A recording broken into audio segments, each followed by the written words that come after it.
Hello. Just getting ourselves set up. Yeah. Let's crack back on into it.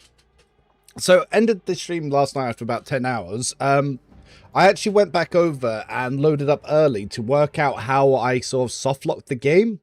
So yeah, I went back over some of that to work out what happened there. It seemed that one of the questions... Oh, what is going on here? Ugh. Oh, my game is not full screen.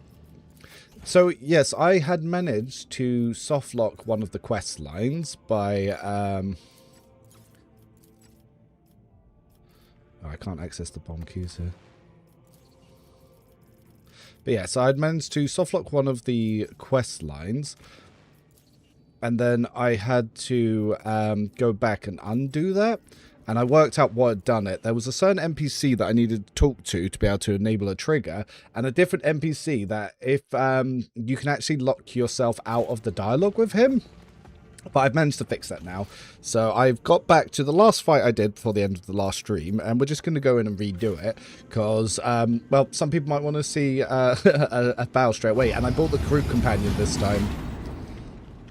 So, yes, the aim was I managed to fix that break. And I now know what caused it, how to avoid it, and if anyone else gets stuck in that also quest chain, because it doesn't really link very well, I'll be able to tell them, and I'll be able to explain where to go. So, good times. Also, running the giveaway on the Discord. It will run till Monday, and then we'll announce the winners, and I will send them a code to access the Dark Heresy Alpha. So, who is going when? Okay.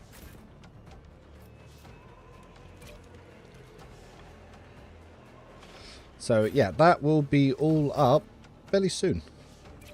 So, you can all look forward to that.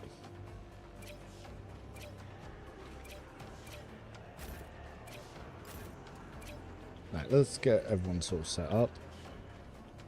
And stop. Yes, I hope you all have a good day today.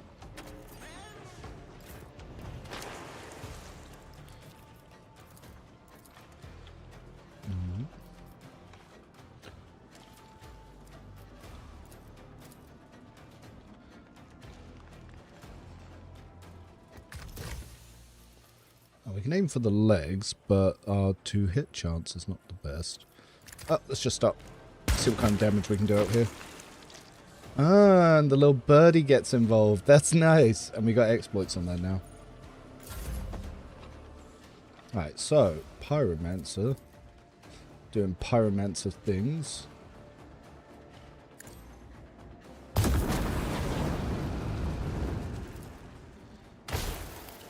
Very nice. Man, the game looks so much better polished from the graphics perspective. That it does. So much for him acting as full cover.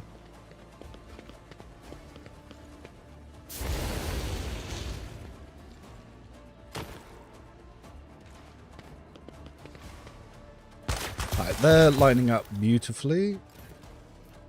So we'll be able to send Cog in to go have fun with them.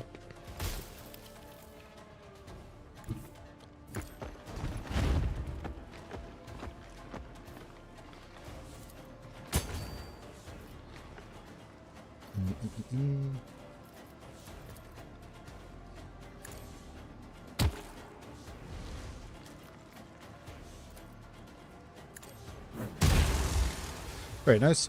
And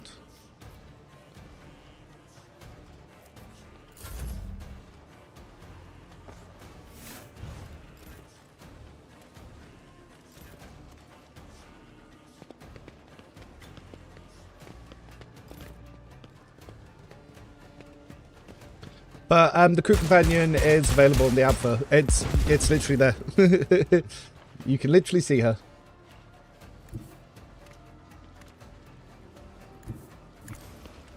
Alright, so I can remove his burning, which is going to be important to do, you see, because, yeah, I don't want to be blasting my own teammate.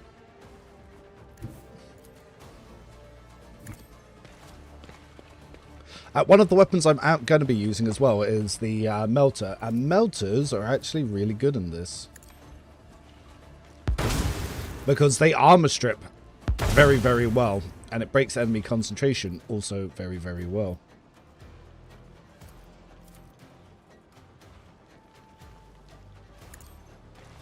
I'm going to dash her back so we can get to that module. Okay, hey Mark.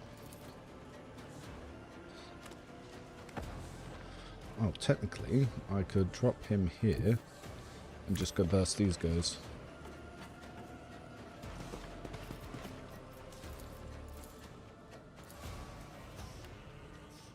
Yeah, that looks good.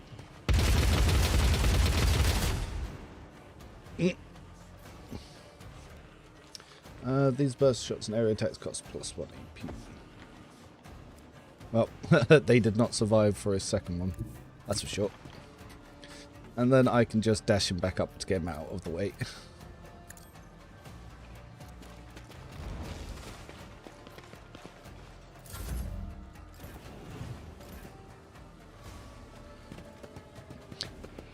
So kind of missed the enemies being pushed around. Curious if force movement is gone or come later. Yeah, currently stuff like shotgun does not cause any force movement.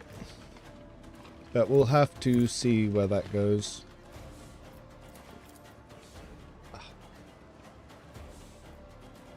Unfortunate. I was hoping to be able to buff her, but she's one cell out. So with that in mind...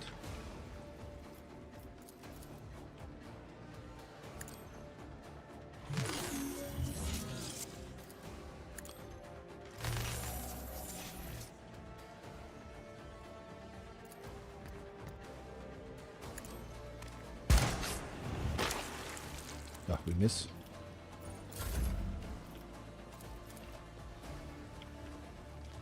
Ah, he's now mobilized as well.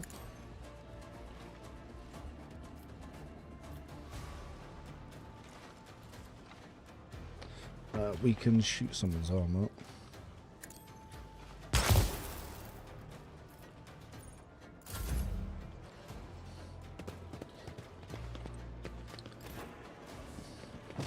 Oh, they're all moving. They get involved a lot quicker this time. Okay, so let's see who...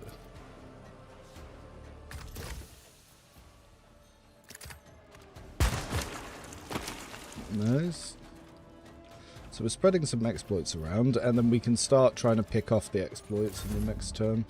But more importantly... Everyone is beautifully lined up for our Pyromancer.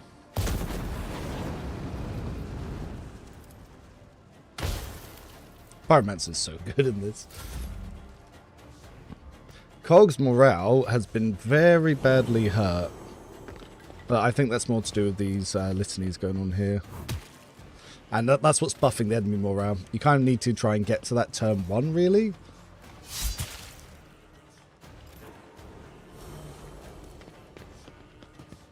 Because otherwise it just procs a bunch of them. I would have been able to do it as well if it wasn't for just a slight bit of range issue. Right, with that in mind...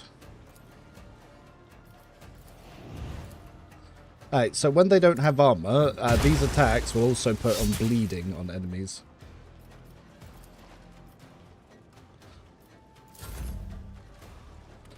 Did they buff any weapons for Rogue Trader? Yes, they reworked all the weapons. They all work much differently now.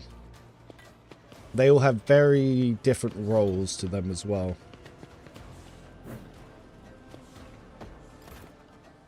So melters do more armor damage, flamers get round cover. The new armor system works like temporary health, so it's pretty decent. Okay, let's change this. Right, so now it'll stop doing those enemy litanies, and I can go for a flamer attack. Which will also lower their to-hit chance.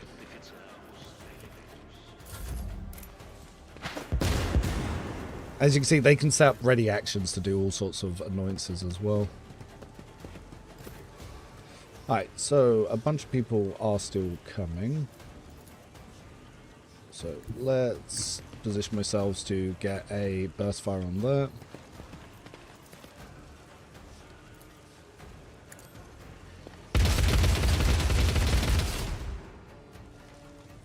Why is it not... Why is running gun not working here? Not sure. Soldiers burst shots to area attacks performed twice without a damage penalty. Strange, but didn't perform it. Not sure.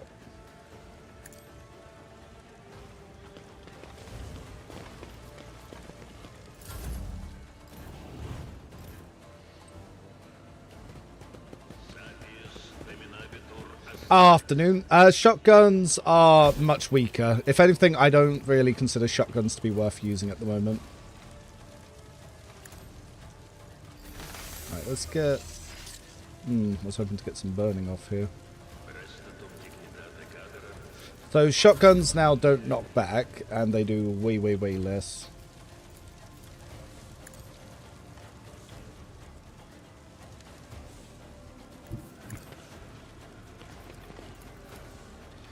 Ugh, can't target him. But I will buff his morale then. And for some reason... Oh! I just ran into melee friends and...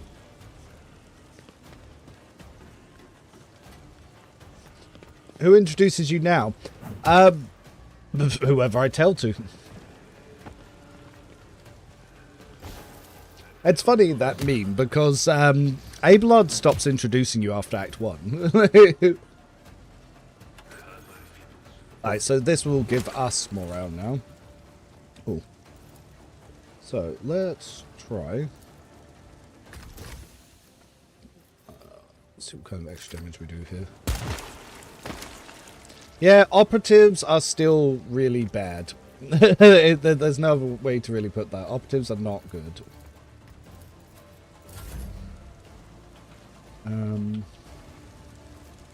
Right, they're all on fire.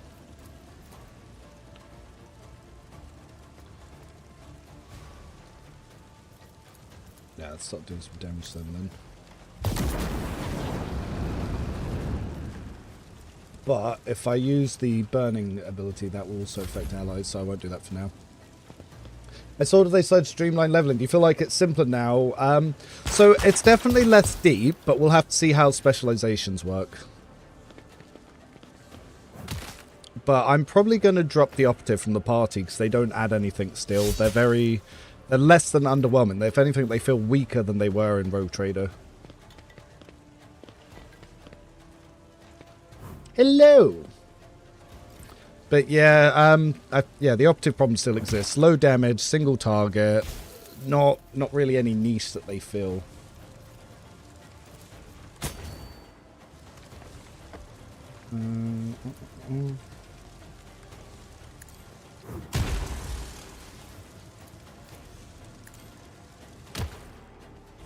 Right.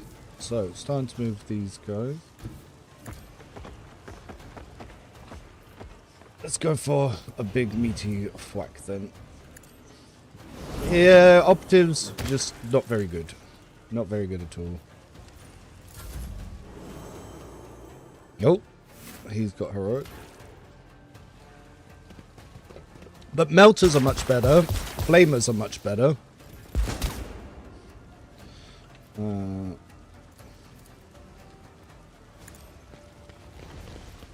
let's get out of dodge. We heal self.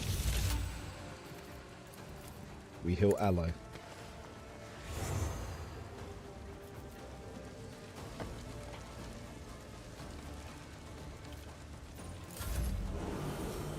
But the Medicaid campaign is quite good. Would it be possible to turn off the voice acting? Probably not.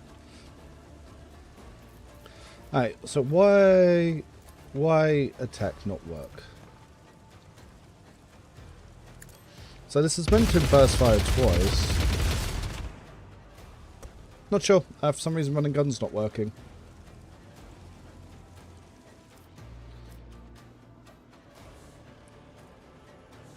And one of those were an Inferno pistol, not a real melter. Yeah. I need to bug report.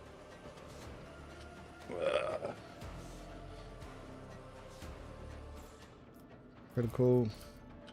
Run and gun 3 not working with burst 2 for second attack.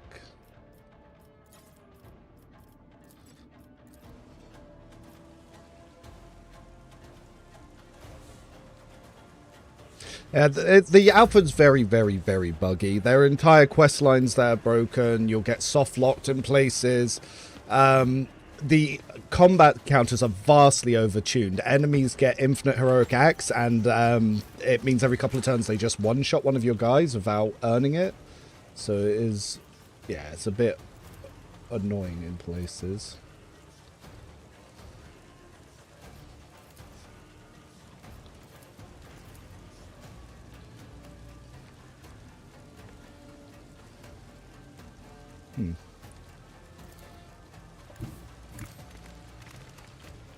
So if I...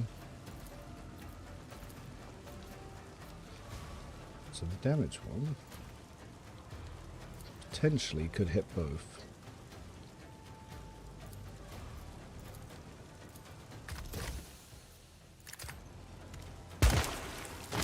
No overpen. Unfortunate. Ah, but because of their rifle, I could have moved and meleeed if I hadn't done that. Yeah, it seems about right. Road Trade's Alpha so hard. Yeah, but I think it's good overall. It's been very enjoyable. Ugh, he's broken.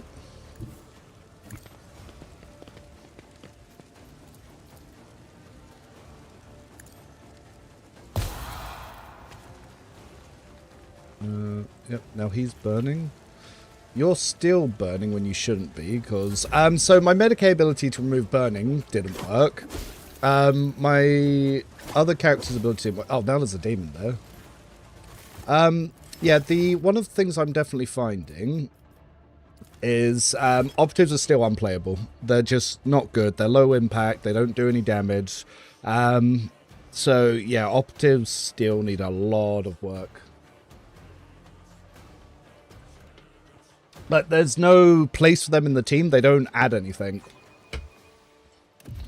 Like, there's no damage difference between a sniper rifle on an officer and a sniper rifle on an operative sort of thing. So let's go back to here so I can get rid of the operative. It seems Alcat is dropping a hotfix to this game. Yeah, there are some hotfixes coming now and then. But yeah, as I was saying, Operative still is just trash. It's not worth having. It's not viable on higher difficulties. Exploits you can't add. You can't armor strip or even lower dodge with them like you could previously. So somehow they managed to make Operatives worse. Like, yeah, the Crew Companion is just trash. It's just straight up trash. Low damage. Mobility's better because they can shoot, but they can melee and shoot, but they've got no talents for it. All of their melee and defensive talents require intelligence, but the Operative Companion they give you has no intelligence, so you can't use it anyway. They don't know how to design what Operative is, and I don't think they quite get what their purpose is meant to be. I think it'd be better just to remove them as an archetype, in all honesty. Because they want a sniper support, but they just don't know how to work sniper. If anything, just make it a damage archetype focused on single shots.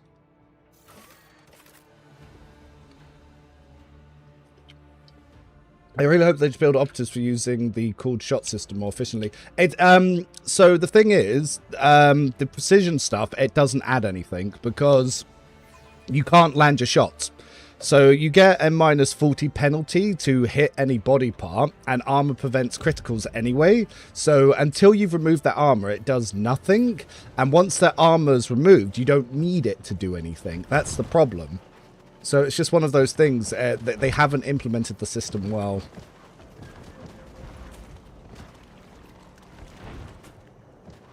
It's like, yeah, Operative, it doesn't... At most, you can get one talent for a 15% damage buff, and it's like, but only when they're 7 cells or further.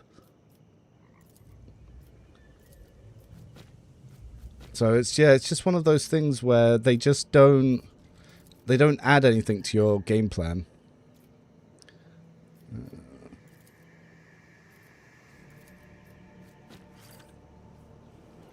And it's like the abilities as well. They're really long and complicated, but after you read it, it just does a whole lot of nothing. I wouldn't even say stormtroopers, because stormtroopers are at least better. Operatives are just low attack economy, low damage, and they don't even have the utility that they had in Rogue Trader. So whereas Rogue Trader, you could armor strip, you could lower dodge, and you could even add damage to allies, they don't even do that anymore. So they do less than what they were doing. So imagine if you just brought operatives into this game, but you removed their ability to armor strip, and that's it. They don't even deal damage. That's funny, because they do less damage than what just a officer sniper does, because the officer sniper, compared to the crew, has access to las weapons, so las weapons will armor strip harder. So they're just in a super awkward spot where they just don't do anything. Who's going first?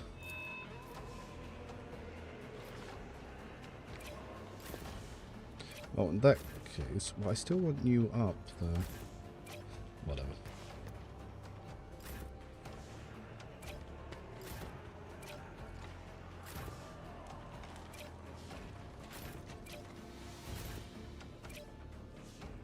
But, like, some of the abilities don't work, which is unfortunate. So what do they do besides suck? Nothing. That's the problem. Yeah, so the recruit's bad. It's just another Eurolit. Unfortunately. Good afternoon.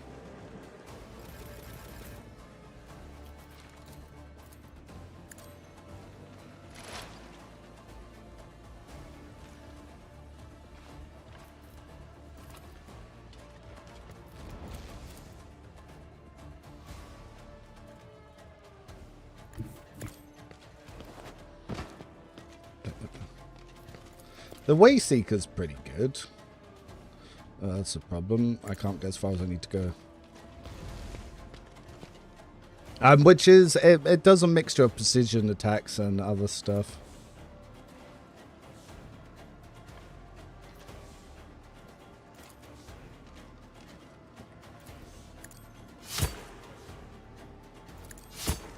So it's like, with the Wayseeker here, I just did triple the damage that the Operative can do just by running up and just doing 2 melees.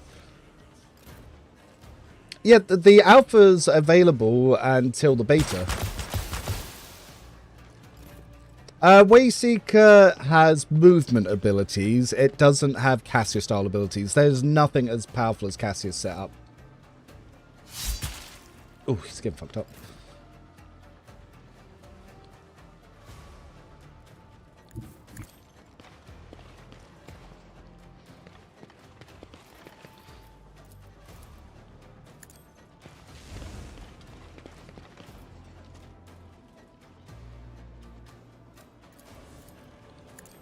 Give him a buff.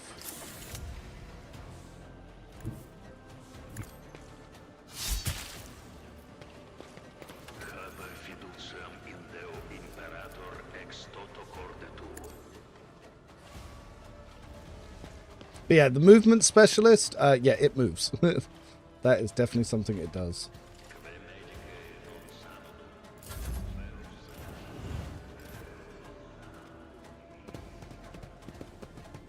I can't say it was such a blast from my trade. Navigators were strong. But yeah, we're not going to see something on a Navigator tier in this one. At least not so far. Warriors are kind of interesting now because, yeah, they do damage with their buffs.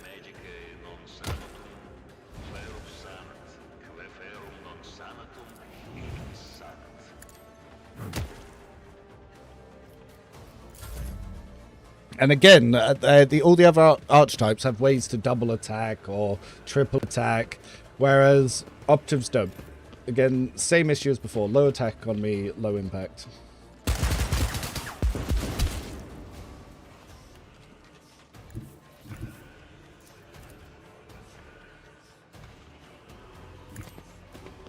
But Psychers, however, insane. Just fucks them up. I won't progress that for now. Then if we turn off that, put on his run and gun. But yeah, it seems the run and gun is a little bit bugged at the moment. It was working and now it's not working.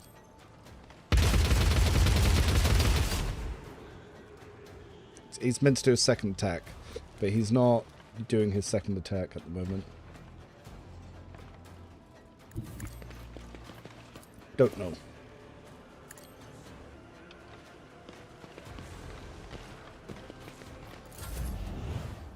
As for my sniper, let's get him into a good position. So this one, the officer moves target allies, all status effects. Let's just status effects.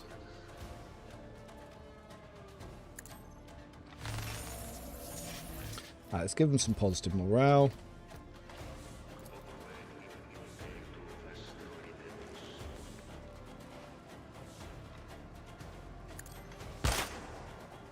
Defended.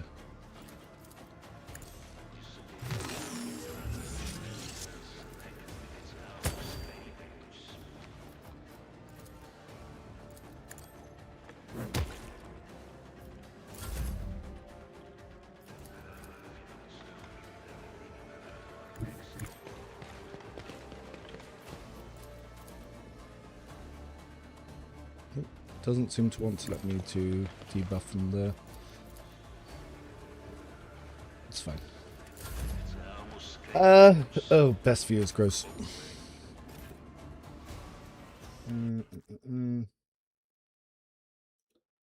Let's get rid of that.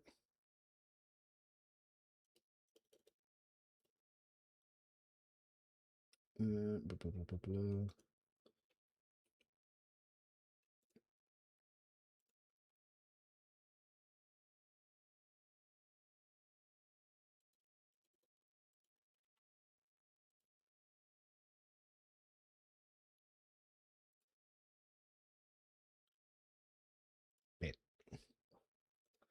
Bye, Spambot. Ogren has, yeah, the hit sound they make aren't the best, but they actually do quite a lot, so that's something.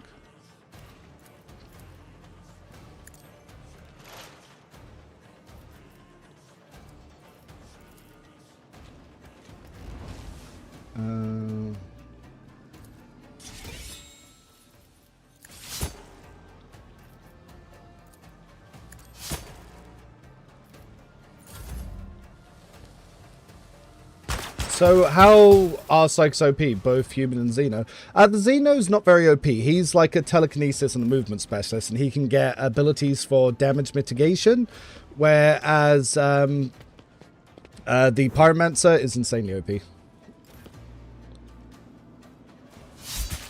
Ooh. Alright, let's get in there and heal him.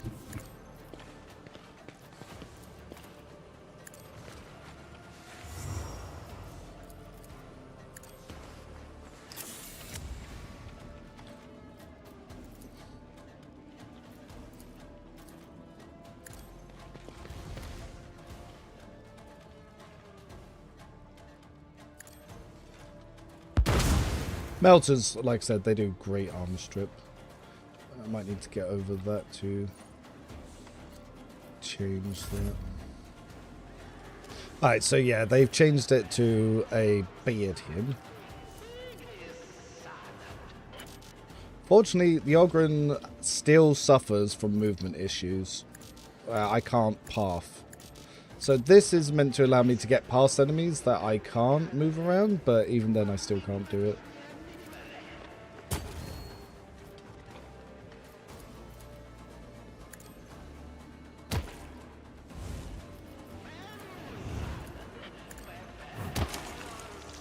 Alright, so he's got bleeding on him now. That means I'm going to need to try and move my officer up so I can turn off that Vox recording.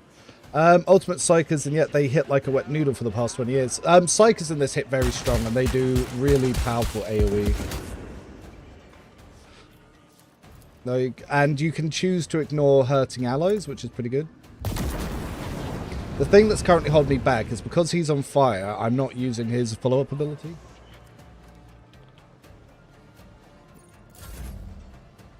Okay, cool.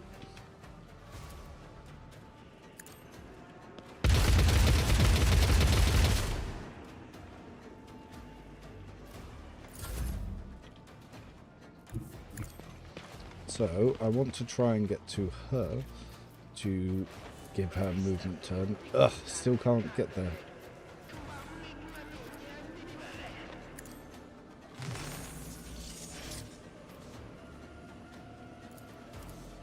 Okay, cool. Now we can.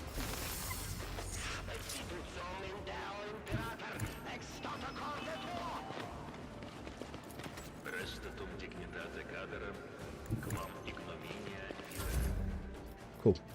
Then...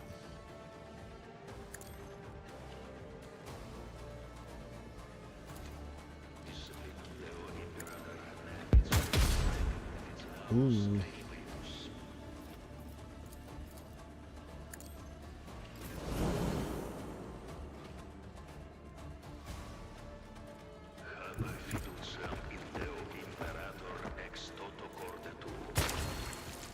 Alright, he's now immobilized. Actually, I can give him bleed as well.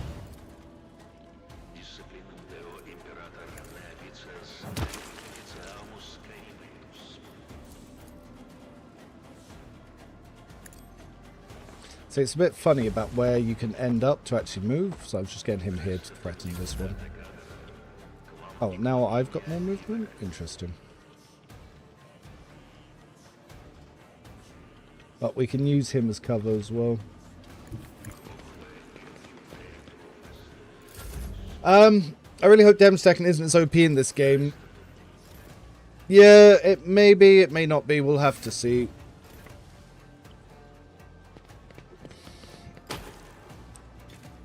So, well, I'm still low level, because I'm only level 5 at the moment.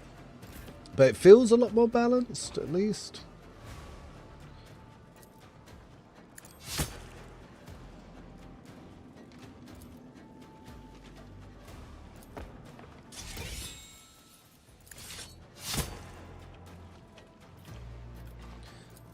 Who do we want to guidance? Well, there's no one that really needs to move right now.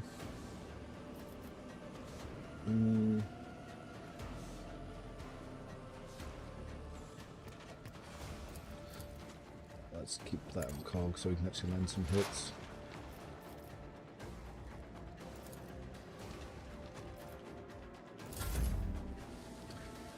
Main problem is everyone in Sand Vision in their kit. Yeah. The action economy isn't as bad. Like, you've still got extra turns from officers, but it doesn't feel like it's as ridiculous as it was.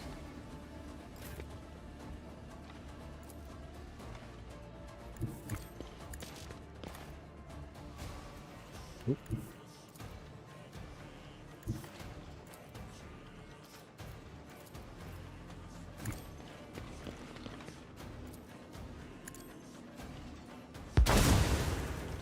And yeah, you can just absolutely shred armor now.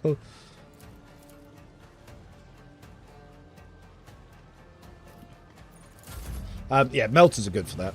And that Algron, he connects to melee, should be one-shot everything.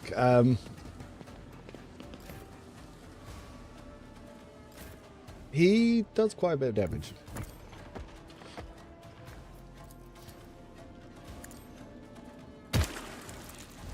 Like, he could be more OP for sure, but it's not bad.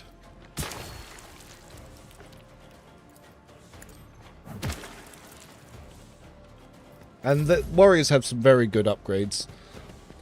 He's basically a warrior version of Ulfar.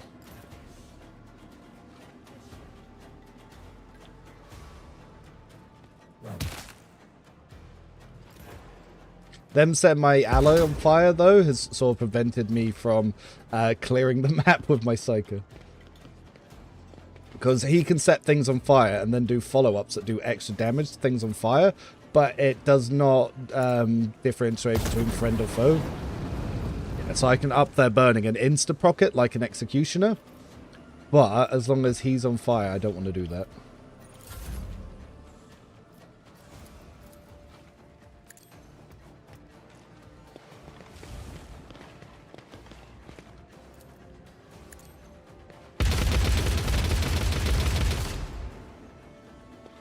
Ah, the double shot worked this time.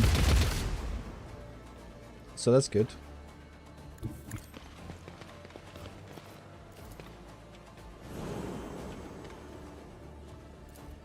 But yeah, new Argenta, when his double shot works, very strong.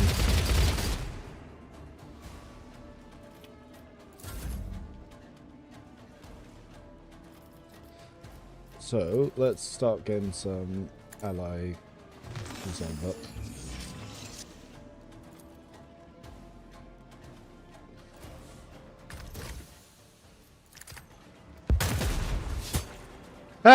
So, yeah, my ability with my armor is if I shoot someone, it then causes allies to shoot them. Revan, have you considered the double shot only works if he has 10 morale?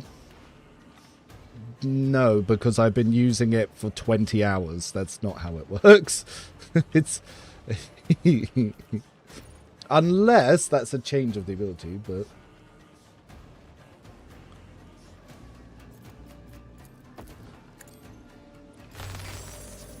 It's only just stopped working since I got this upgrade. Oof.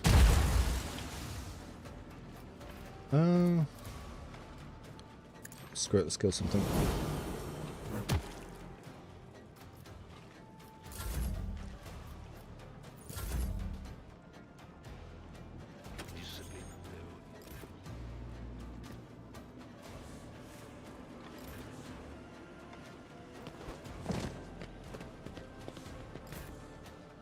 Also, you've been watching her double shot without that kind of morale. What's this one? Gain 16 hit chance. Yep.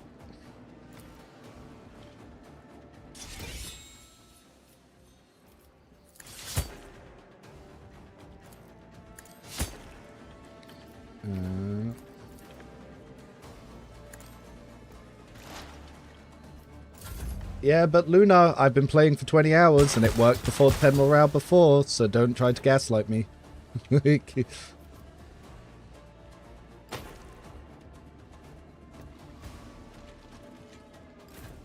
Because obviously it has nothing to do with it. There's no mention of morale, and I was doing the double shot with her, and she has the same ability.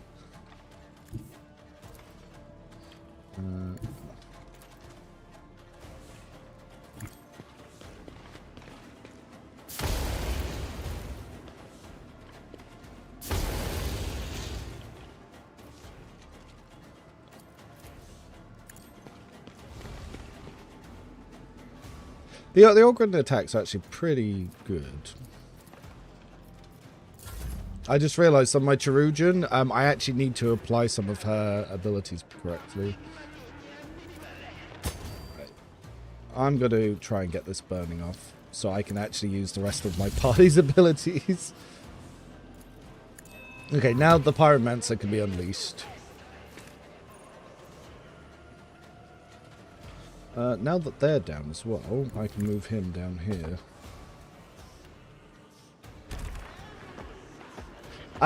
They don't have any knockback and cogs attacks, but it would be nice if they had a slightly more impressive sound.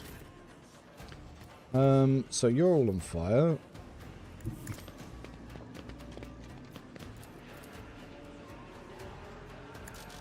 No line of sight. We can line of sight you. Can we get you as well? No.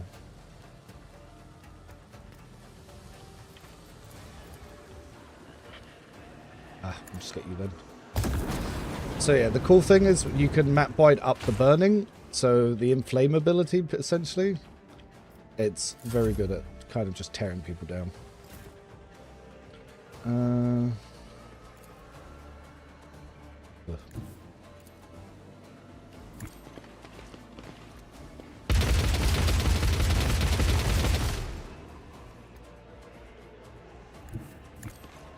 Alright, I'm going to need to start moving him up here, because I'm going to need him over there towards the end of this section.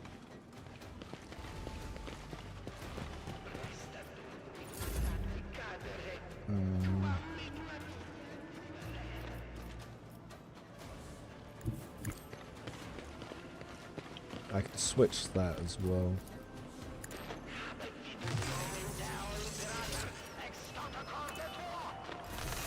Mechanicus 2 is going to be sick, and so is the Rogue Trader DLC. That's for sure.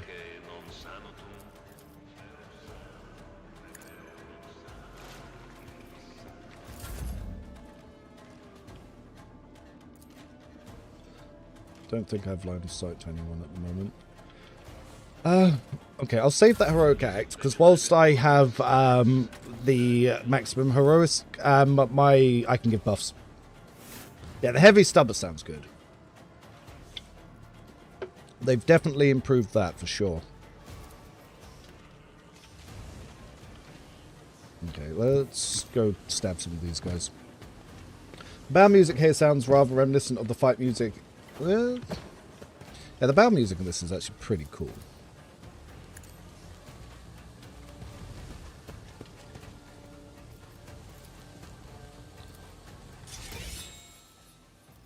I'm trying to cripple his legs.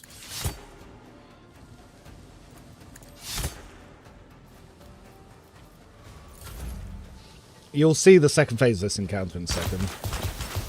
Ooh, that's not good. Sometimes being squishy is not the best. And we're back on fire. God damn it. It's funny, enemies having flamers, they're so deadly to me, not because their flamers are doing a lot of damage, but because it prevents me using my own pyromancy.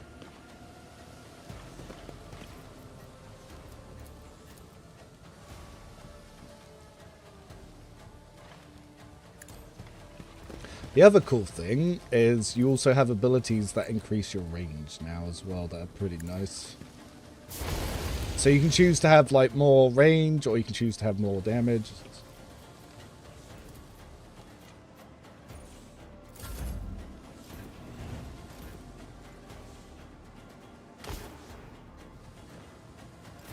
Right, let's see if I can get to Lothar.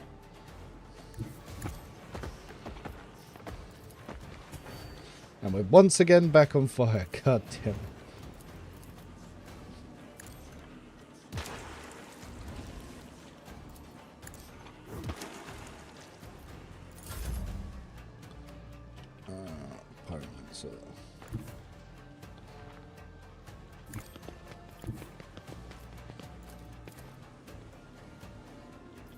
If he was on fire, I could actually go for a molten beam as well. I can actually set this guy on fire as well. Potentially? No.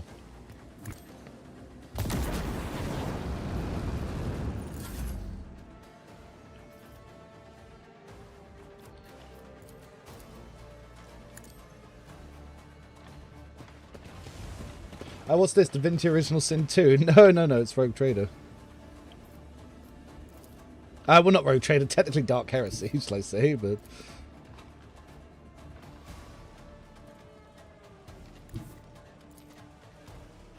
Can't get a good angle on here. Well, shotgun it is.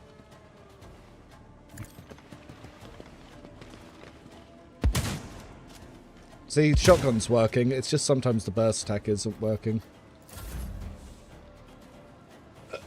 Blah, blah, blah, blah, blah.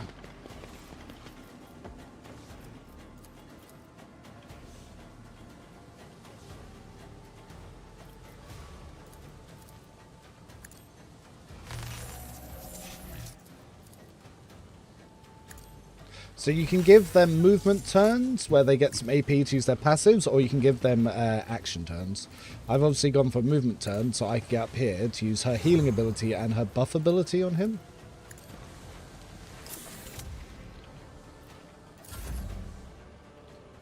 And then, because this guy's injured,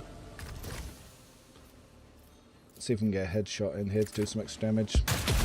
Miss. The precision attacks, they've not been very good. They just tend to miss. Oh, here we go.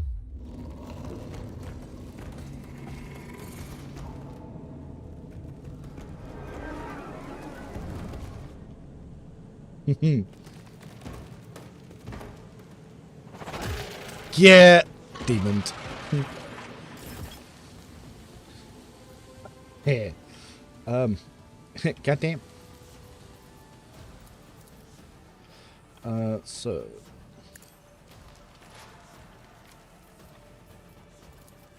We're going to want you to be able to move in a second, sir.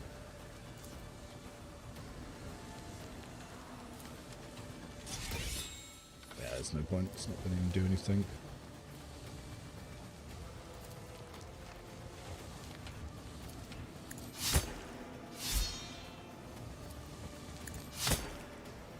I actually got a precision effect come in there, even though I hadn't hit him. Casual players complain too much about leveling in Road Trader. To be fair, the leveling system in this does seem pretty cool.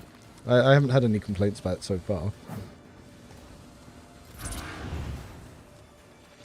Oh, you got morale broken by the demon. Ugh. My guy's getting fucked by the demon.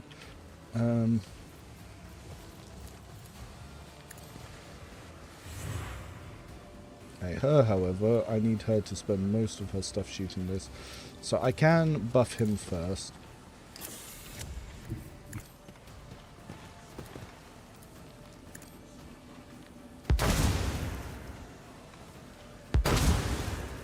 Yeah, we need to take out these chains holding this stuff up.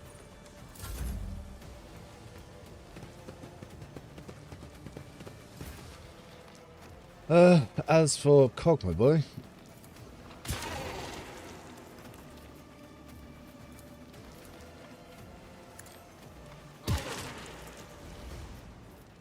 Now, if I area attack, will I hit the... Okay, that's cool. Ooh, revenge attack. He did. Demon's hurt. Okay, if I move you to here, can I hit these chains? Yes.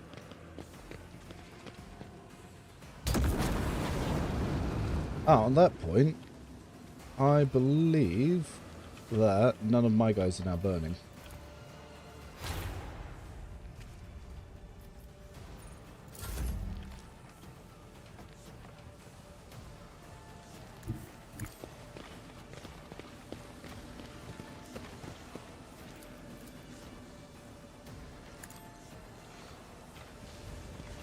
Yeah, so this platform here does not allow guided steps to work very properly. I was trying to get out of being stuck somewhere earlier and I just couldn't for the life of me. Oh, I've got to switch guns. Oops.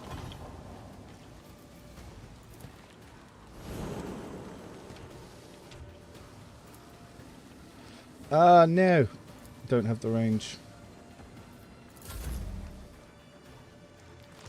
I hope my laptop can take this game. I doubt a laptop is going to take it. My computer is running hot where it's not very well optimized.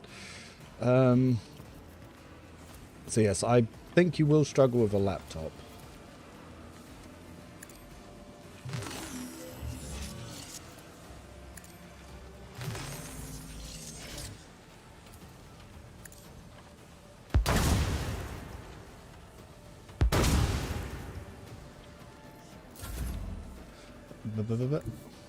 We run.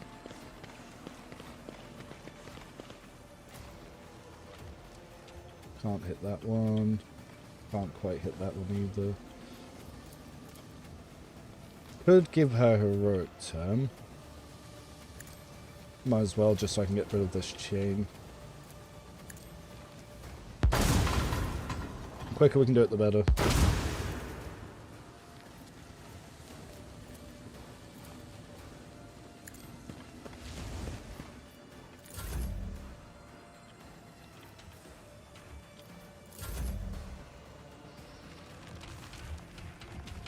Nice. I was hoping he'd go towards the elf.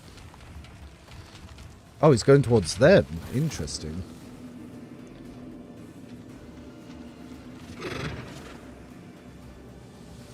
The Ogryn often gets killed. That's something that you will notice. Because a lot of enemies armor strip really hard because of... oh yeah, his waste seeker stuff's not working.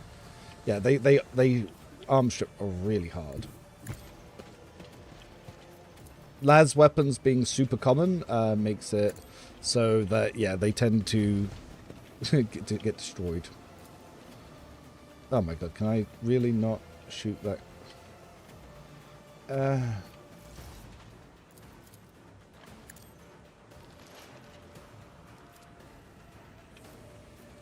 Cool.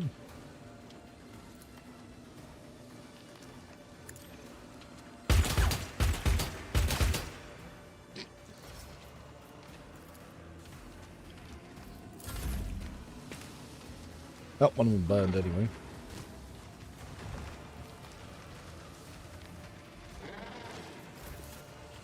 Oh, actually, she might... So being a movement specialist, she can just fly.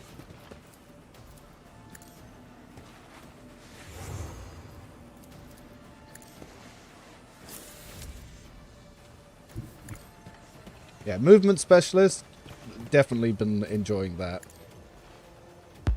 Can't wait to play this 2s after release to play all the DLCs.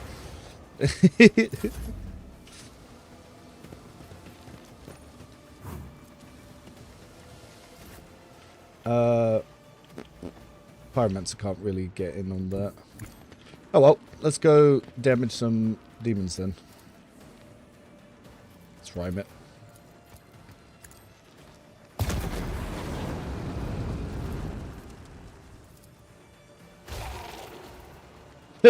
I do think it's funny that you can hurt them with fire. Ah, flame breath. Alright, this time we can get into the right position. And he didn't lose his heroic, which is kind of nice. Yeah? Cool. Luckily, in the cutscene, they get off the platform.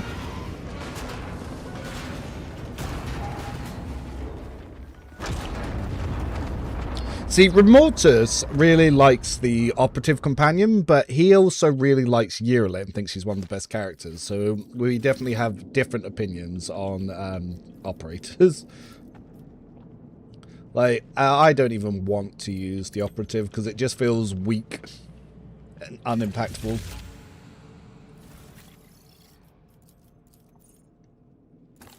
Maybe there's a different ability that you need to pick for it to be useful.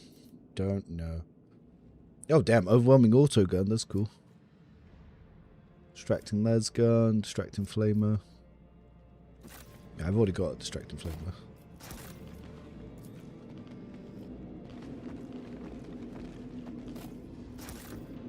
The chest just re-highlights, okay.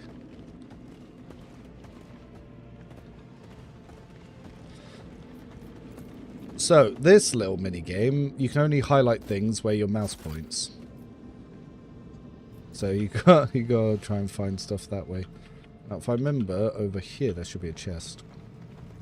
Is the alpha long? As far as I know, it's only one act. Yeah, it's only Act 1. It seems to be. Ooh, Shuriken Pistol of Suffering.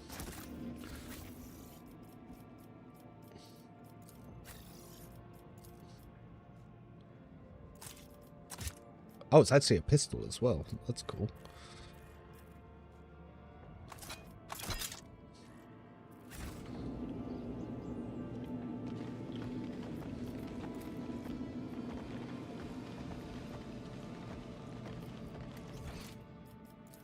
Explore the shrine in the search of the tomb.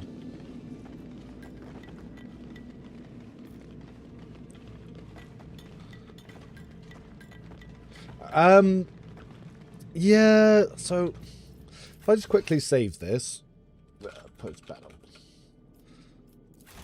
and then if we just load back up the, because I have a save here with the Operative, and it just feels so fucking bad, like unbelievably bad. The alpha's about 10 to 15 hours depending on how quickly you play. I got to here in what should have been 6 or 8 hours, but I got soft locked for about 4 hours and I spent forever trying to work out what was wrong. But I was able to get back here by loading back 4 hours earlier. I was able to get here in about an hour, so it's probably, I'm around 7 hours in. So if we look at the Operative, so they've got basically a sniper rifle does to 1421 on a single shot. It's got, does more damage to people with negative morale, and they have to basically not, yeah, they can get bleeding if they fail resistances. But the problem is their kind of stuff just doesn't do anything. So if we go over here and we go to his abilities. So they have a special ability that he can shoot and does not expend MP, which is okay. He's also got an ability that where targets an enemy or an enemy corpse, if the target is alive, Euchar's Terror is used against it. If the target is dead, all allies get a stackable +5 bonus hit chance, damage to against defense, which is not too bad. But it's just kind of, the rest of it doesn't do anything. So the operative single attack costs 1 AP more and deal 10 plus 2 times initiative bonus times 5 number of exploit stacks more damage, but then all stacks of exploits are removed from the target. So you lose your sort of stacks there.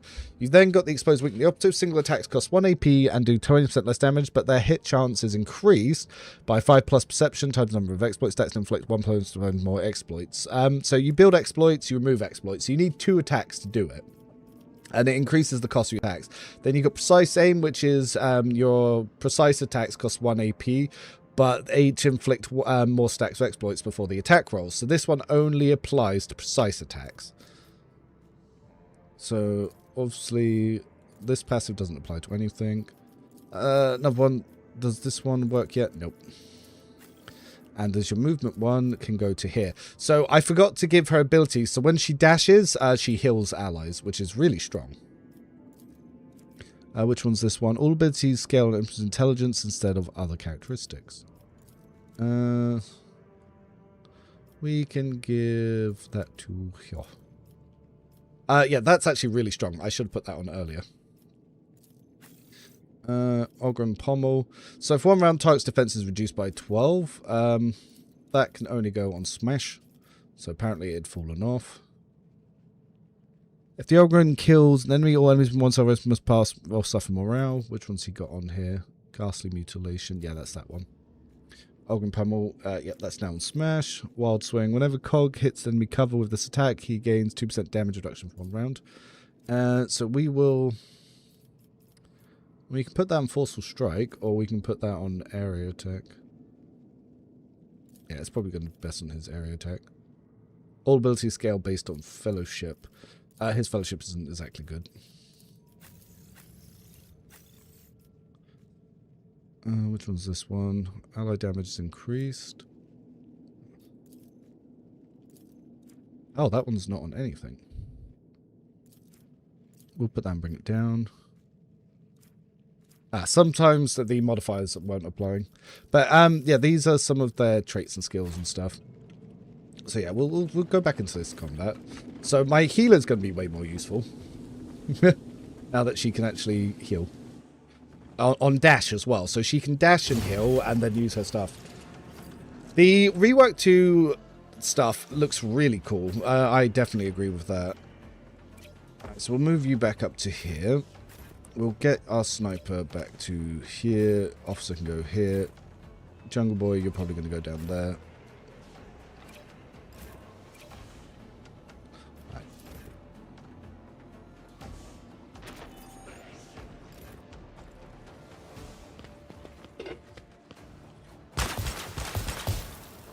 So yeah, Las weapons do extra armor strip. Las weapons are so fucking strong right now.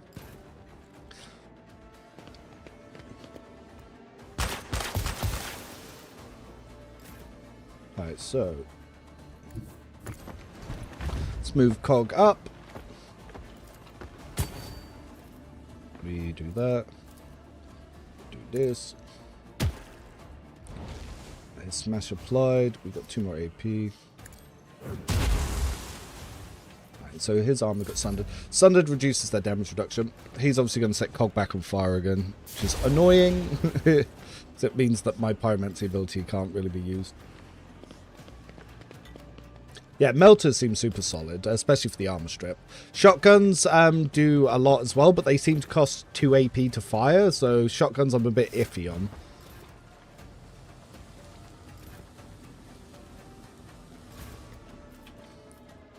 Alright, so Jungle Fighter friend. I can actually shoot at them from up here, interesting. Now, I wonder if the double shot wasn't working because they weren't dying, or if it was to do with range. It could be because they're dead that he didn't take the second shot there. Though the other character always takes the second shot, so don't know.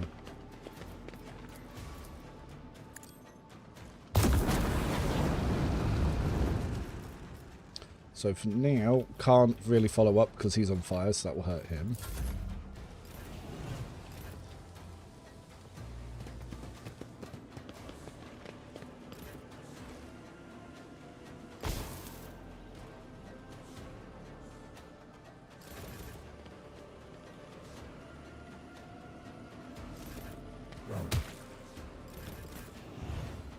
So, let's get my trader here.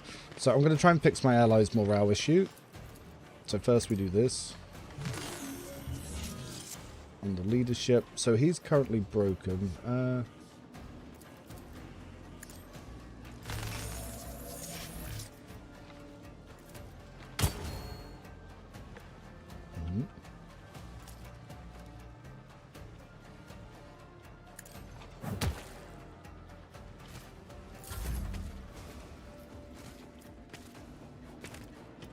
Alright, so we go for the lads because, again, extra armor strip. We haven't got to the terminal yet. So, we go to our little sniper. Jump her across. So this does extra damage based on exploits. This will cause our shots to do it. Now, we got Yuka's Tear. If the target's live, Yuka's Tear is used. So we're going to see if we can hit this chap.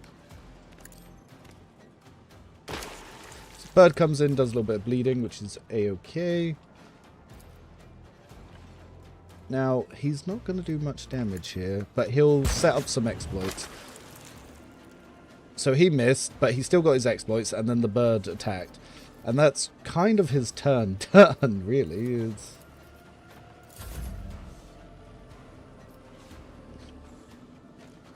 Oof. So she's going to go to Cog. Going to lower his burning. Which will then give her plenty of movement, so she can then get over to here. And then stop this buffing their stuff. So being a movement expert, and finish this guy's armor. So pretty nice. Haven't finished watching day 1 and you're already on day 2. Now that's dedication. Yes. So he's set up for a fire grenade, so I need to do a precision attack on him to stop this fire grenade.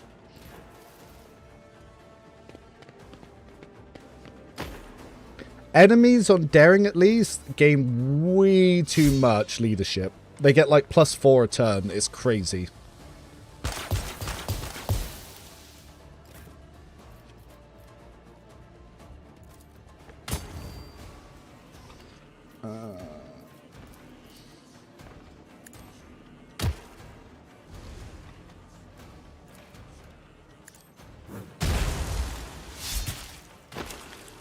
Right, so the bird's getting in and attacking. So the pet ability is kind of funny.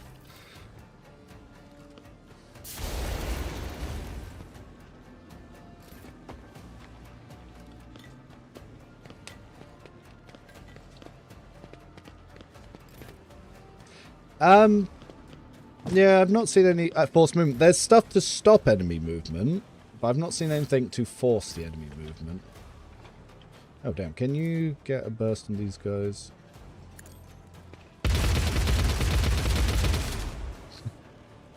But yeah, his double burst doesn't seem to be working since I got upgrade 3.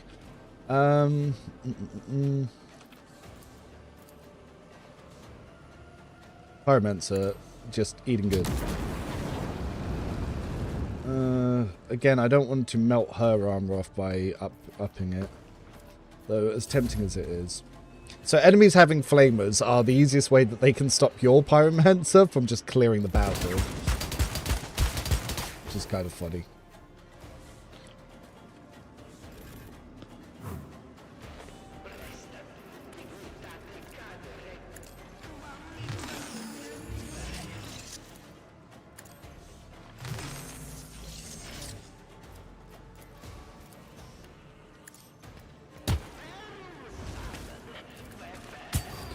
And yeah, Endure injures enemies' legs, like almost like it's injuring their morale or something, which is kind of funny.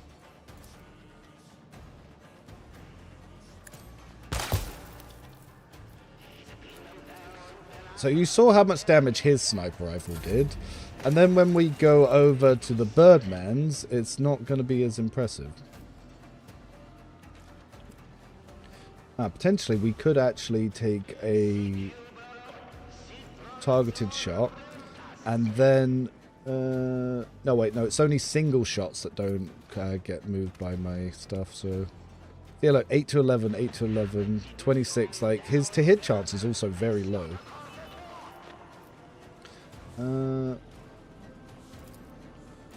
Still only 26%. Yeah, he's got very bad to hit chance.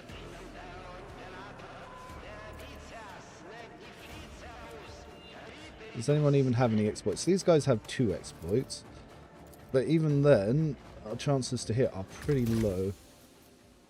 So we can hit the torso, we can't get any extra damage anywhere else, and 18 damage. Like, it does fuck all. It does fuck all. Yeah, the operatives are trash. They're absolutely trash. It does less damage than my officer. It's bad.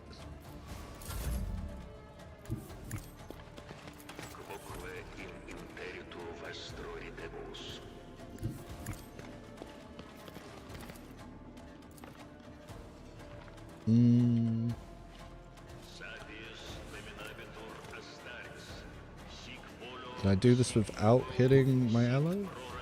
Yes.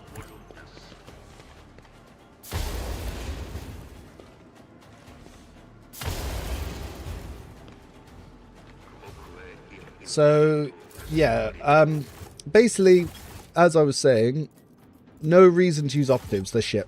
Our operatives are really weak, really bad, really unimpactful. Low damage, low impact, can't armor strip. It's just, it's like you don't have an archetype is how it feels. It's, yeah, it's just bad.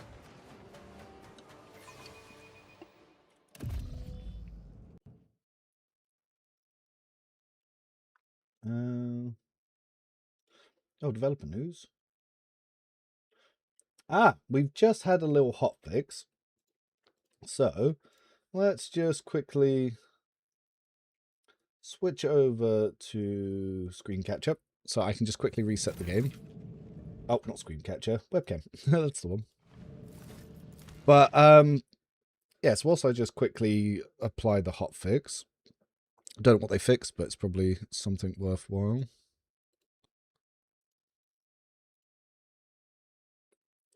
Let's bring chat back up. But yeah, so yeah, the recruit's just bad. It's hot trash. It does no damage. It has no abilities. 0 out of 10. Would not recommend.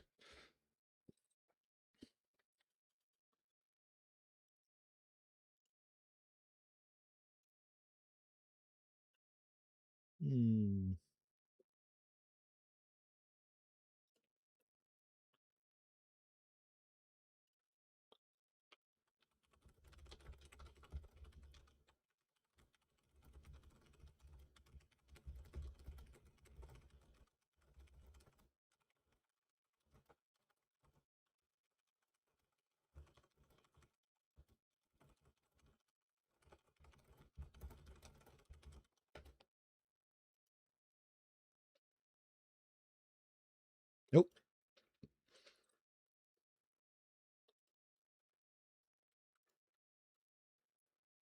Did it apply the update? Yeah, completed. Oof. And back over here. But yeah, so the level ups are weird. Yeah, it's just there's no reason to use operative right now. Damage is low. There's no debuff potential. There's virtually no support. It just does nothing. It's also it has a lot of melee talents, but it's all based around intelligence, and the Recruit Companion has no intelligence investment. It's got 30 intelligence.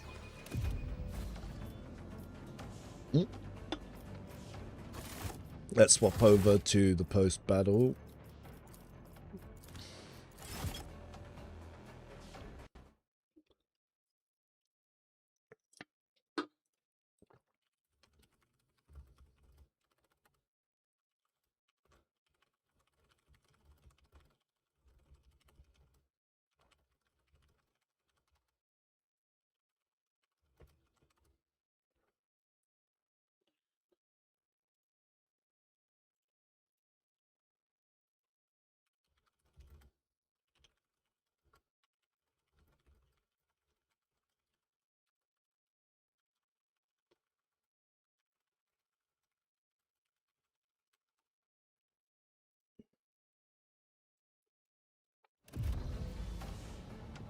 So Kroot can replace weapon skill with agility. That's something. If you want to do that.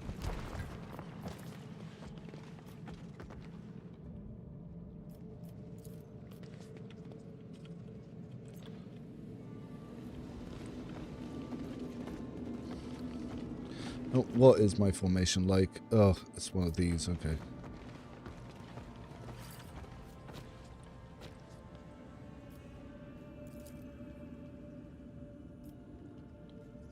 Oh, you need a sarcophagus key to get in there, huh?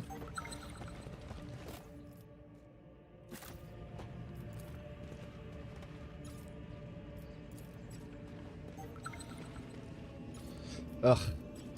Skill checks do not feel good. Oh, whenever the wearer uses an officer ability on a heroic ally, that ally gains 10% damage at reduction for 1 round. Does not stack. Interesting. Oh, there's a sarcophagus key.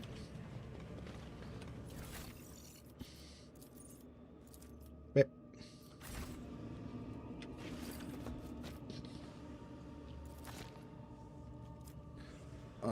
Light the fire. Ugh.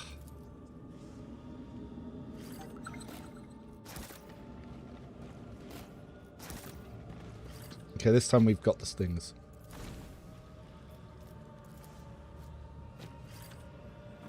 Turbots him into a soldier. Agility to weapon skill is asking for it. I know that yeah, well, you could, yeah.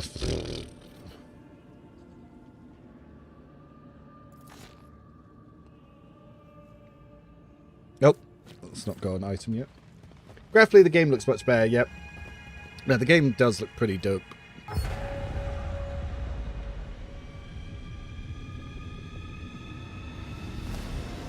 Uh-oh. Looks like I did something bad.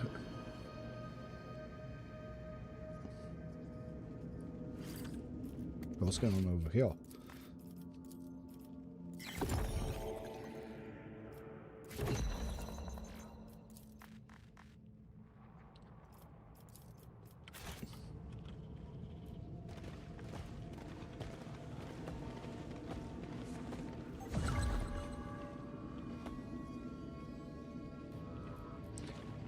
So you can only highlight stuff that your mouse can see.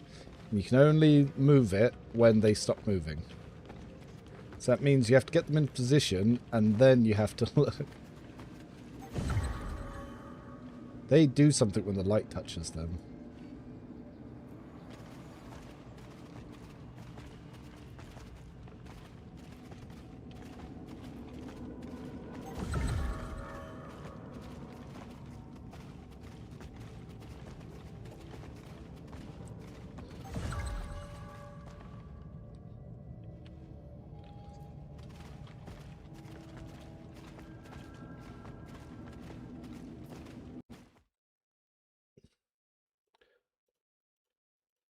But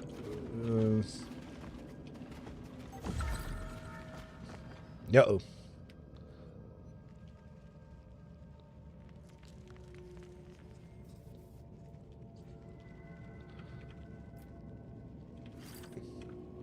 Well, what does that mean when that went out? Oh. Well, that's good. The original sin armor system is such a good choice.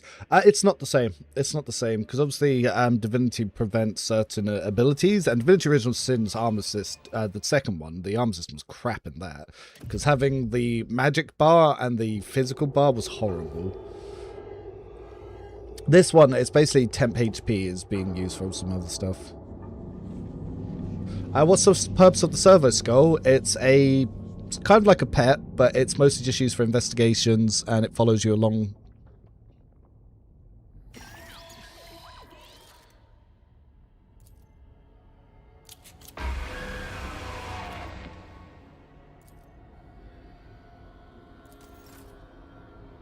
Uh-oh, solo section. Oh, you can only seem to be... I can't move the camera. Oh, I can turn the camera, however. Oh, I don't like this section. Ugh.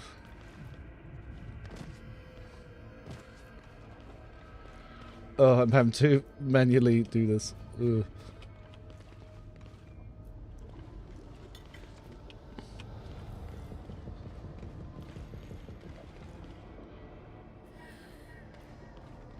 Ow, chaos fuckery.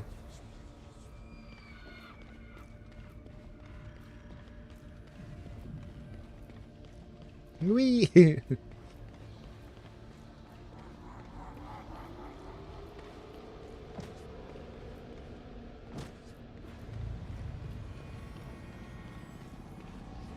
Those stones are the same as the blue stones you handle in the Lex DLC. Oh no. Thessarium or whatever it was?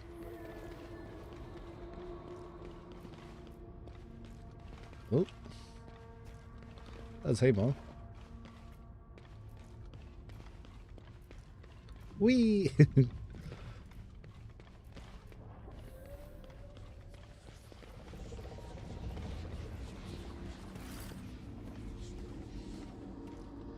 Oh, another Psycher. Ah, so this is our mentor from the prologue that seemed to die. Oh, they've given them the defaults, the default look there.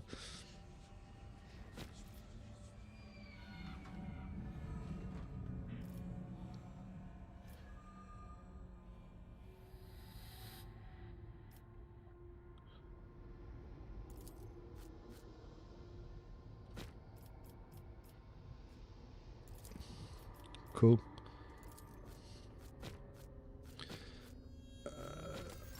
Chaos warp fuckery.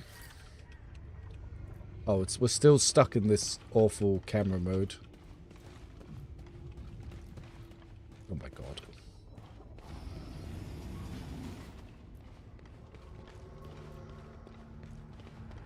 At least I can zoom out a little bit. Where the many changes Psychers play the outside. Yes. All the abilities work differently. And the entire veil system works differently.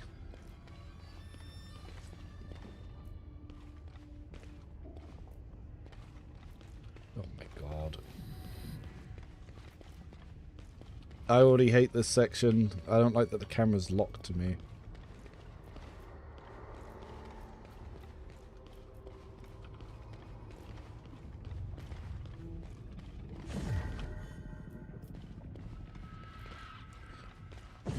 Oh no.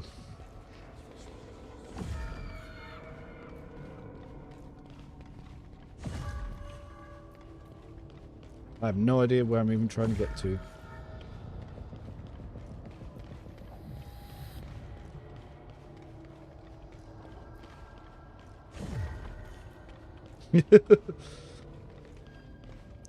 Being a Psyker in this one, yeah, some of your powers, like the Pyromancy power... Oh, I ended up back here. Whoops. Yeah, the Pyromancy power is very good, but if the enemies have set you on fire, you can't use it, so you have the ability to cause enemies to explode into flames, which is really nice. But unfortunately, at the same time, yeah, sometimes it can go a little bit wrong. Ring key. So, gains 10 interrogation and diplomacy. I'm guessing that's what I needed to open that door.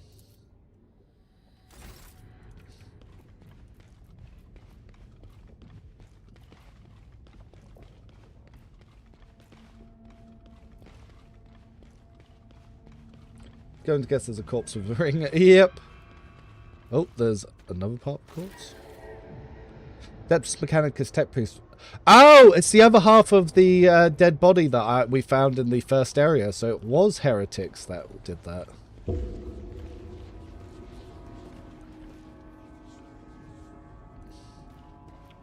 But until I see specializations, I can't tell you if Gish or Mixed Tech is going to be possible. I need to get to the next level.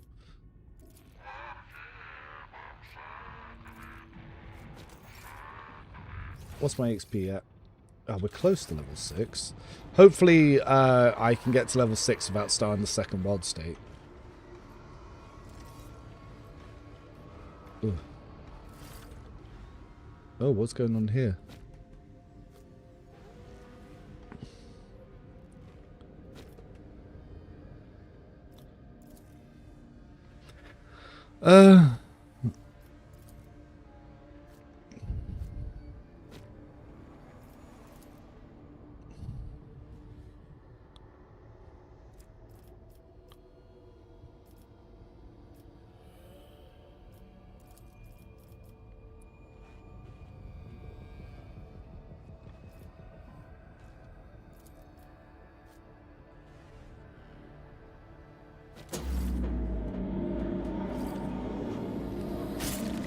Blech. Blech. Illusions, pain, suffering.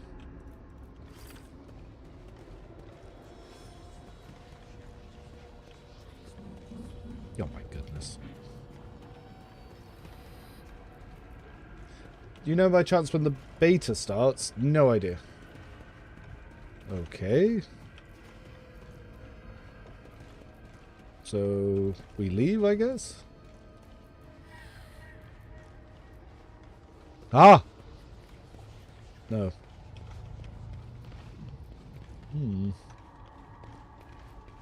This new.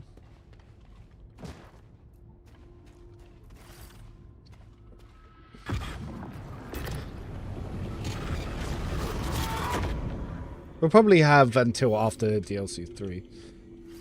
My camera's still locked? My camera's still locked.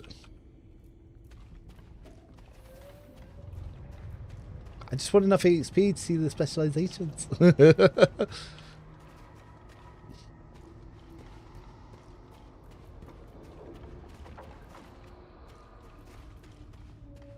What's over there?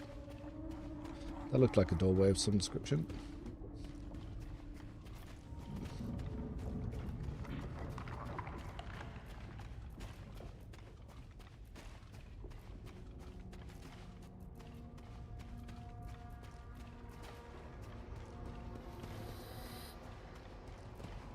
Nope, I have found many dead ends.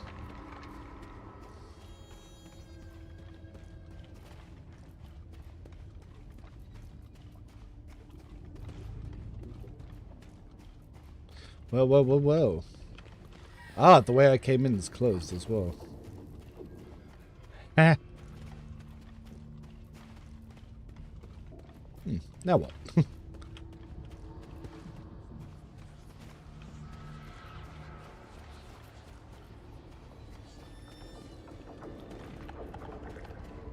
So, I can't go into that space.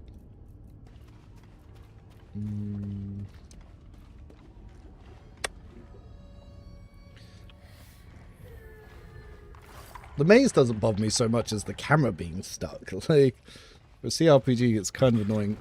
Oh my god!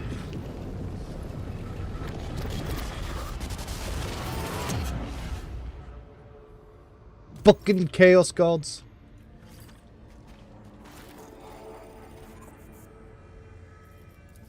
Oh, well, that was definitely the shit we found earlier.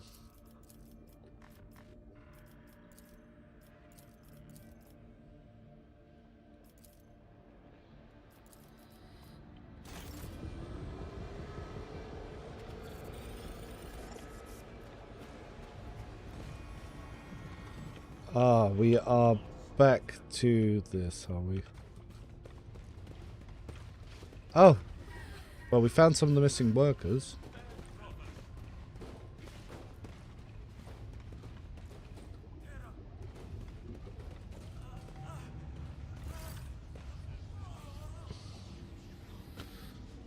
So it appears that the miners were attacked by this stuff.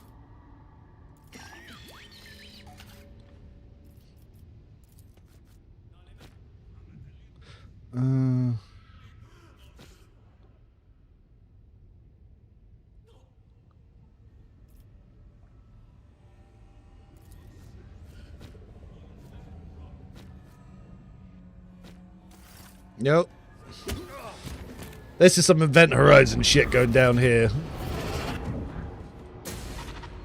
Toy Box is not currently working for Dark Heresy. I tried to use it, and all it did was crash the game. Made it unloadable.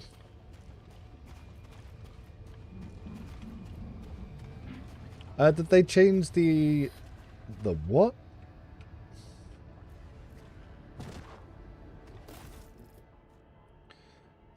I've lost count of days.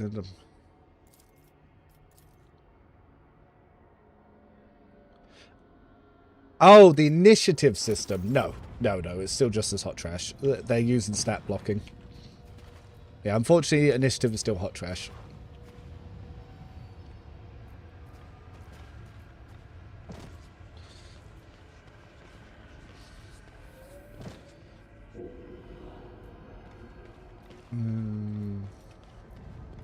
Wee.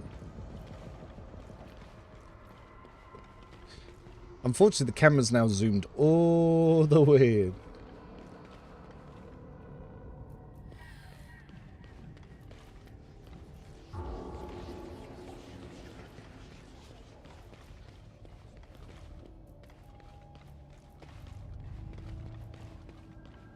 Oh, that's the Ogren.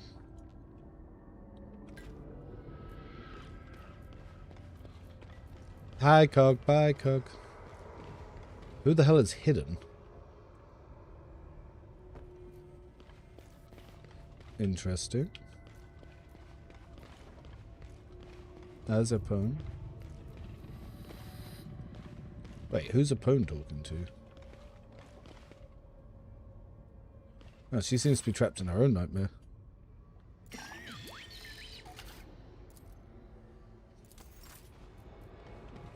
How's the Act 1 comparing to Rogue Trade in your opinion? I've enjoyed the Act 1 of this a lot more. The investigation system's a lot better, the combat feels grittier, but I'm still at a lower level, so I can't tell what the upper game is going to be like.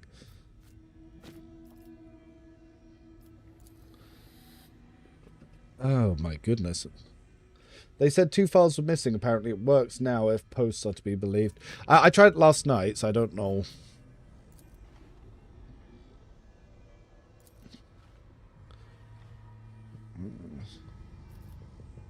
Ah! So we got some sort of manifestation from Tyrant Star.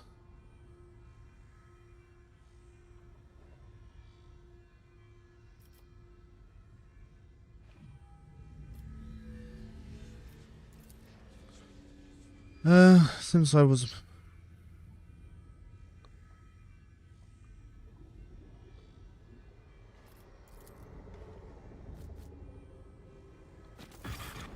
Yeah, you never make deals with demons in 40k.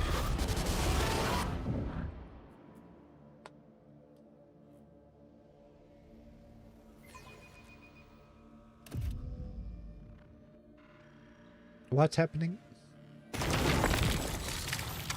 Ah, oh my god. Some guy got fucked in the crystal.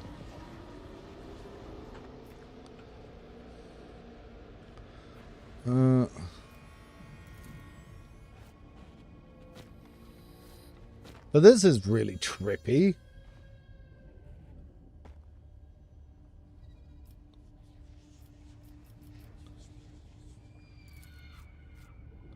Blah, blah, blah, blah, blah.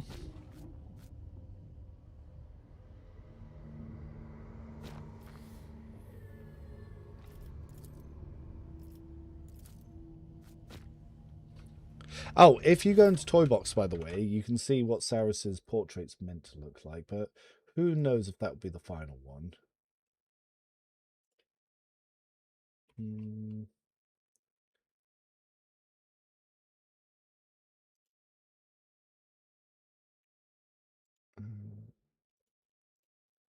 I was just checking for message.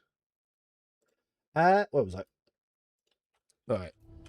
Oh no, we've still got this nonsense. Oh. Uh-oh.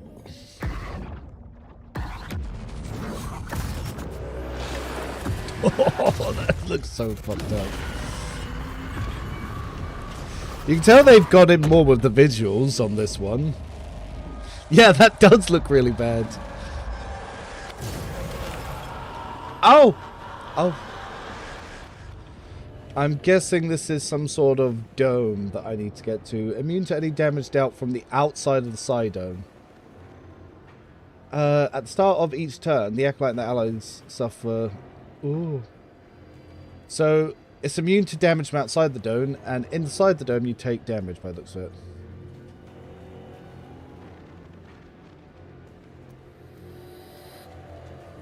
After 4 units end their turn, the Bone Warden establishes a collection with up to 8 corpses. If the corpses were destroyed before that, the Bone Warden instead makes 6 attacks against a random target, each dealing... Oh my god, there's so much.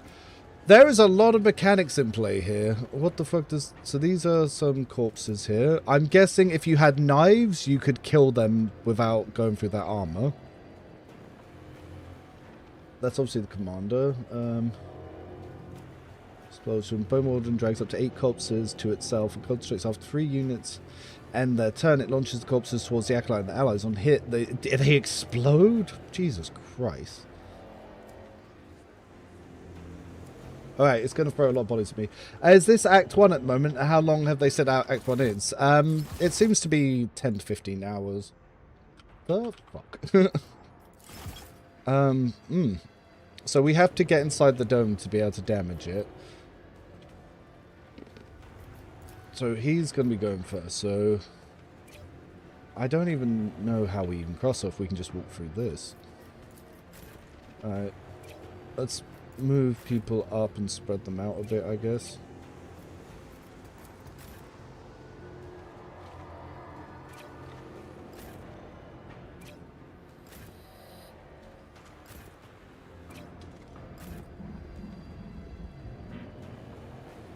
Well, good luck, everybody.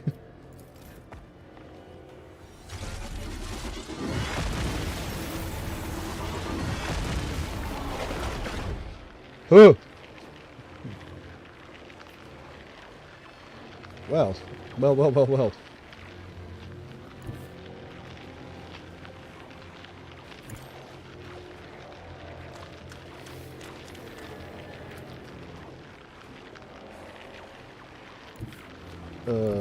Some of the angling of this looks weird.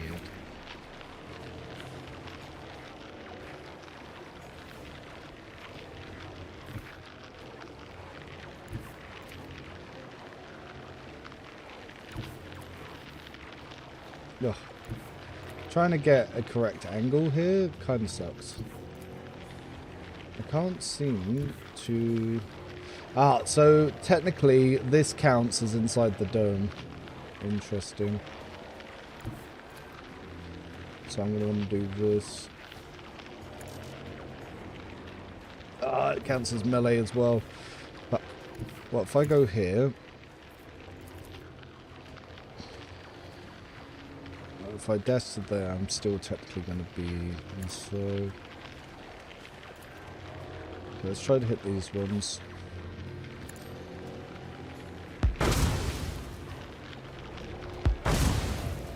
Melters. Okay, so Hader.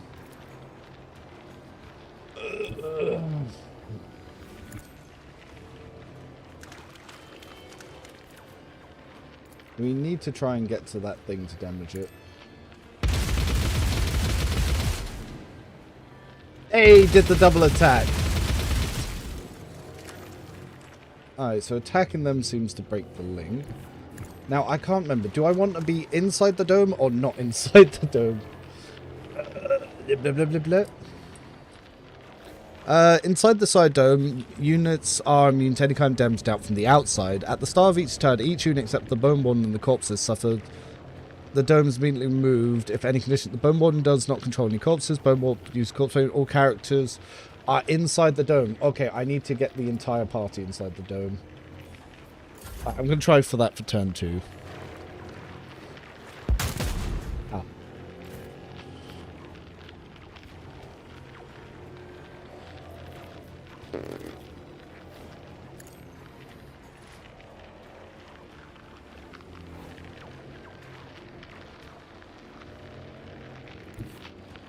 The fuck is you? Sniper corpse, okay.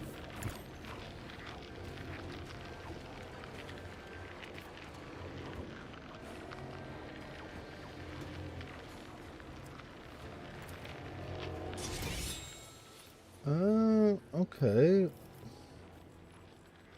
What if we try and hit the crystal?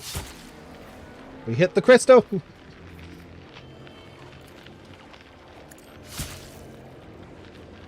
Interesting. Okay, his Psycher stuff looks very good. I think the dome is cutting it off. It's still a bit weird. Oh, what the fuck are you? Don't like that.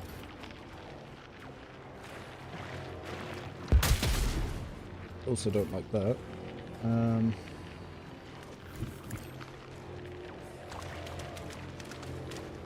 So...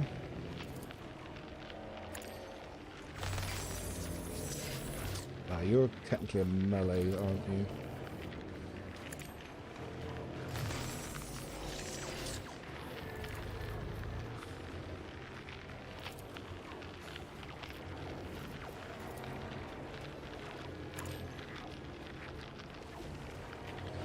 So I'm guessing the small amount of direct damage it does takes these guys out pretty usefully. Okay. So he's going to be very good for just popping these things out.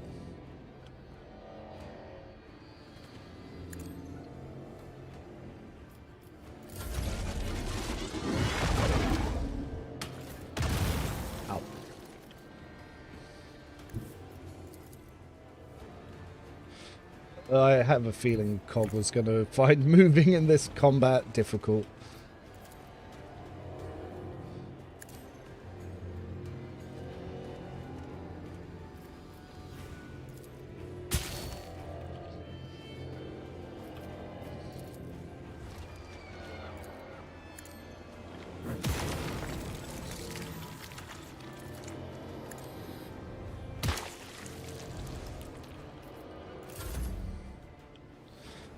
Psycho boy. Alright, none of my allies are currently on fire.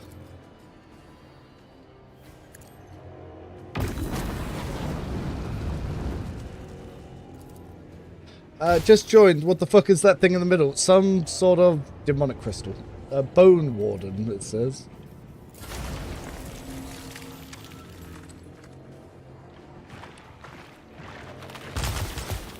Ouch. Alright, so now we've got that out of our systems.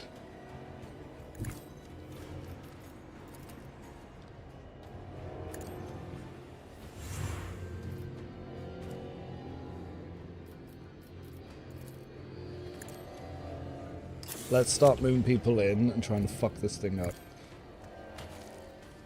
Oh, they take damage just entering the zone as well.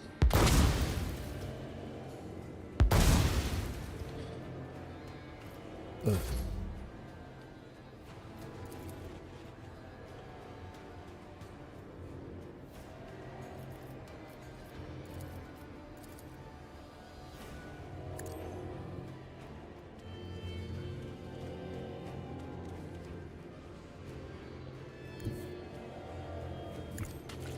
Ow.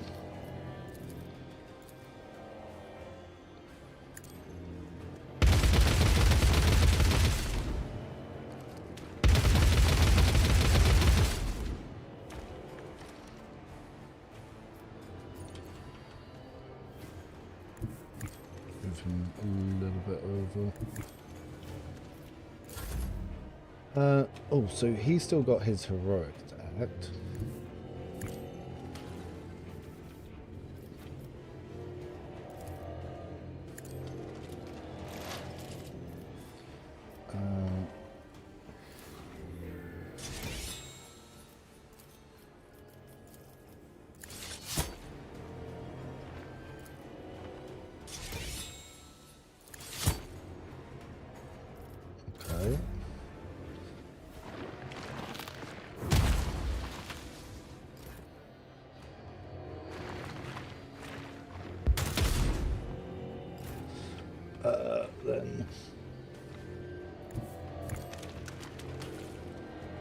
Ow.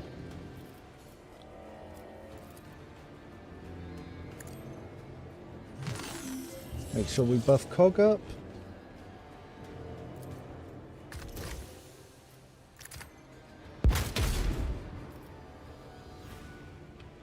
Oh, I've just seen the Psycher is in trouble. Fuck. When he runs in there, he'll die. I don't know if that'll mess up the encounter. That's annoying.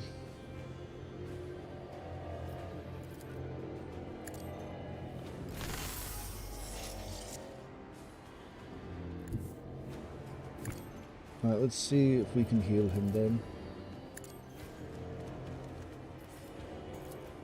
I forgot to put her ability for heal on dash on him. Dang.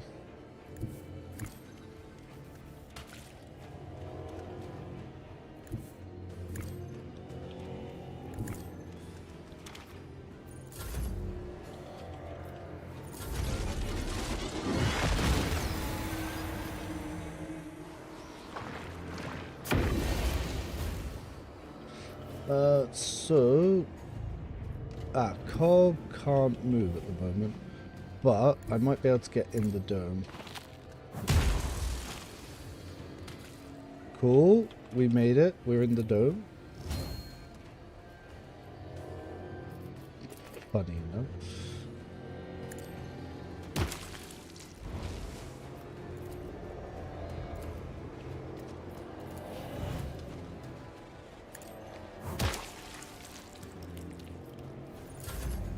Alright, so the Psycher is going to have to start... Oh, Medicaid cost MP.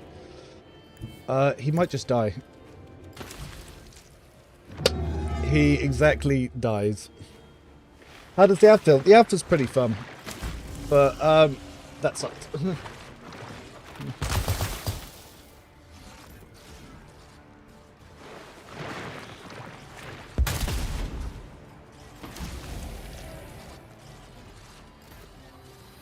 That was annoying. It's just falling over and dying because of that.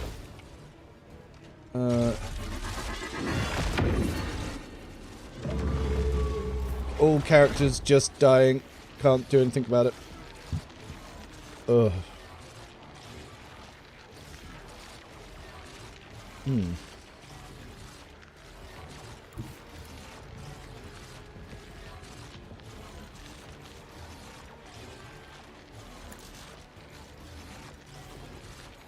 I need to get a position where I'm not going to be blasting my own characters. What is going on with this? Why can't I shoot it?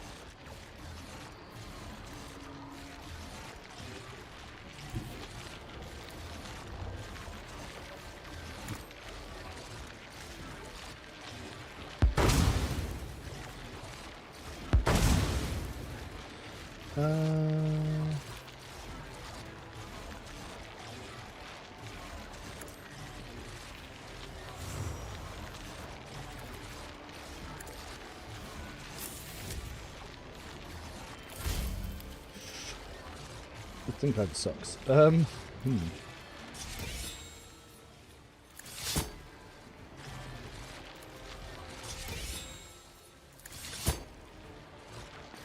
does this one do?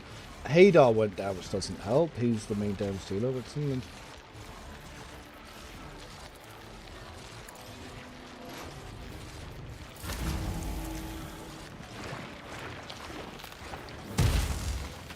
I don't know if we go wipe the ads, but the ads have way too much health for us to just be able to quickly wipe them anyway.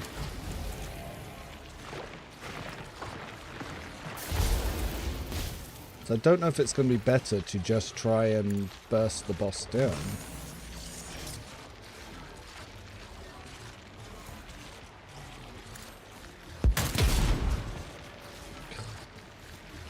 Apparently we critically missed and injured ourselves.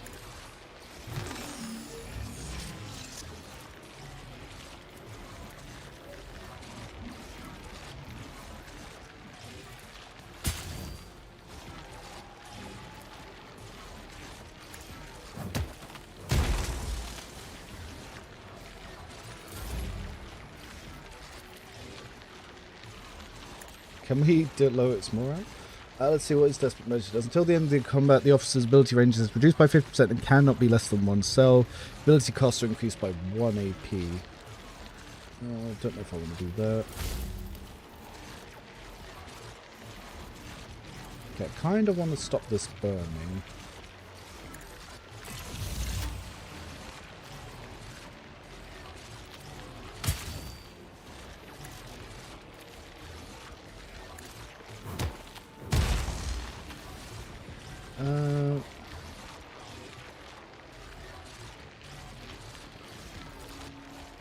Double damage, potentially? Well, we're getting close.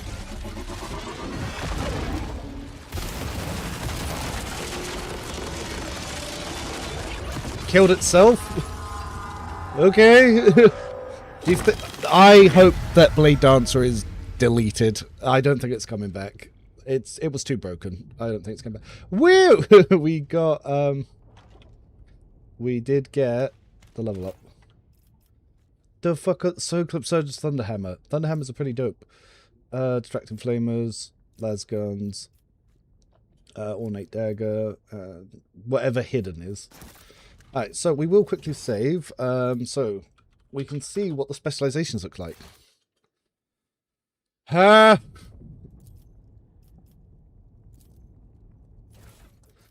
So, oh my god, report bugs, fuck, it's still, they've got the bug report button right where that is. So, as we were looking at this, so the level screen, we can see, obviously, the archetypes as we get them. There's obviously only our base archetype in alpha, so I imagine this will change later. We pick up features. I don't know what these 2 features are, because obviously it's not in here, and he took the skill for diplomacy.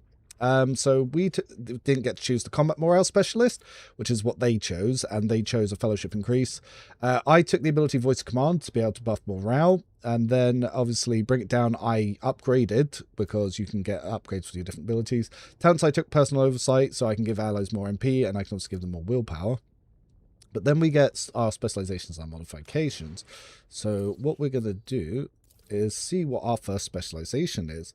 So medium armor specialist, interesting. What does this one do? So the available talents that we get increases. Repair kits restore 2+ times agility bonus mod armor durability. Interesting. Cover your vitals. The character's armor is broken for the first time in combat. They're immune to critical effects until their next turn. Interesting. Reinforced plating. Oh, by the way, thank you for becoming a member at Inquisitor, Rex.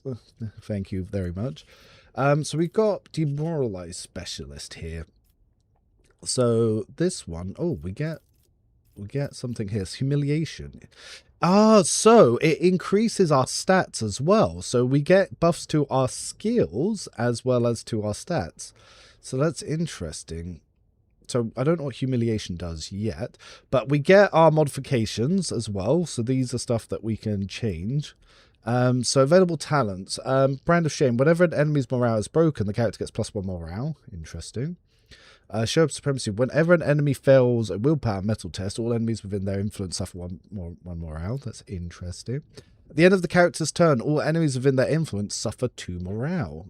Very interesting. I should actually make a note of all of these as well for later. Well, I did save it. But I wonder what this humiliation does, because it doesn't quite show me here. So attack debuff specialist, intelligence and agility. Yep. So attack beat evil tenant. So this is what the Psycher has. So whenever you do attacks, you can do suppression and stuff. But what is attack buff specialist? And it's interesting that it has mixed attacker. So attack buffer, insult to energy. Attacks made by allies within the character's influence or made against enemies within deal 12% more damage to the target. Interesting. Whenever a non-disposable enemy dies within the character's influence, they gain 2 morale. This feels very melee focused. This character cannot be hit by allies' area attacks. Interesting. So if an ally makes an attack against a target that was previously attacked by the character, they deal 7 additional damage with this attack. And what does that scale from?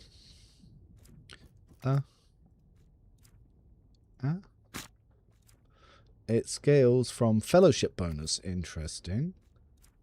This one, the target's hit chances increased by 12% 1 round. The target deals 10% damage for 1 round. Ah, so these increase our buffs. Interesting. So we can buff our allies' hit chance with that. Ah. Ooh. Okay, let's look at attack buff specialist for now. So I'm going to make a note on it over here. Oh.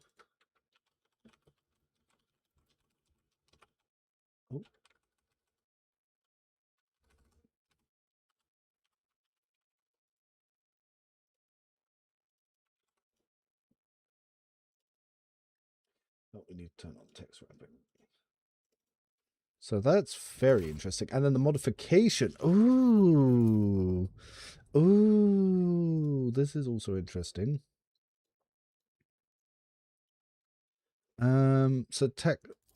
So this one, ally attack. Ah, so we get to choose which one we have. Ah, so we even have some from officer. So the officer increases target allies' damage by 5 plus 12% bonus for 1 round. Interesting. The officer removes bleeding, burning, and tossing from the target ally. Ah, that's also very good.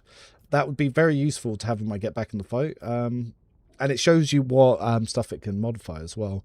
Iron Discipline, the officer gains hit chance. Cool, keep it up. Whenever the target ally kills an enemy for the first time on their next turn, all allies in the influence gain 1 morale. Move. The officer grants target ally Philibus MP on their next turn. Interesting. Grants the target an ally bonus to all skill tests. Interesting. And whatever the increases the ally's defense.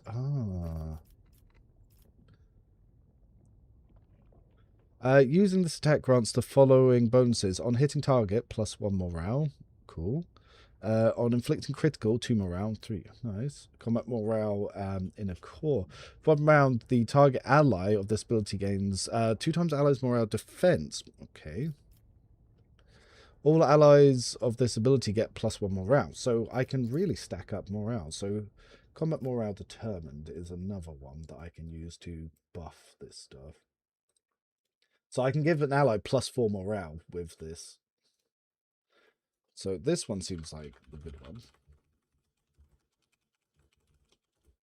Ah, very interesting. So this is cool. I think there's a lot of interesting builds we're going to be able to make because of stuff like that. So let's have a look at what Hadar has access to. Okay. So dual wield specialist.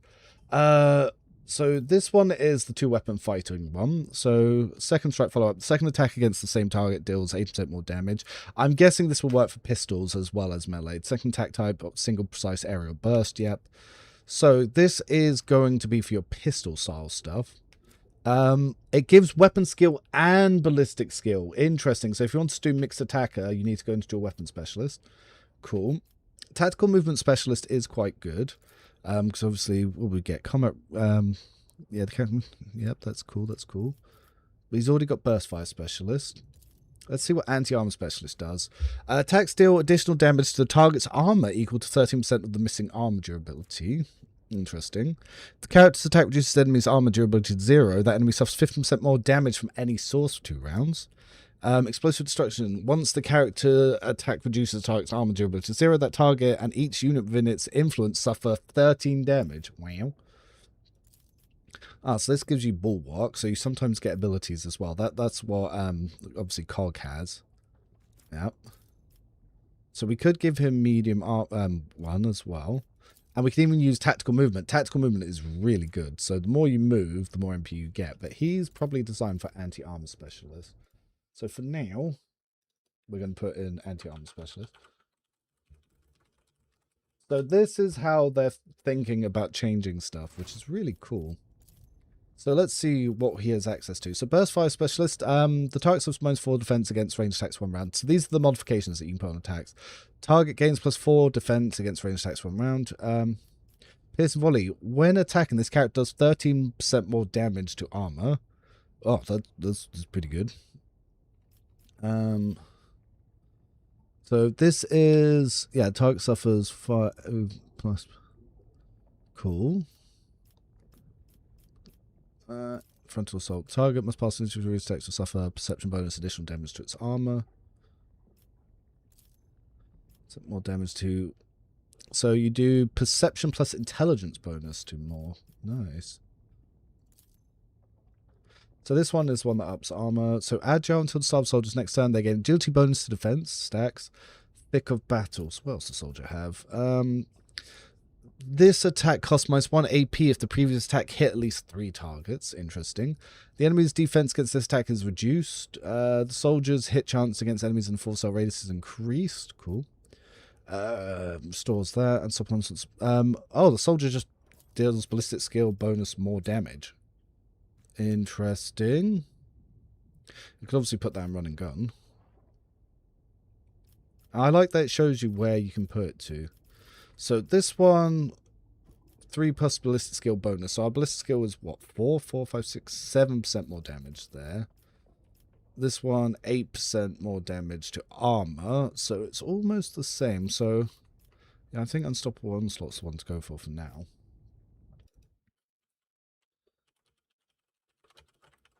Oh, there's a lot of potential here. And then obviously we've got Unstoppable Onslaught that we can put onto here. So if we then... yeah, we can modify that to run and gun. And we can also have a different one here. So this one increases his range based on his that. So which one is locked mode? So if we put that here, then we can put... yeah, that's on that one. Interesting.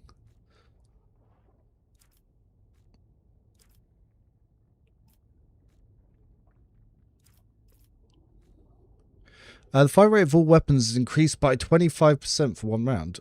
Ah, so if I dash, this one, what does that even apply to? None of these for now. But yeah, that's pretty dope. So this one, allied targets +1 more round. So we probably want that in voice command. Ability cost -1 AP if we've got high cost. So we'll put that over here. High morale. So yeah, we reduce that. This one, if targets damage dealt...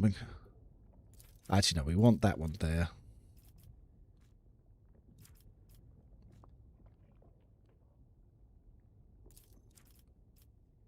So we can reduce the cost of this one at high morale. Ooh, what are we thinking, everyone, looking at this stuff? Can you copy builds you find online or something similar? I remember how tedious it was to respec characters at high level. I make the builds. I don't know if they're adding anything. So Dark Heresy spreadsheet is for Inquisitors only, and yes, you already have access to it. So Rexay, you just joined as an Inquisitor. If you go onto the Discord, link your YouTube account, you'll have the spreadsheet with my builds that I've been putting together so far. But obviously we can't create our own characters just yet, so it is still somewhat limited. So she's obviously doesn't need burst fire specialist, but anti-armor specialist could be a good one here, or even medium armor one. Dual weapon specialist could go down that route. You could even put her in heavy armor, which is kind of cool. But I like her tactical movement specialist, so I'm going to give her anti-armor specialist. Yeah, we'll be able to see the recruits for specializations as well.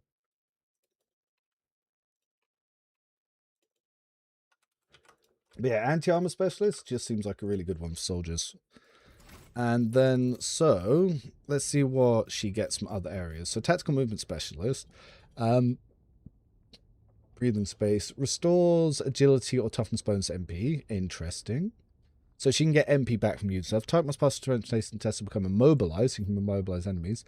Reduces the cost of ability by -1. Oh, interesting.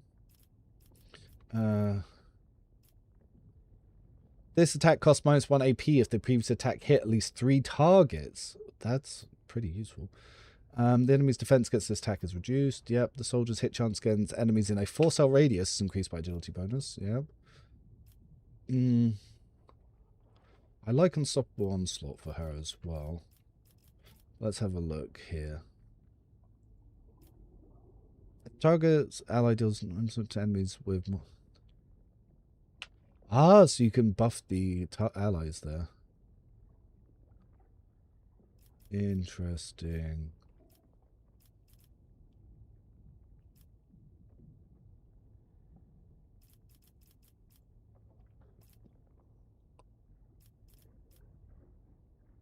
Yeah, I'll take this one, stop at one slot for now.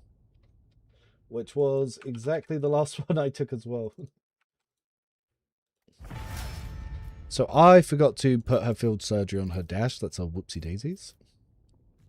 Reduces the... Yep, so that gets rid of that burn over time stuff. So unstoppable onslaught. Soldier deals more damage. So we can put that on her... I'd say run and gun. And then she's got neurotoxin on her area attack. So yep, that hurts their skill checks. Very cool. Now let's have a look at... Ooh, he can unlock Santic now. God Emperor Shield. What does that do? Availabilities, Martyr Blood. Until the start of the Santic's next turn, if the unit is affected by the God Emperor's Shield or the God Emperor's Crushing Shield, it takes damage. It's shared evenly among all units with the same effect. Interesting. Sword of Faith. The Santic melee weapon is blessed by +6. Interesting. So he's got attack buff specialist, and he can get demoralized specialist. So Santic gives us fellowship and willpower. And we get more talents. So Purifying Flames. When an enemy hits an allied unit affected by God Emperor's Shield or God Emperor's Crushing Shield with a melee attack, that enemy must pass the toughness resistant test with a -0 penalty or suffer 6 levels of burning. Oh, they link very nicely. All allies affected by God Emperor's Shield or God Emperor's Crushing Shield remove 1 random negative effect at the start of their turn. Interesting. A damage over time effect, a status effect, or 1 critical state. So God Emperor's Palm is probably going to be really good. Hello. Yeah, especially because that's what sort of stopping me from using stuff. Avail for modification, Sacred Smite. Yeah, okay, we're definitely going to Santic here.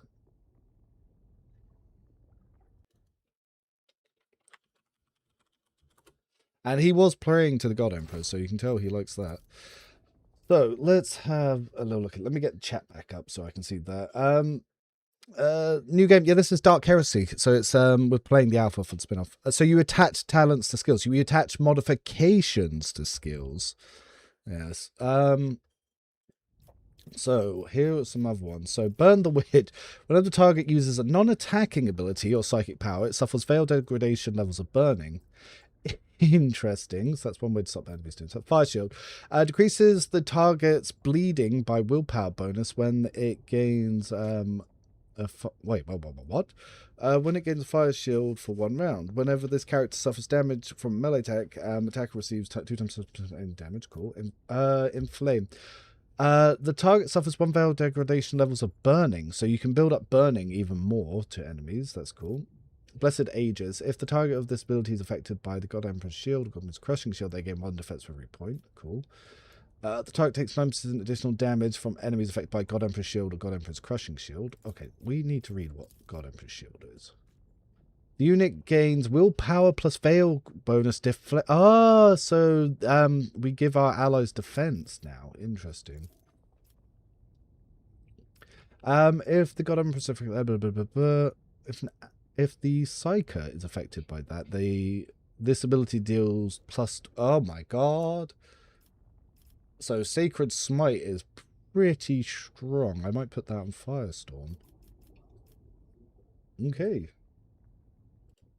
God, I need to read the others as well, though.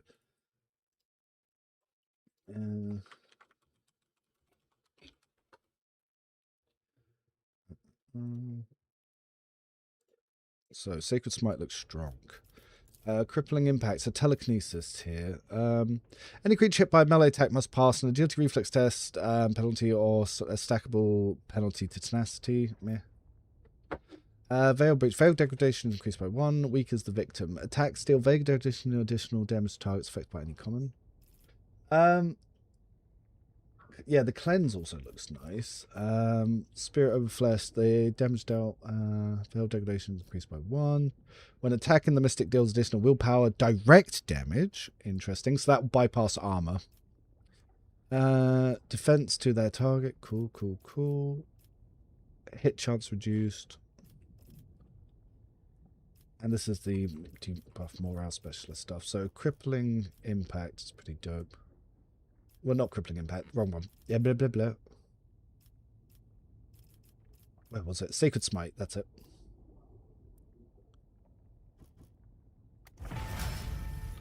So, Sacred Smite, we're definitely putting on Firestorm. This one, if this ability is rhymed, the Psyche's next turn is rhymed again. So this one looks pretty good for Blaze Weaver. Another one has chances to rhyme. So God Emperor's Shield, we'll put that on there.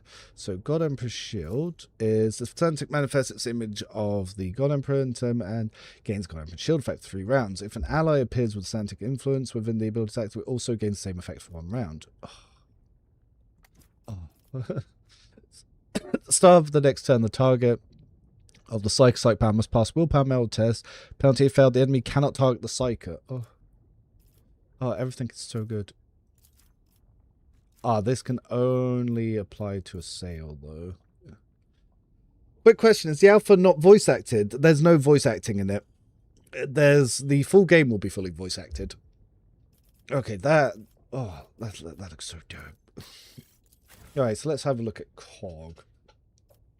So tactical movement specialist could be funny because it means that when you move around allies, you don't actually cost any movement there. So this one's only meant to get weapon skill, but I've not seen him have any dual weapon options. He obviously wears heavy armor. So anti-armor specialist could be useful, but I think tactical movement would also be pretty dope on him as well, because it not only gives him toughness, but it allows him to move by allies without costing movement. And if I want to use the Bulgrin effect of him, I might need that one. So yeah, I might actually go for a tactical movement specialist here. I hope there's another combat in this. That's all I'm going to say.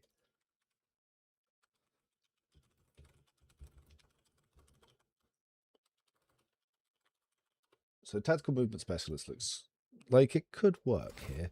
So group by source. Let's see what COG has access to here. So yeah, you put the modification on the abilities to them. I really like this modification system. So heavy armor active. For the next round, vitals damage dealt against target allies reduced to 0. Meh. The target ally gains 6% armor damage reduction for 1 round. Meh. The character's armor durability is 0. They regain 14 armor durability. So there's a way that you can use Endure to really pump that back up. So this one abilities restore MP, which can be useful. Target must pass strength test or becomes immobilized. We can stop people moving that. Reduces the cost of this ability by -1 AP. If the cost is 0, the character gains +1 AP once per round. So this will be very good for charge, because now we can start using that. But let's have a look, see what Warrior actually offers here. So this unit's hit chance is increased by 2 times agility bonus. Battle Rage. If there's at least 3 enemies within the Warrior's influence, this ability costs 1 AP less. Interesting. This unit's hit chance is reduced by strength bonus, so you can debuff them. That's cool. This unit's damage is increased by 2 times strength bonus. Interesting. Race to death, this unit gains agility bonus defense for 1 round. Interesting. Damage dealt by this unit is reduced by toughness. Okay. Stability. This unit regains 2 times armor durability. So you can use that to get extra boost out of Endure. But now I want to get charged so we can get COG into battle a little bit more. Though, the toughness bonus, this will make him much more tanky. Now, do we want to get him in battle, or do we want him to be tankier?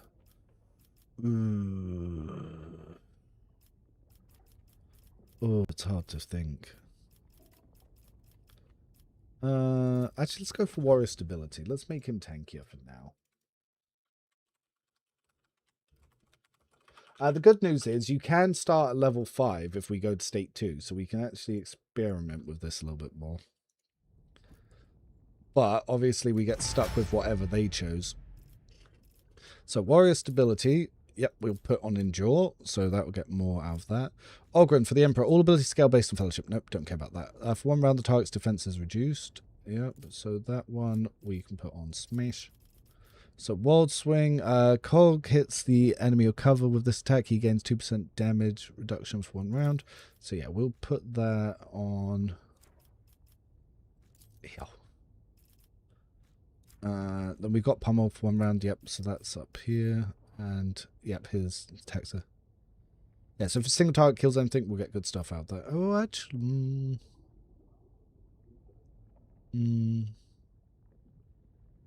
Yeah.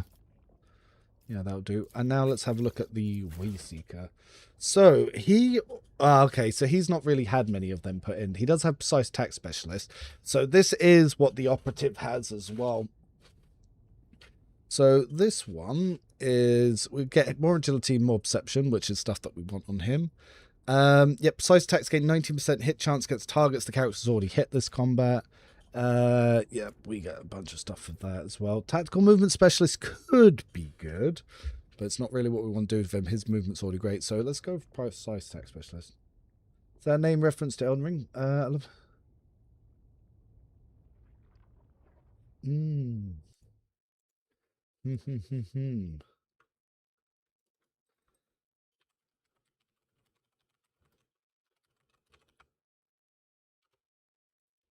Interesting. So let's go next. Group by source.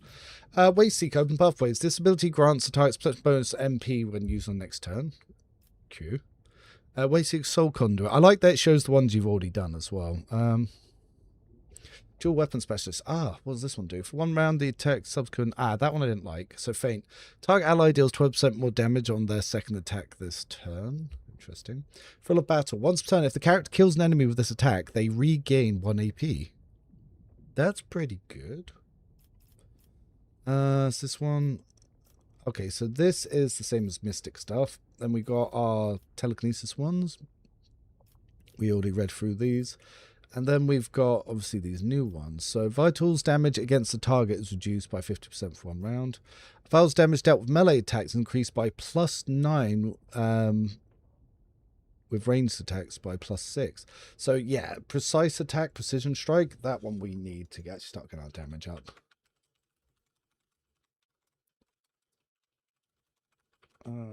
Bam. So we will take this.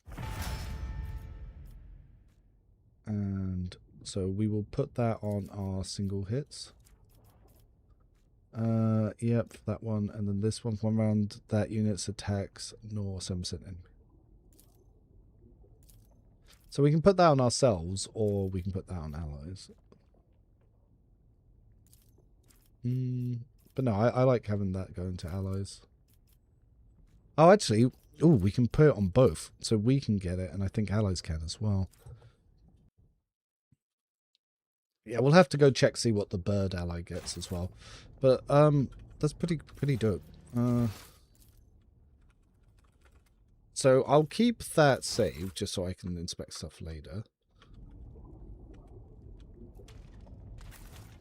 Now, this might be the end of the alpha, so just in case it isn't, I'm going to quickly heal everyone's injuries before they suddenly surprise us with another battle.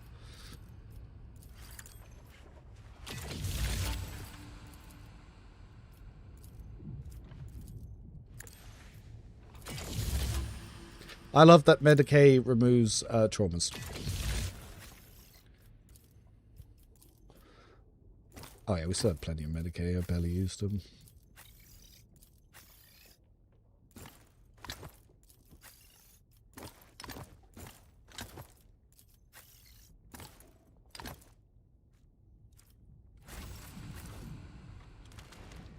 You must first submit your case report using the Inquisitor journal.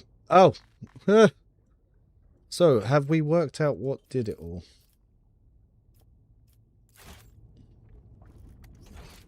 Yeah, I'm guessing... actually, yeah, so Inquisitorial Journal. So, on the trail. So, this one, I'm pretty sure it was the Warshaper.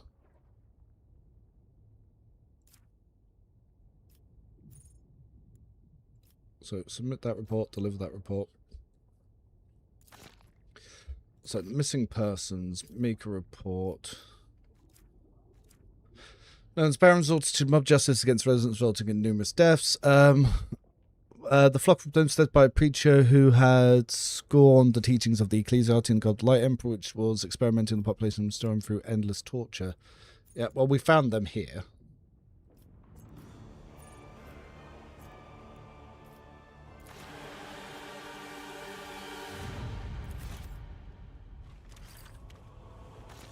Missing person verdict, flock of repentance.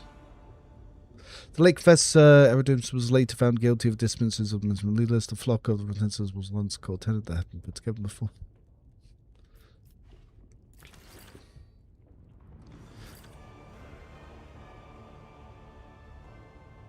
Yep. Your mission is accomplished, Acolyte. You have survived the Alpha and trial and reached the end of our playtest, but your duty is not at the end yet. Blah, blah, blah. Cool. So let's check World State 2. So there's actually meant to be a harder World State where you've got more stuff going on. And you start level 5. So, yeah. By the way, you can submit those reports earlier than this. So the missing person one, you can actually get an alliance with the crew, which I did on the last stream. And obviously, don't know what the second report would do there. So we get a live survey. Let's have a look at said live survey. Let's see what we all think, chat. All right, so let's let me have a look at where my face is. Yeah, it's in the bottom. That's fine. So, 75%. Have you played the alpha? Yes. How familiar are you with it? I am a hardcore CRPG fan, and I can play every game I find. Yep. Briefly. Yep. How familiar are you with the Warhammer 30? Fairly familiar. How well does Warhammer Dark Heresy create the atmosphere of Warhammer 40k? The atmosphere was perfect. No, I thought it was really good. Please share with us your thoughts regarding the atmosphere. Much grittier and darker. Very enjoyable. Cool. Have you finished the alpha of Dark Heresy? Yes, finished the alpha once. How would you rate the alpha of Dark Heresy? 4. There was a few things, but yeah, it's pretty good. Daring. Have you used the additional option sliders? None of the above. I haven't played in custom difficulty. How much does the difficulty matter, state in your opinion? It was much more difficult than it was a bit more difficult than I expected. Yep. Actually, wait, normal. I didn't play that. It's a bit more difficult than I expected. No, I actually thought Daring was a bit of an improvement than before. So I did stable. How much do you like the Ministerium Sectorius changes on the different playthrough conditions?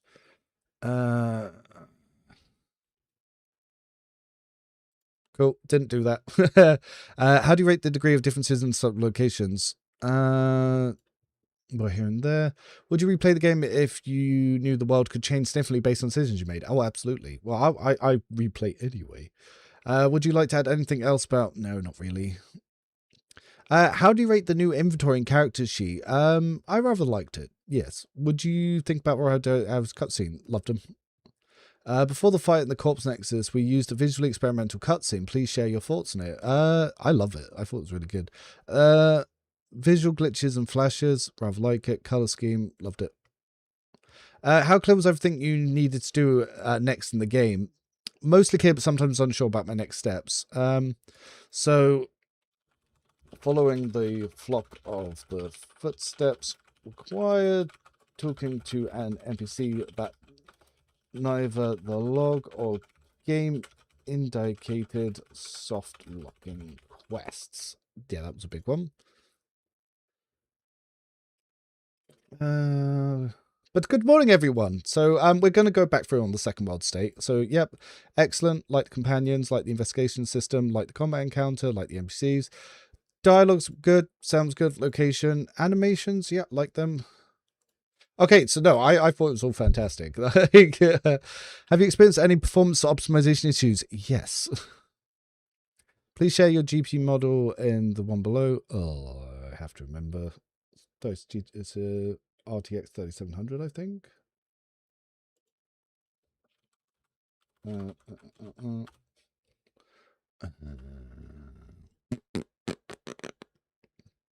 It's processor. RTX 3700. I need a new one. Which metal band am I in? None of them, but I do do a lot of scream vocals and singing myself. But I might need to pop a light on in a second. So my go-to songs tend to be stuff like Devil Driver, Slipknot, a bit of Slayer here and there, though I can't do the highs of Slayer. Metallica do a lot of that as well.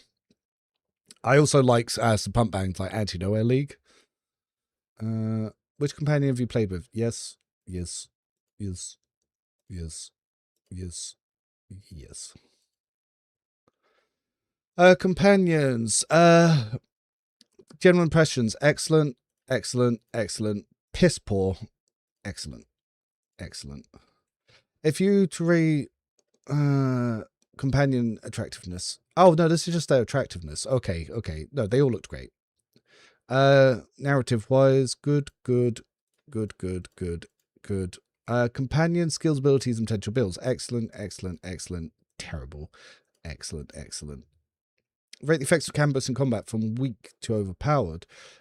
She was actually the best one. He was strong. He was strong. Terrible. Yeah, normal. He did a lot. And yeah, this guy was the best. Like, Jesus Christ. Which companions did you enjoy playing the most during combat? Yeah, without a question, it was Saros. Which companion did you enjoy playing the least during combat? Without a question, the crew, because she's just sucked. Operative feels very bad to use. Low damage, low attacks, lower impact. Good work. Yay. What else they got? Please rate how much you enjoyed Dark Heresy Alpha's narrative focus. Very good. Please rate how much how difficult it was to read the text. It was fairly difficult. There was a lot of text. Glossary was rather useful, but most of it didn't work. How do you rate your character's reactivity and dialogues? Yeah, I wish there was a little bit more to it. What's this one? How do you like the new vertical dialogue of the interface? I liked it a lot, actually. I think it's better. Which prominent NPCs do you really like? Well, I like these two. I hated Rotten Fish, the amount of times that came up. If you like me, no extra comments needed for that. On a scale of 1 to 5, how much did you enjoy the ground combat? Excellent. Which combat encounters have you played? Yep. Yep. Yep. Yep. Yep. Yep. Yep. Yep. So I've done all the fights. Yeah, Operative is worse than it was in Rogue Trader. They actually made it worse. So this one, I liked it. The Flock one, very poor. I didn't like that he just runs in and dies. Excavation Site, Battle of Lemfar. Yep, that was really good. I liked the extra mechanics. Baron's Den, the Baron's Men. Yeah, that was okay. It's just a giant battle. Mechanical Tree, loved it. Battle of the Crew was okay. Ancient Shrine, I didn't like that one. And this one, yeah, it's pretty good. Enemies, rate the enemies on a scale of 1 to 5. So this one is overall impressions of them. So rate the enemies. So they were good. They were good. Also good. Crew ones, average. The enemies in this one were kind of boring. And this one was really cool. Rate the combat special mechanics. So the mechanics of this one, very poor. Survival quest, gross. Saving the hostages, really like that one. So yep, the Lethars one, really like that one. This one is just overwhelming enemies, it's pretty bad. This one was difficult and hard to do. This one was kind of boring. This one was kind of boring. This one was really cool. Rate the combat's balance. So balance excellent here, very poor here because they just sort of run in and die. This one, the balance pretty good, I'd say. Baron's Den, very bad balance. Mechanical Tree, overtuned quite a bit, but I think the balance is good for there. Brown Marshes with the Crew, it's kind of boring. Not much going on here. The Shrine one, I didn't like it. You're just sort of trying to kill trash mobs. This one might be a little overtuned. It killed itself, which is kind of nice, but like half my party died before they could act, and then I had to run into the sphere, and then they just died. But I won in one go, but I didn't understand what was happening, and I won, but it felt bad. How was it done? What's going on during ground combat? Everything was clear. How were your secondary objectives during the battle, if any? They were confusing. Like, most of them you couldn't even interact with. Like, the Mechanicus one did fuck all. You couldn't even use it. How enjoyable was it to use your companion's ability in combat? I enjoyed it a lot. How clear was it to your abilities work? Everything for me was clear. How clear was the information about your character's status in combat? It was mostly clear. It was a little confusing, but it took some getting used to. Did you understand the group morale mechanic works? I had a vague idea of how that worked. Do you understand the principle in which group morale scales increase? Didn't understand that at all. Have you seen the morale progress bar leading to an instant victory? Yes, I've seen it often. When the window popped up without winning a battle because of the group morale, did you understand why it appears at the moment? Yes, I was winning too hard. How did it feel when the victory notification appeared on the morale bar? Popped up too late. I felt like I'd already won long ago, yeah. Do you understand how the aiming mechanics work? Yes, it was very clear and easy to figure it out. What do you think about the frequency of leveling up in... leveling up too rarely. I figured out how it worked, but it took me a while and didn't understand it completely. I had a vague idea of how it works. If you were level up Warhammer Dark Heresy, how did you understand leveling process? I understand everything perfectly. We've added a new sorting option to level up by source, which group I prefer to group by source. Group by type wasn't best, but group by source was better. How did you like the focus on mechanics in combat? The enemy concentrates on target. I have no opinions. I didn't realize it was a focus. Well, I liked it, but it wasn't an interesting mechanic. That's the only option I've got. Dark Horse, we've added a new parameter to the health bar, armor durability. What did you think of it? Yeah, I easily understood it. How do you like armor durability and parameter? Yep, I liked it very much. It's a good improvement. How do you understand the mechanics? It was perfectly clear. How do you like the injuries mechanic? I quite like it. How clear was it to read was the color and line of sight during combat?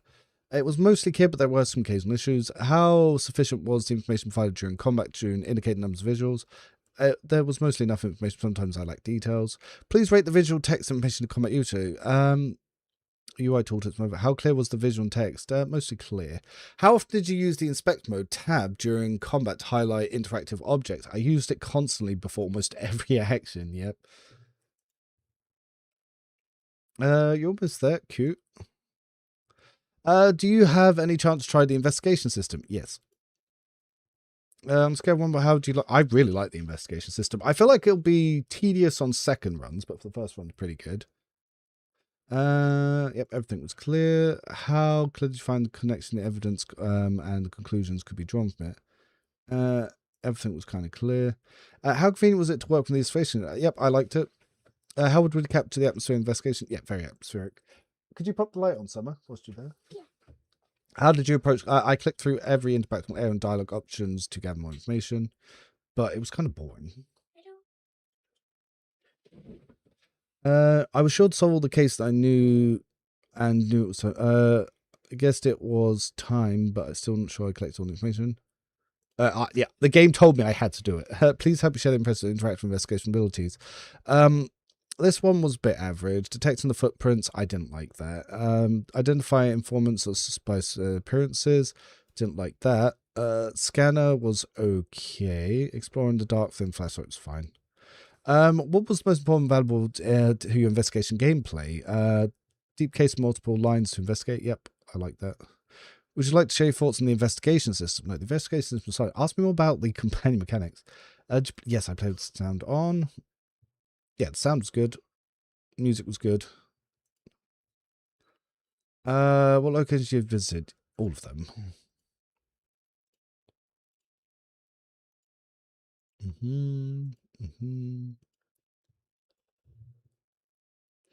Locations. Please share your opinion. Oh no, every location I really liked. So I don't even need to go through them one at a time. It was all really cool. Didn't like traversing that. Please rate each location on a scale of 1 to 5. Visual. Upper Town was okay. Flock's Refuge was good. Baron's Den, didn't really like that. Space Trump's good. I actually really liked the Creeps test. Yeah, these guys, those areas were fantastic. Please rate your slow from scale following parameters. So, yep, the camp felt good. Upper Town, I didn't really like that. This felt good. Baron's Den, not a big fan of it. It just seemed like a mess. The rest of them were all good. Please rate each location on a scale of 1 to 5 according to their following parameter. Interactivity and exploration. This one was, there wasn't much going on there. Wasn't much going on here. That one's okay. This one probably about average. Average. Hidden Cave was cool. Ancient Shrine, there was literally nothing going on in them. Please rate each location. Parameter combat encounters for any. So we had 2 good ones here. Upper Town, we didn't have any. Didn't have any here. Baron's Den, I didn't like that one. This one was good. This one was good. Wasn't any here. This one I didn't like. End one was good. Phantom Zone about to get wrecked. I like the Phantom Zone. I didn't like the camera movement. So Atmosphere, they were all really good. I just don't like the Baron's Den.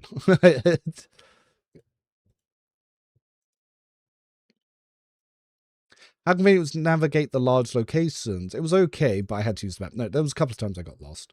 How clear was the overall layout, possibility of location where you could climb me through? Everything was clear with that.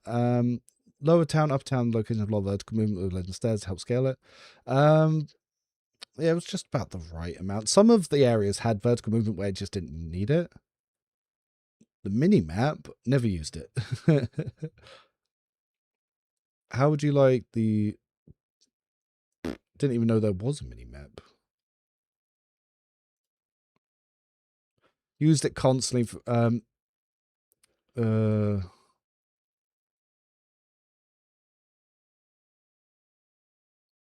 I used it constantly, but it was not convenient. It was not convenient.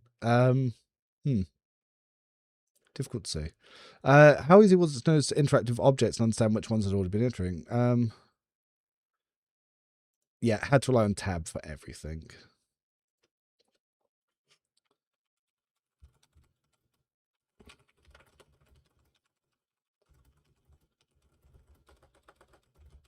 Yeah, just give me a toggle.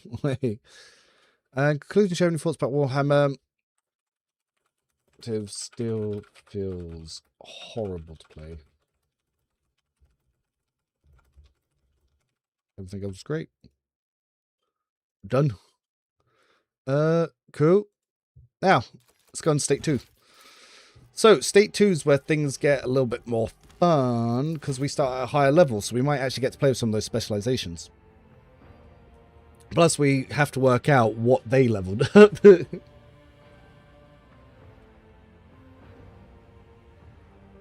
And the world states change, so it counts you failed the prologue, so the world's stronger and harder. They also give you a operative companion, so you can try a combat with him.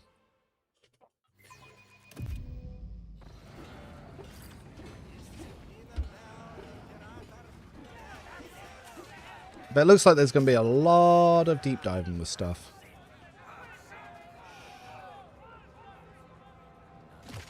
So this time we have our standard people. So we've got the endgame armor that we would have had towards the end. We've actually got the ring that we got in the final area. Same sniper rifle. Then Haydar, he has gloves that I didn't even get access to. Rate of fire damage reduction. What the hell? Slightly better armor here. Still got his heavy stubber. Knife's pretty meh. Then over here, she's got her upgraded pyro armor that you get towards the end. She has something that increases her burning that you didn't even have access to. And her shockwave shots do more. Then over here, he's still got his mystic robes. And, well, his gear hasn't changed. What time for me to top off? We'll have a good one. Then over here, we have a mercenary operative. So we're actually going to try and work out how this operative stuff's going on. Maybe it was just the crew companion was ass. So he has a long las, which has got quite a bit of armor damage here. And then obviously a regular sniper rifle. So try the wearer gains one more out style of combat. Anytime the enemy attacked by the wearer makes resistance test to avoid critical effect, they get... Okay. So prize clip, whenever the wearer kills a target with a single ranged attack for the first time in combat, they immediately gain an additional attack. Hey, look, an item to not make the archetype terrible. That's not good balancing. Yep. Requires crew... what? Okay, that must just be a visual because he's fine with that. And then we've got mercenary leader. Is this an officer? So they've got pirate armor. It looks like the Hive Scum. So they've got a sword on here. They've got a bolt pistol. Let's have a look at the character stuff. So it's an officer, but it is an officer without a home world. So we got attack specialist and debuff specialist. Cool. So they've put on combat morale specialist, but they look like they haven't chosen a second specialization, which is a bit weird. So he took the burst fire overdrive and he took chosen target. We'll have to see what other stuff they've taken in here. She's still got a tactical movement specialist. Yeah. So let's see what we can put on their abilities here. So none against non-disposable enemies. Yep, that's going to come in here. Mine's if the noble's AP is even greater. Yep. Oh, so he took voice command as well.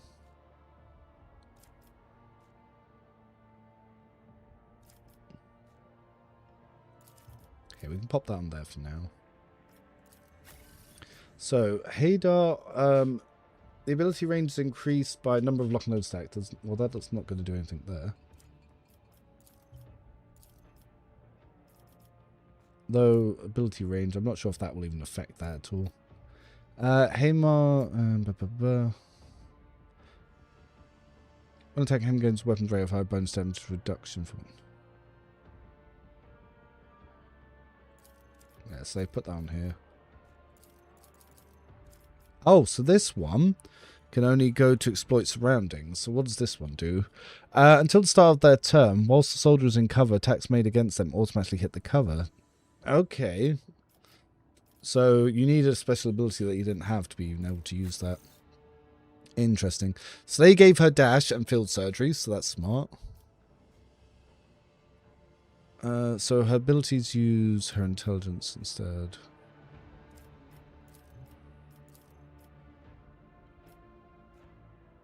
Oh, her intelligence is actually worse.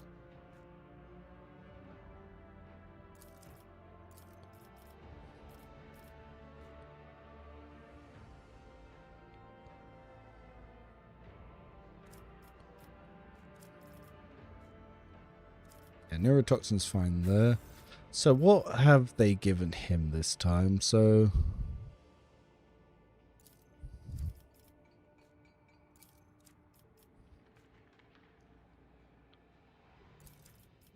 we can double Firestorm. Okay. And then let's see. Ah, so they've not picked any modifications for these guys. Interesting. Interesting. So we get to see what the flooded version of the world looks like.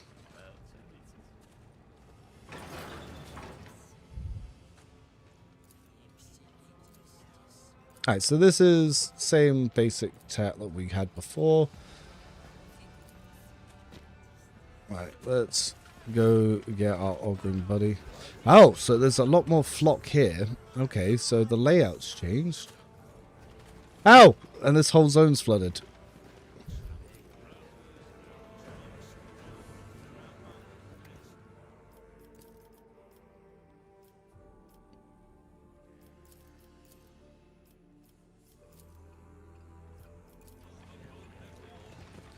Neat.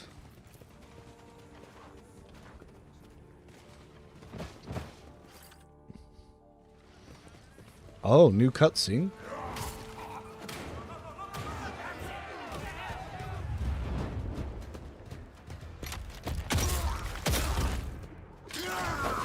Same cutscene, different angle. What's been in specs again? Don't know. You'll have to check the Steam page. Yeah. Still liking that. Nice.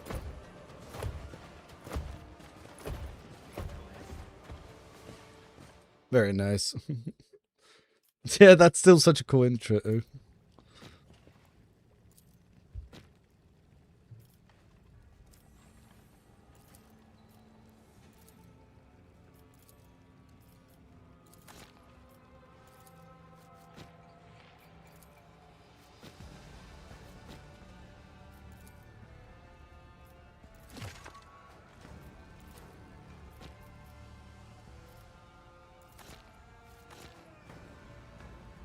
Oh, I've got to piss... Damn it. I've got to piss those guys off if I wanted to get the bear heavy bolter thing.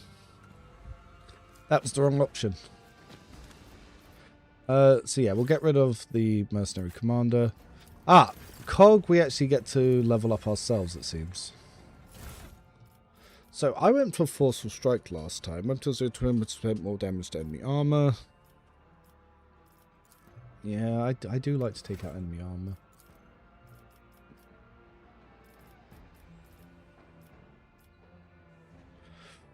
Do we take hand-to-hand combat this time?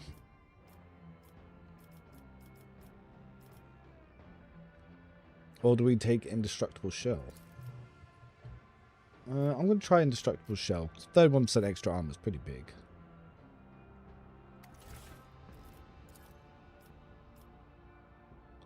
So that one's 3 defense, though hand-to-hand combat's 5 defense against melee attacks. Do the slash maybe next time. So let's get hand-to-hand combat expert, which is going to be weapon skill. Okay.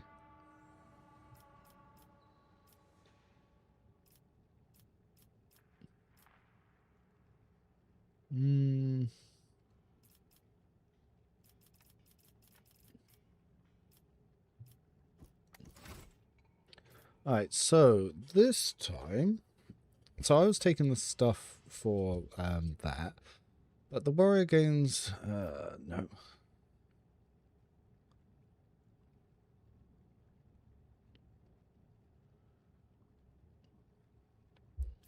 What does this one do?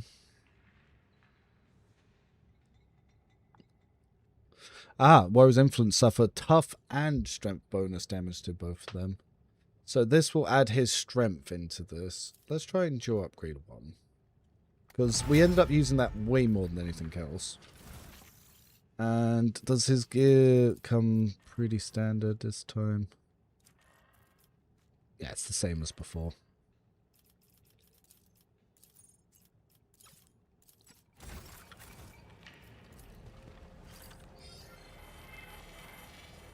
Do the slash. Nope. The hotkey for that's still not working.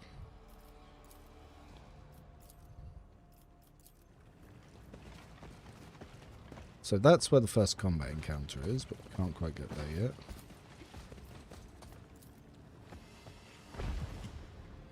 Oh, we have to go all the way around for that.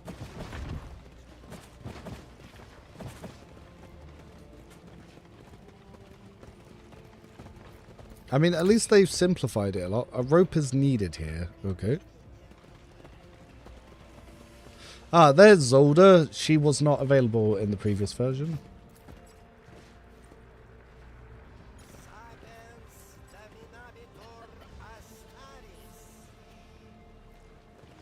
Yeah, so Remortis kept going on about this Zolda character. And I was like, what Zolda character? She did not exist in the other world state, that's for sure.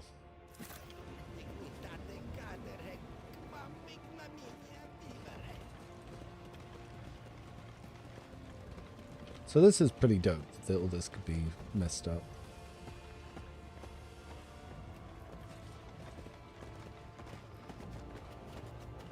I wonder if the shops are different in this world state.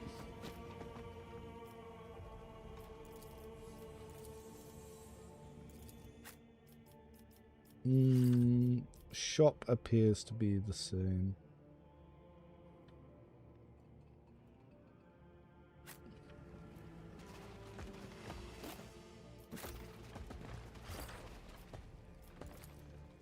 Guess the exploration site is underwater. This must change the story a bit. Yes, it will do, won't it?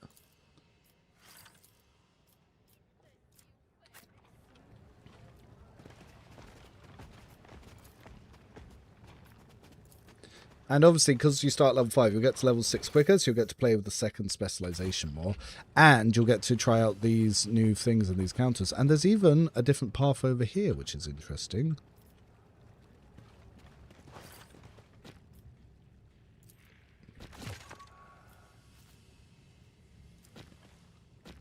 So we've got to work out what happened to Durkus this time. We did that last time, I mean, but it's obviously going to be a little bit different.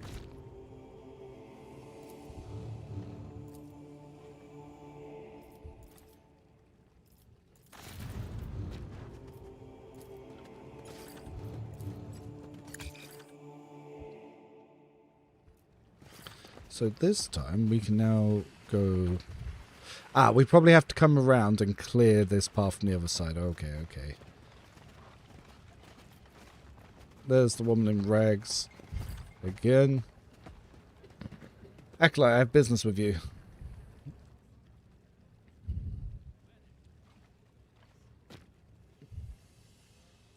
But mistress... So, let's see what the excavation site looks like with the water this time.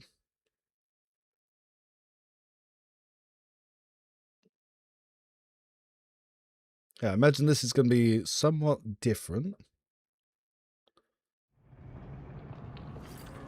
The excavation site appears not to be flooded.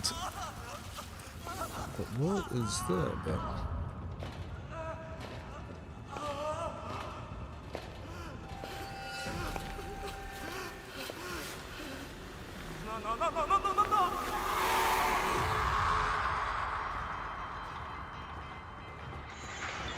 Yeah, it appears that this area has not changed with the sea quake.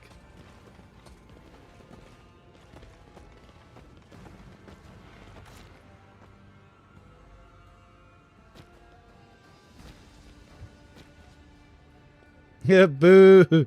Boo.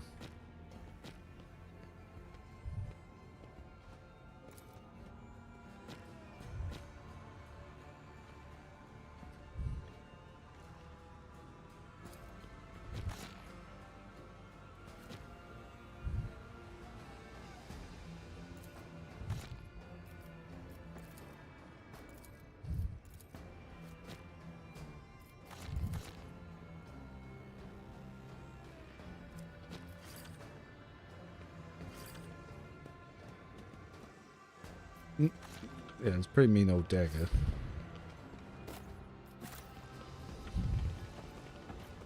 I wonder if my stats are going to be higher for some of these checks.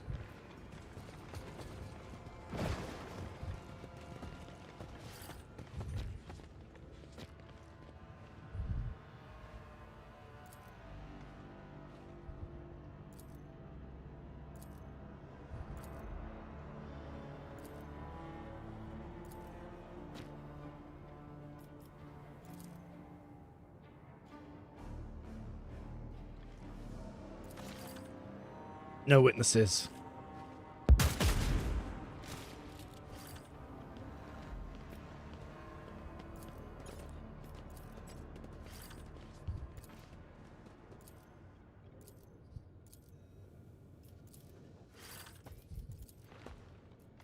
Alright, let's quickly go through here. I will be right back. I need to go pee. So let me just quit that to be right back.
Back. So let's continue. Yeah, I want to go to the combat and try to see what they're doing with this sniper. See if he's better than the Kroot one. But I've got a feeling he's not going to be, because they haven't seemed to have selected his specializations for the Merc.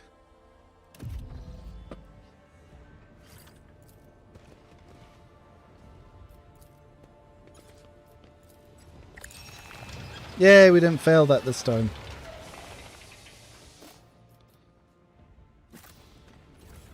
So, we get willpower burning to armor. Again, she has no willpower. Such a silly item. He's not using flavors yet. Okay.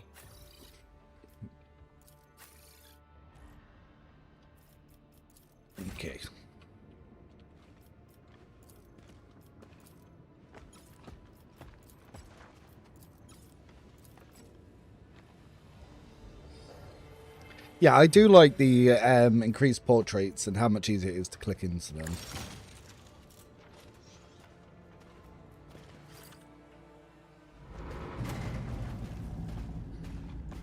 Oh, here comes Lothar again.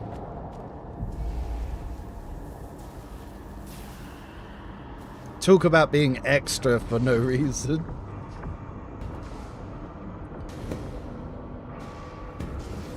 Do you think Heinrichs will make a cameo? So I actually asked directly, and I believe he won't be, is what they said.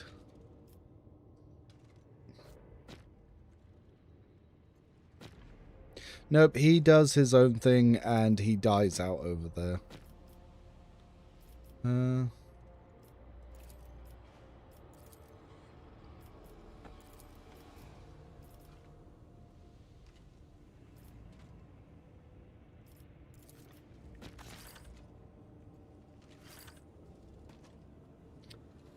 Don't like playing the pre-build MC. To be fair, the pre-made characters are probably better than what half the people will come up with themselves anyway.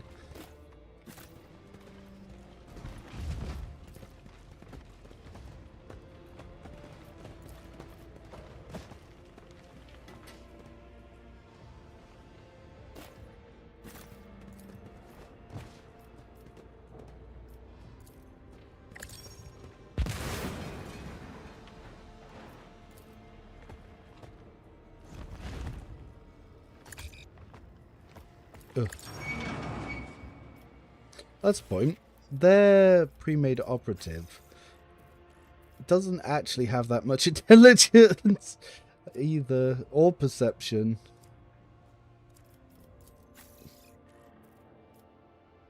It's because he doesn't have any of his stuff in it. Ugh.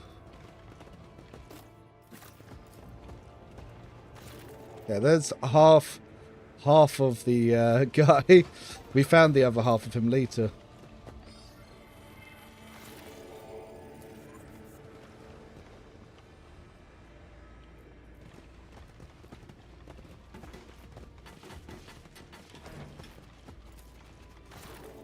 It's probably Ablard so he can announce this one last time. As far as I'm aware, there's no crossovers happening. I did ask about that, and they did seem to imply that wouldn't be happening.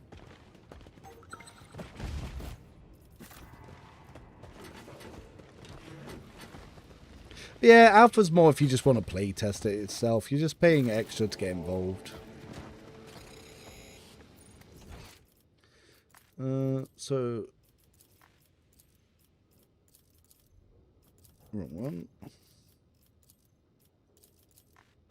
Where's the one we need to research?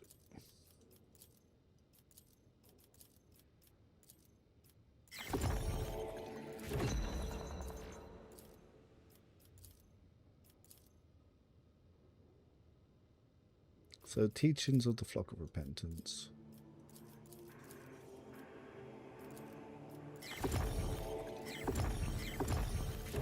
Yeah, we now know that half that body got fucking chaos culted.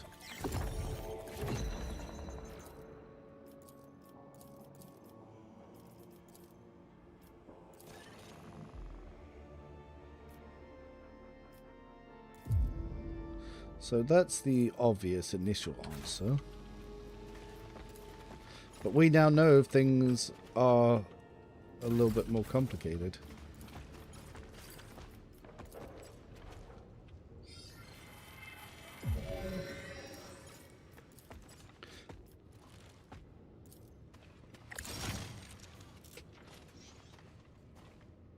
Good morning, is this the other scenario? Yes, I'm trying scenario 2. So I finished scenario 1, going back through scenario 2, which is with the flood.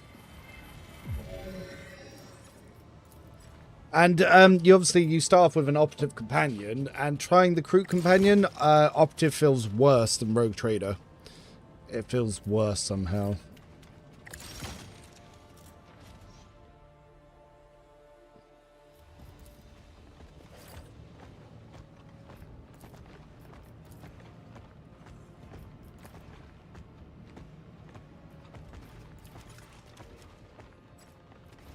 Oh, yes.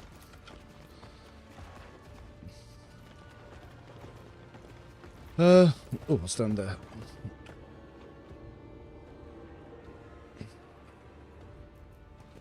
Alright, so who ransacked the camp? So, I still think it was bandits took the supplies. Who was attacked at the camp? I think bandits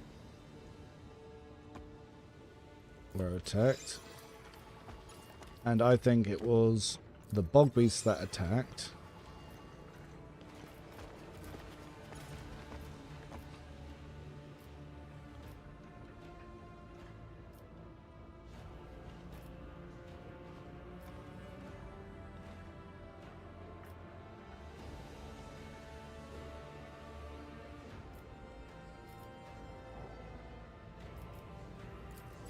So they left the camp, and then because the camp wasn't here, the bandits raided them, and when the bog beasts attacked, they got the bandits.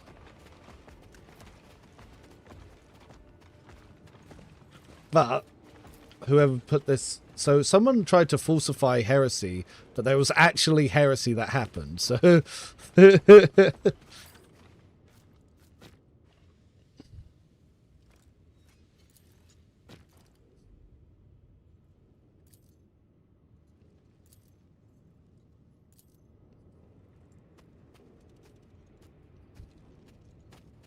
Yeah, workers left, bandits came in. Whilst the bandits were raiding, they got attacked by bog beasts.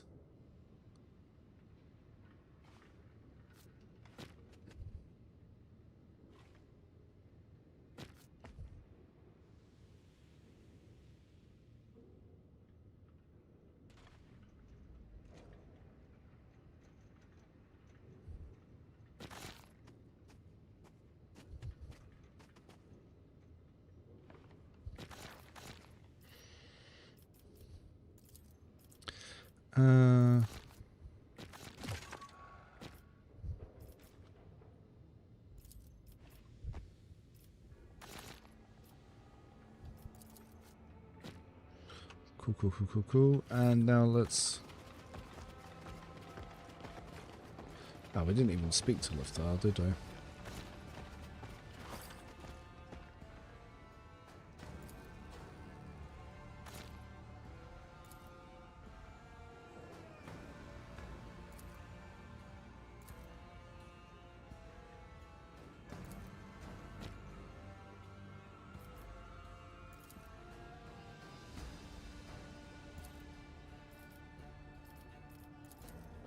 Cool. So we can now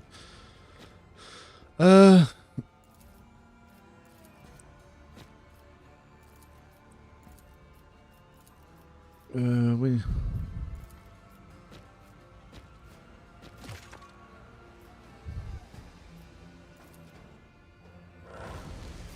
it's got to be edgy and just move over here. What? Why?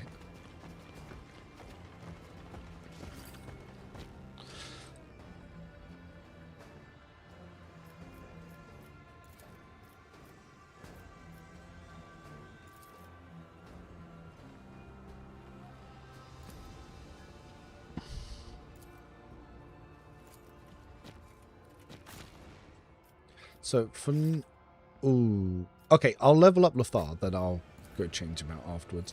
So, I still think Coming Doom was the better one. Under the effects of guidance, so he does extra vitals damage, which is good. You can use Telekinetic Dome Barrier, that stops range attack stuff, but form random test gets to Wayseeker and the allies on effect guidance made with target's morale penalty. They have so much more morale, it's pretty huge. So, the second weapon attack in this turn is of the same type, single precise area burst, as the first one. Its hit chance is increased by 18%. So that's pretty gnarly. Character's next precise attack made after using Psychic Power does 12% damage. Character's precise attacks not 15% damage reduction in defenses. So I think Imminent Lunge might be the one to go for first. So let's make a little try here.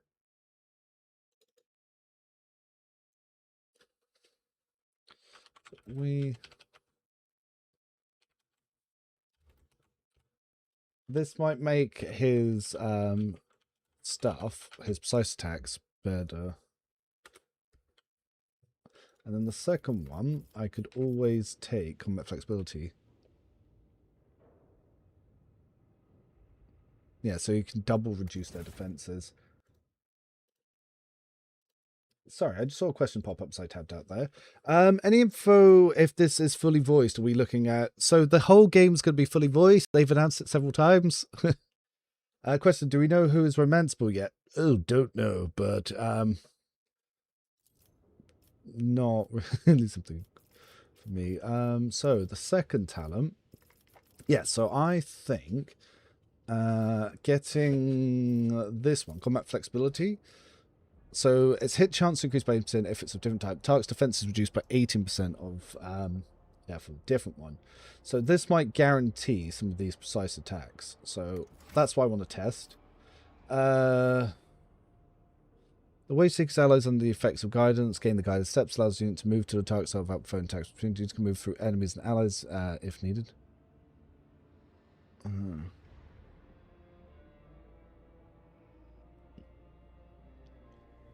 See, look, it says it can move through enemies. Someone was trying to tell me it couldn't. Inevitable Doom seems like the best one. Doom!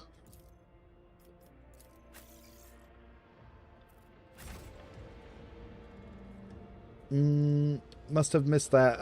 Yeah, dude, there is so much that's so easy to missable with their announcements. So I've actually started setting it up on the Discord that I'm keeping a track of announcements and making sure people get it. I'm also, for those who are still in the stream, I'm doing a giveaway for an alpha code. So if you join the Discord, all you have to do is just accept the rules. You can join the giveaway, and I'll be giving away an alpha code Monday. It's going to be random given away, and you don't need to be a subscriber, don't need to be a member, don't need to be any of that. You just literally click the button and you can get the code. It's nothing. No cost to anyone. I just have a spare one. So I bought one myself, and then the devs gave me one. So I'm giving away the second one. Because I was originally going to give it to my buddy who actually bought me Rogue Trader when I first started playing a year ago. But, yeah, he already bought it himself. Even though he's not going to play the alpha, he still threw his money just to flex he has money. The crew could probably be a romance option. I'm not going to lie. The romance choices in Rogue Trader weren't the best, and I wouldn't pick any of these guys either. Oh, wait.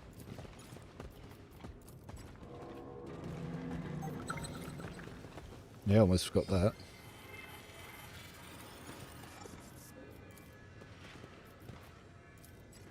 Where?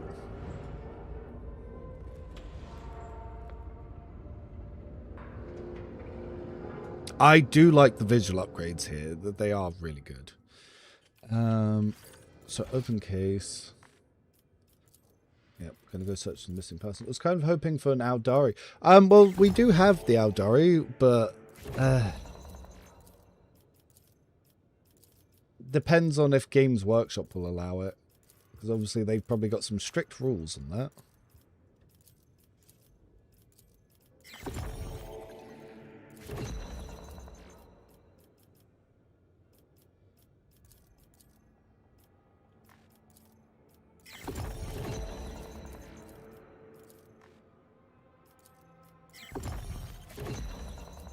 Okay, we know it was the Kroot this time.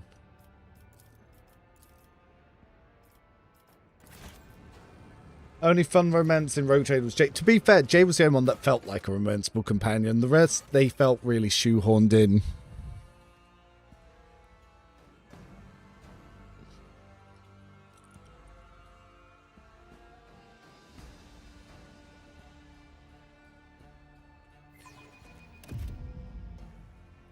So I'm going to save before I go to the first battle, so we can do it with the sniper and then check out Lafar to test his new stuff that I've put on him.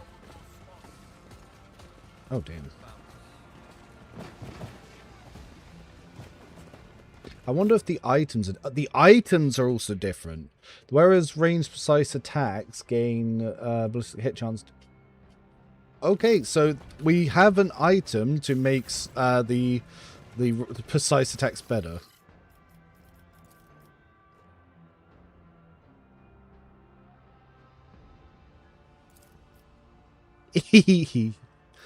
So that there are item differences in World State 2.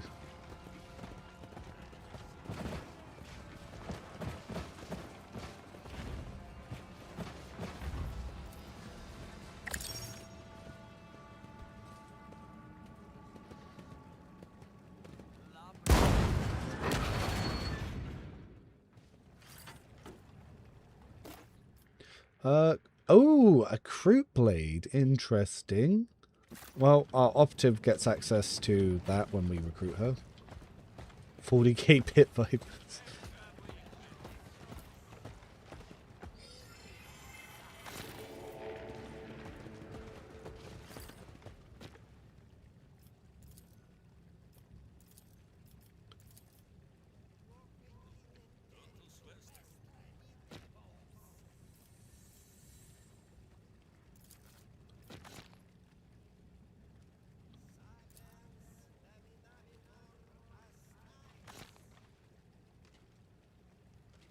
Yeah.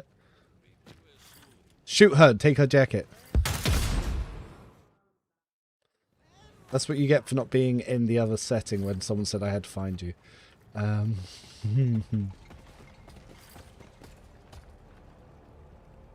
Yep, that's fine. You disappear for her.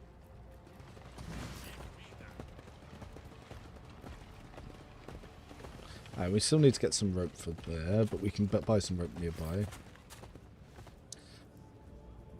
Nope, operatives feel worse in this one. Operatives feel much worse. But, that was the Crew Companion. The Crew Companion felt ass, but I'm going to go test, the Mercenary Operative, see if it feels any better. I'll get beaten to death.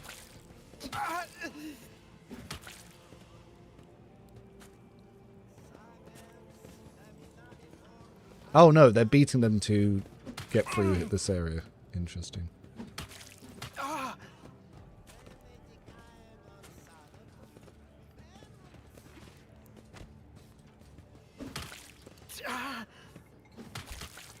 This is taking some time.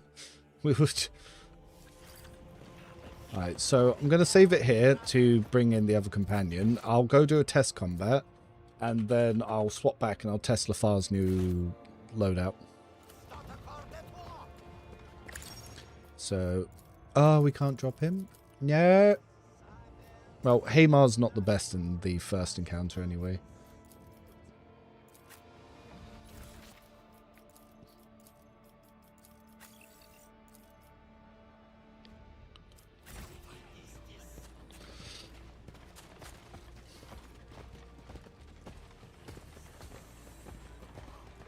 Actually, I will grab that rope to go see what that item is.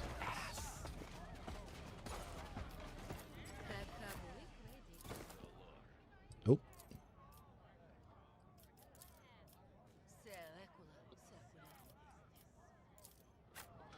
Okay, let's go find out what that item was.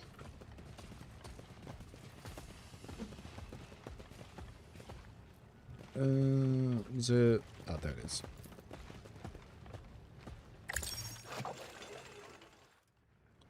And it is Noble Gloves. The warrior has not attacked this turn. They get 5% damage reduction until the start of their next turn. Okay. I mean, he's probably always going to attack, but I'll equip him on him anyway. Blah, blah, blah, blah, blah, blah.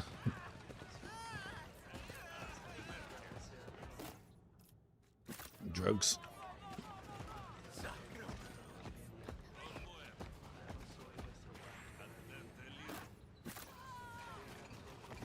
Let's do this that all, and then we'll reload and we'll try it the other way.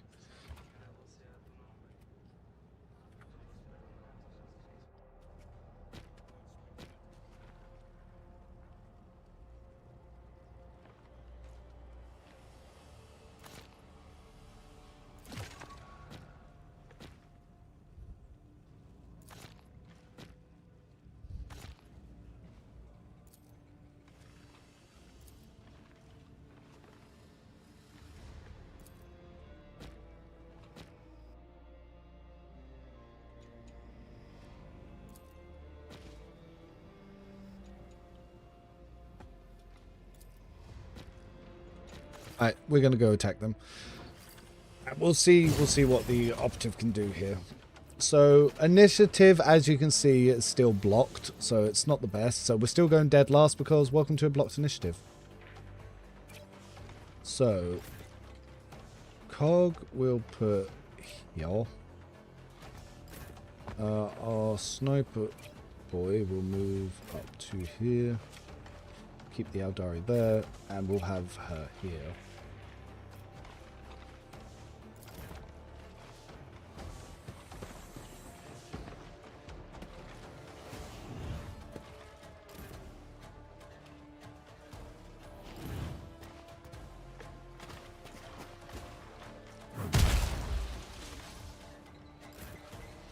So, we will buff him, and we'll give him an extra turn. So, his abilities here. Calling the shots can only be used against targets affected by exploits. For each current exploit on it, the target's defense is reduced by 3, and its combat is reduced by 3. For one round, all allies deal 6% more damage to the target. So, can't use that at the moment. This one, the operative single targets cost 1 AP and deal 20% less damage, but their hit chance increased by 4 times the number of exploits and inflict 2 exploits.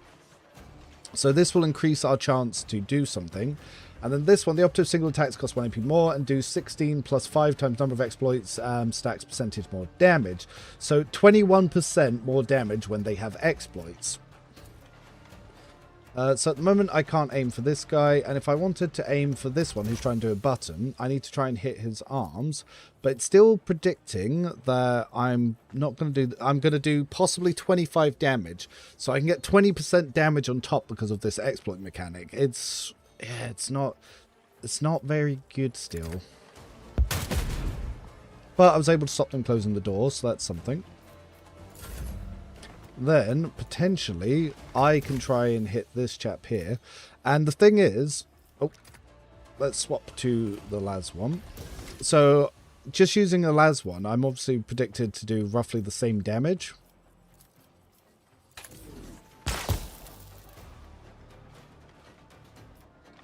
So, yeah, Operative, even at level 5, just feels low impact.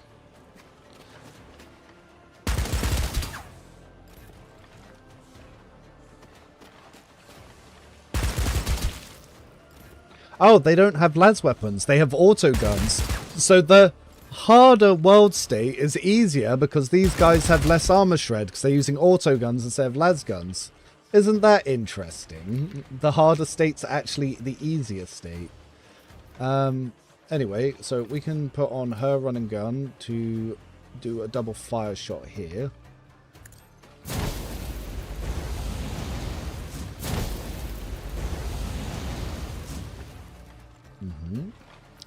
Then I can dash here to heal, but that's not going to do too much. But what I can do is I can give defensive buff here.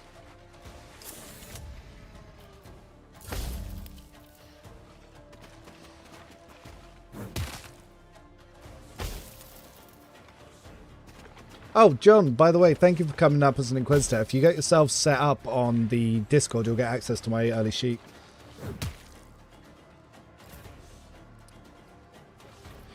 So, let's guide you. Now, I could try to get in on there.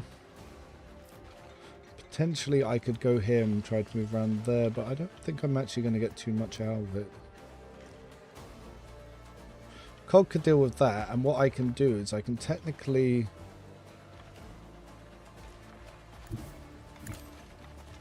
Get Lafar heal. Then we use this to get in, and we'll see how some of these precise attacks go.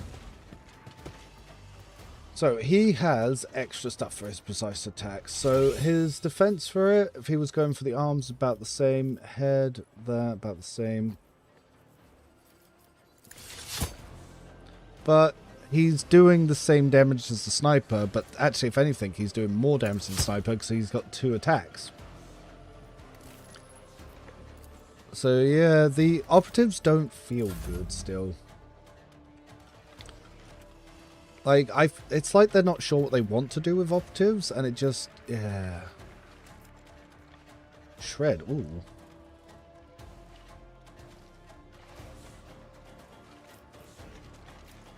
He picked some weird abilities.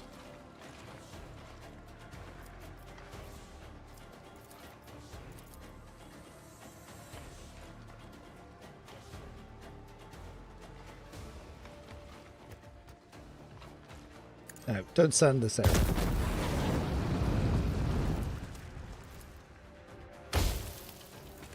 And then the Psycher just, look how much he does. And on his next turn, he'll get another go.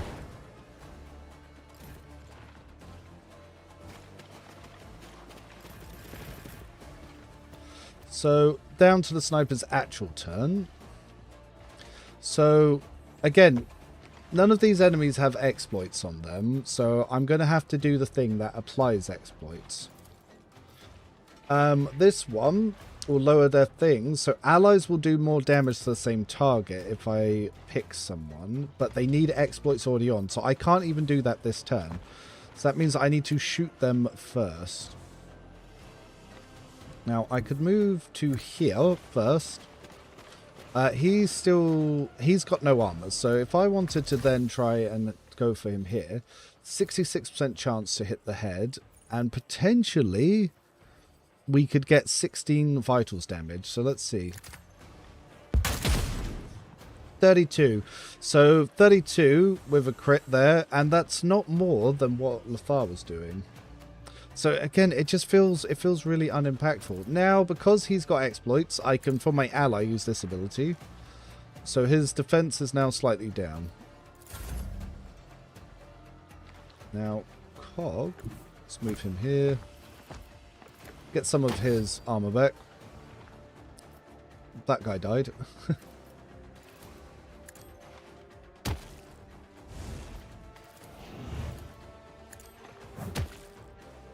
Now we compare what Cog just did as the just default melee compared to what the sniper set up.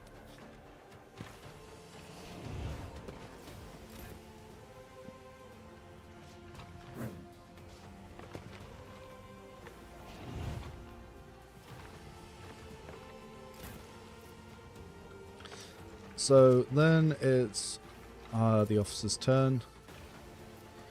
Again, probably going to do 18 damage. So yeah, so on a non-vitals hit, still doing comparative damage.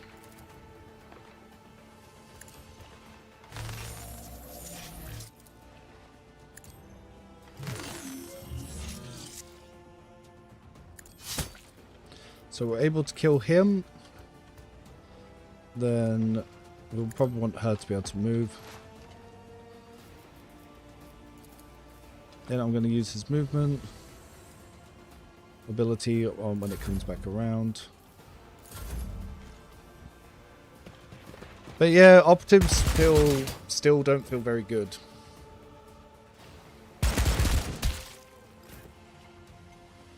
Alright, oh, this chap's right there. We do have a shotgun.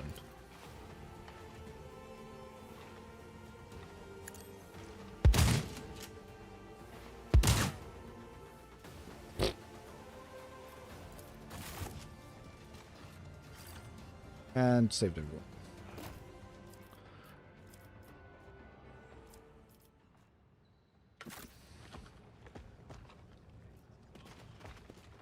So yeah, I don't know.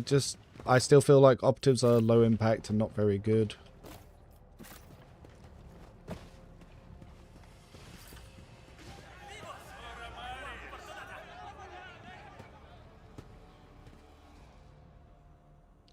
Because, yeah, my other guy did almost 40 damage going in for his dual melee and allowed my allies to move around. And at most, the first round, he did less than when the enemies had armor. He did less than my officer. And when they didn't have armor, he did more, but not noticeably more, you know?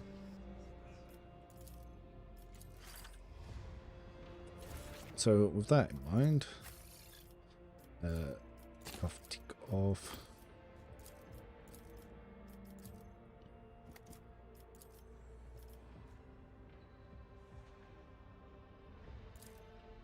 So I could technically just steal that and just give it to my officer.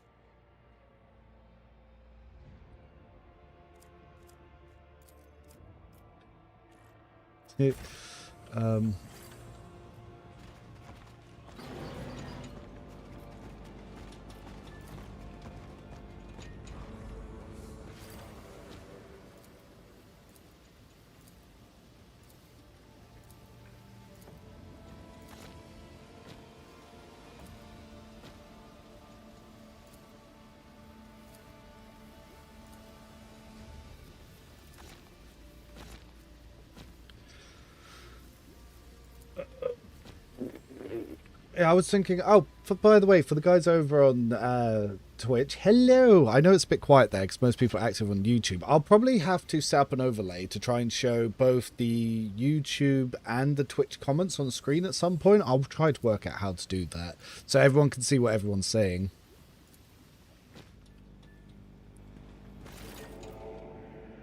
Oh, so they got some of the crates are failing here.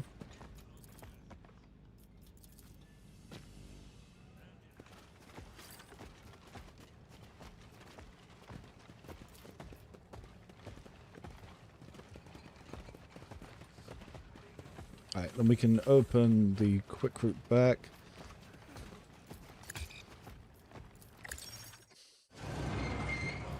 Glad it let us reattempt that. Right, let's quickly go change the party back.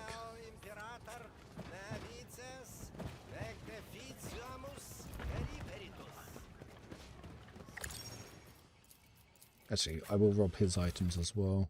Oh, her items.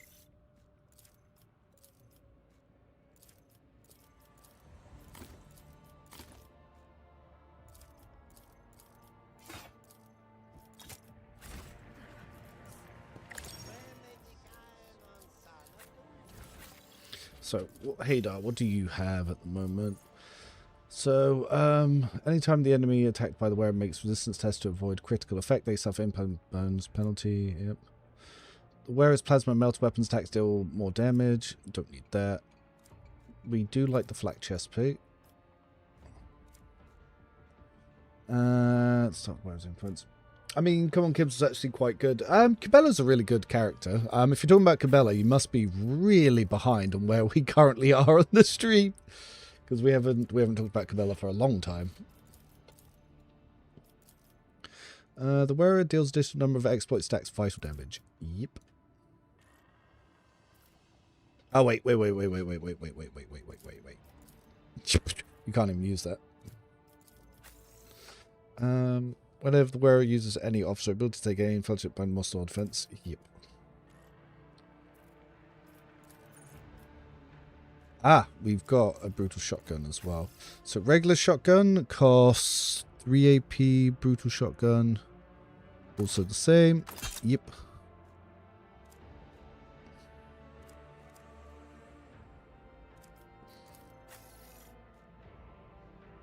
Now early on, I am tempted to just swap your stuff out. So shotgun here. Oh wait, we've had a few levels. What? Can I see what he took? So the character's burst attacks gain 25% rate of fire. Yep. Chosen target. Yep. What upgrades did he take though? I won't be able to see till we level up, will I? Ah, I think they actually don't have some of the choices that they put in there.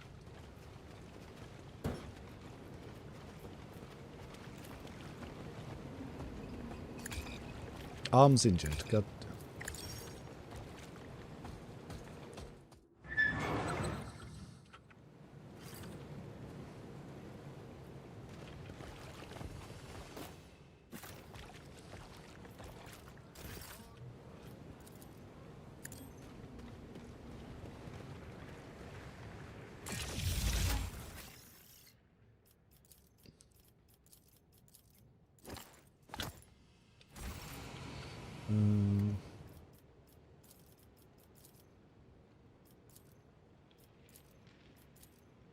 Yep.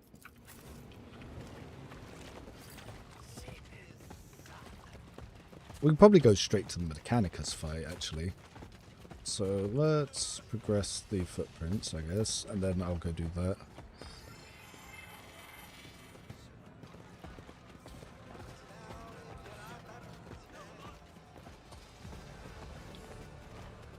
First we also have to talk to...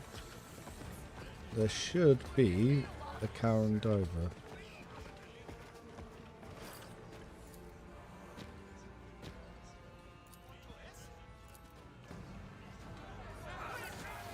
Yep, that guy got fucked up.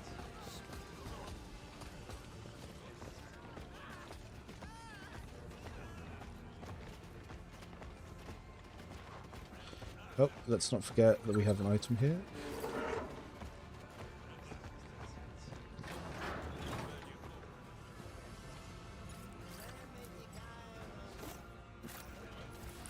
Here we go. Precise attacks gain defense divided by 2% hit chance. So his defense is 14, so that's 7% hit chance. Pretty good.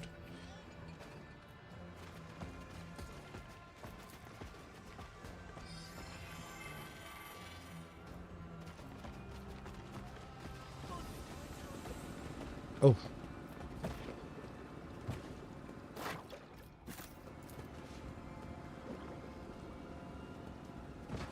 Well, don't know where it's pumping air, but it's mine now.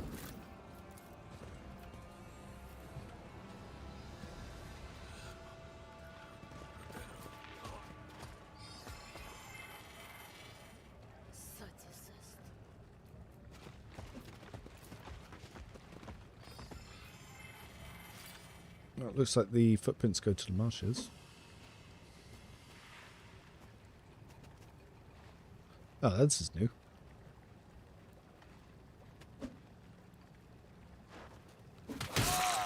Oh.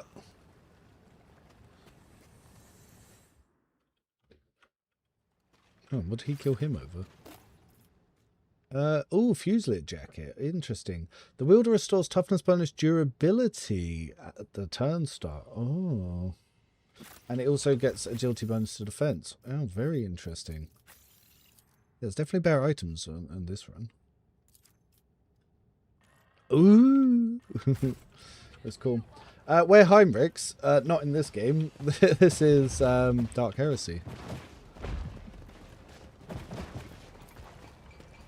He's cut off in the Cronus Expanse.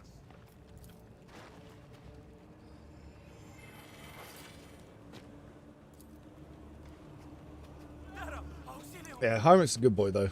Too powerful to be here, though.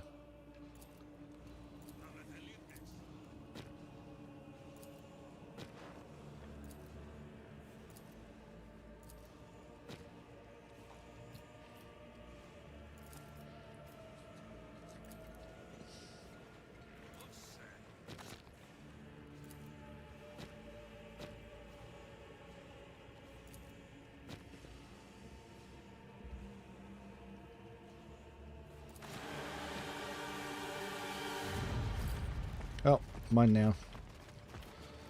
Alright. Ooh.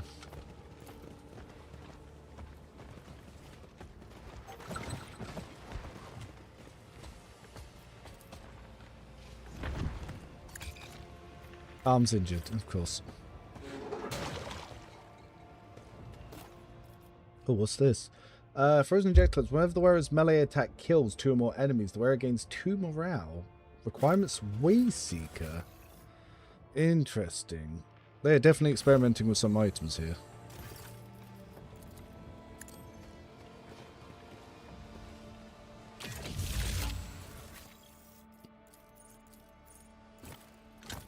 I really don't get the point of the new eye for the arrows between platforms. It's not bad, but what's the point? So people can visually see where you can cross and traverse. If it wasn't obvious, people would get stuck, as I got lost doing quest stuff earlier, so... no melter charges.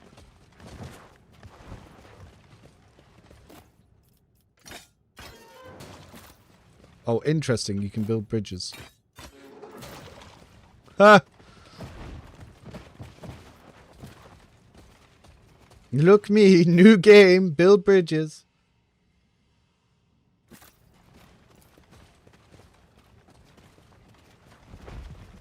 Oh, someone's making fake drugs out here.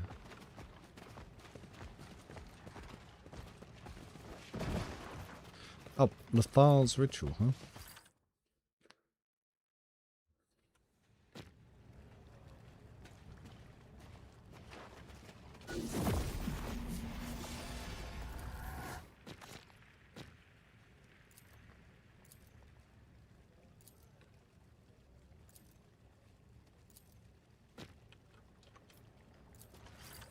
Dig up the soil. What's in the soil? Oh, it's a body.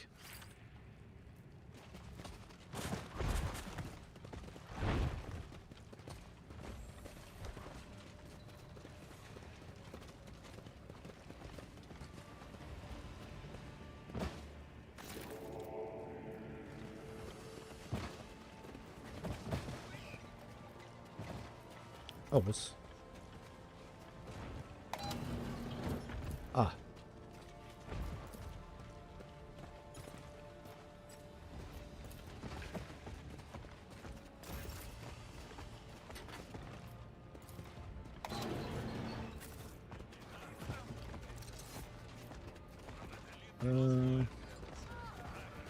Yeah, let's go do the Mechanicus fight then. Just for fun. Let's see if it's any more challenging on the higher level. We could go to the Barons to get better gear first. Do you want... see, maybe I will just sneak the gear, because I know the code. I think.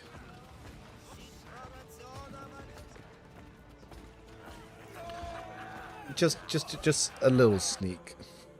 Because obviously Haymar's got his bare heavy bolter there. Heavy stubber, sorry. But I'm liking some changes. So how many of you guys have actually played or are currently playing along?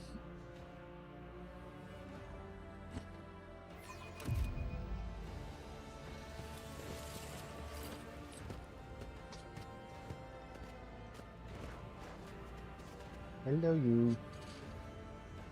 Is your mum back yet? Okay, well, I'll go get some food in a little bit. I'll pop her a message, see what time she's going to be back. I'll just go call her. Can you not hear me? Oh, jeez. Check that later. Yep. I'm playing along, this is why I'm a bit less responsive. Noise.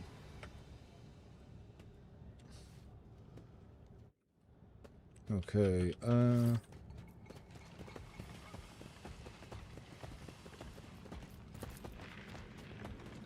let's go check the turrets, get the code.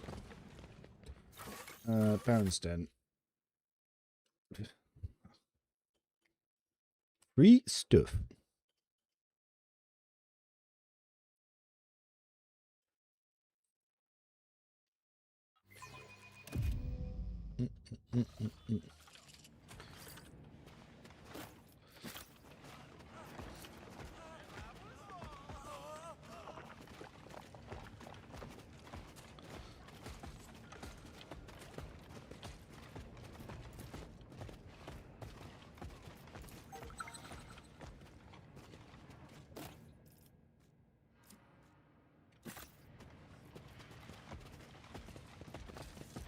Should be some loos about here.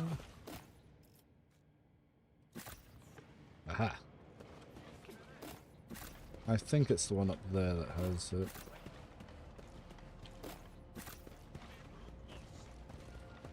Because I don't know how to fix it, very simple. Remove the operative from the game, no one will miss it. Yeah, so far in comparison to Rogue Trader, I really like the improved combat system. The only critique I have is Operative feels worse.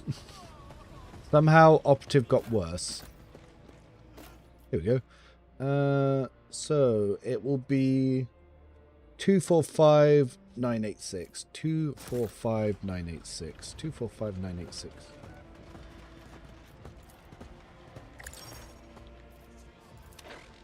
2, 4, 5, 9, 8, 6.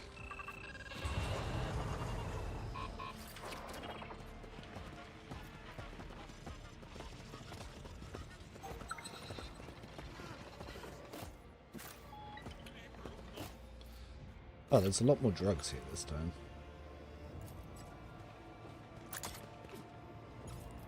Oh, why is the lockpick harder? Ugh.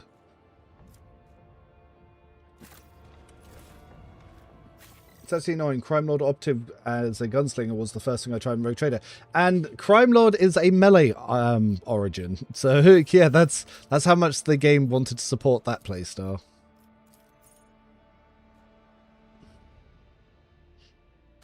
Yep.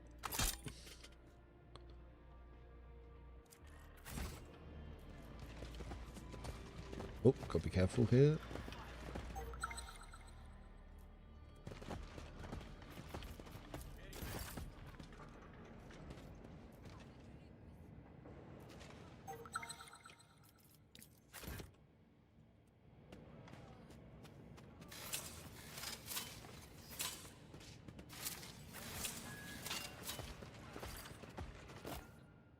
Ah, we need to steal the thing.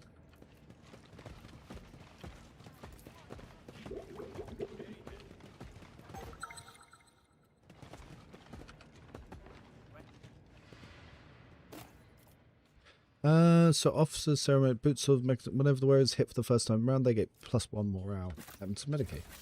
So I'm guessing that was the Ogrim boots. Yep. Last point, didn't check the heavy armor. Worse than what I'm currently equipped with. I can get the Bulgrin armor as well from the top level now that I think about it.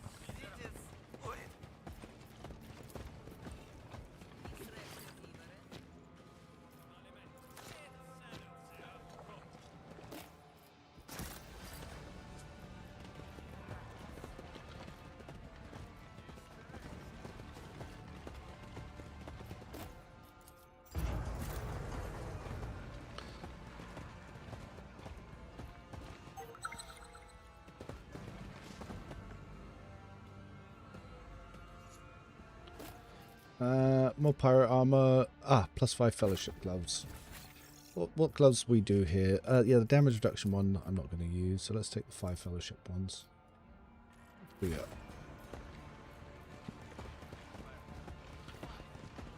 go. Won't play until release. Yeah. Wow, there is one hell of a stream delay. People are just coming back to that "are you playing along" question. My goodness. I asked that minutes ago. Yeah, no, I really like it. I know they're only going to do hot fixes. I wish they were going to do periodic updates like they did with Baldur's Gate 3. So, Lower Town. We'll get the Bulgrin armor. See if there's anything we can quickly buy. Then we'll go fight the Mechanicus. I might be able to get the Melter real quick on the way there. We are speed running to the combat encounters now.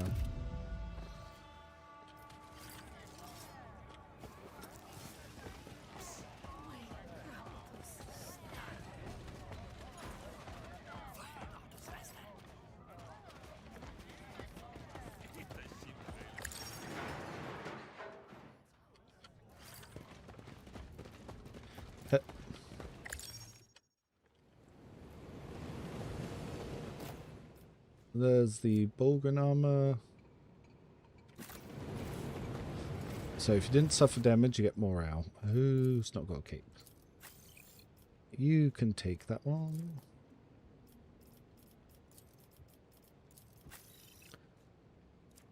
Bulgrin armor.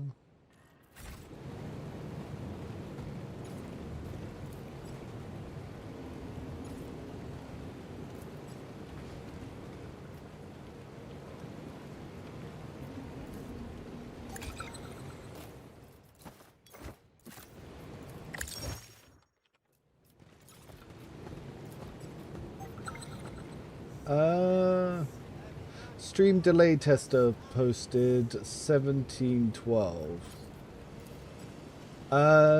Yeah, it's 1712, so I see that at 1712. So you can just see how long it takes me to reply, I guess.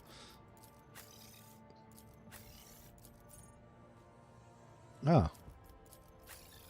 We still have 2 copies of the Exorcist ring.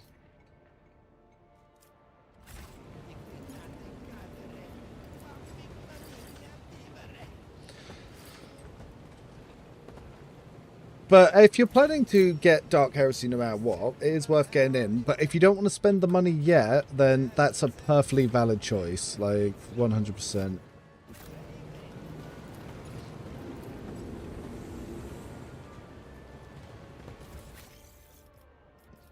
Because essentially you're just paying to be a playtester, and some people don't want to pay to be a playtester.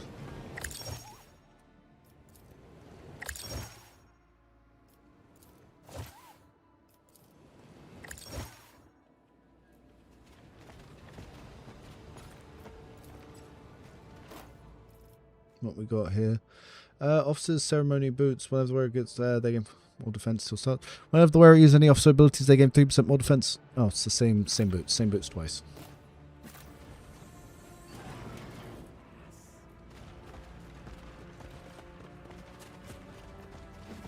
Okay, so people tab out. Yeah. Makes sense. To be fair, the flooded is nice because I don't have to go up and down that goddamn ladder. Sell all junk? Alright, so is it you or the other one that's got the melter? Seems to be the other one. Well, we are going to need 2 melter charges and 2 multi-keys.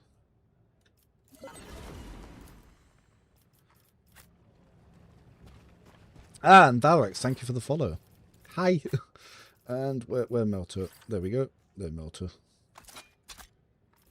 Now, do I want the flamer? Can I afford both? I can afford both. I can get the Bulgren boots as well. I can also get the Wayseeker boots. Cool.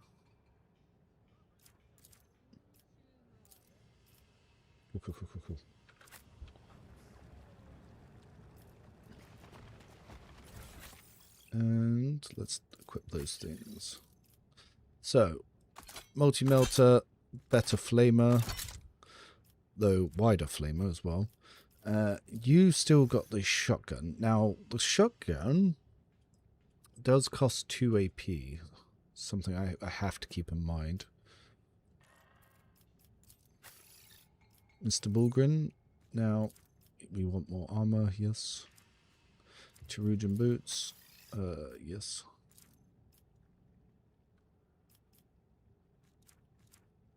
Well, actually, if I sell some of this trash stuff, I might actually be able to get some other bits. I see the YouTube's behind, so I switched here. Ah, you probably just needed to refresh YouTube. Sometimes it gets a little bit delayed. Actually, I'll keep the Crook Blade. I like that the bolt pistols, obviously, they do an extra damage. They do base 4, so they do 8 there. It's still not the best in the world, but something. Auto guns, so... Don't need a second brutal shotgun. Wait. So, Fusil, las gun, reliable las gun, yep. Already got the new flamer.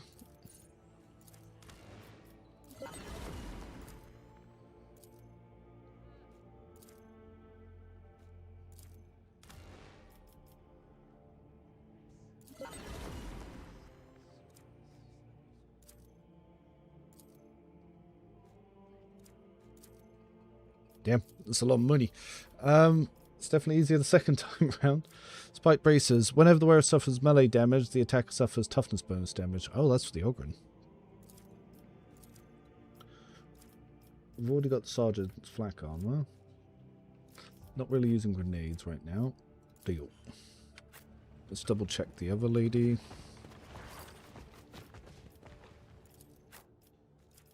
Yeah, it says same. Oh, see, this bolt pistol is 5 to 6 with +5 extra damage. So the store bolt pistol is stronger. Weird. I need to get my rewards up with these guys before I can buy anything. Mr. Ogren. Yep.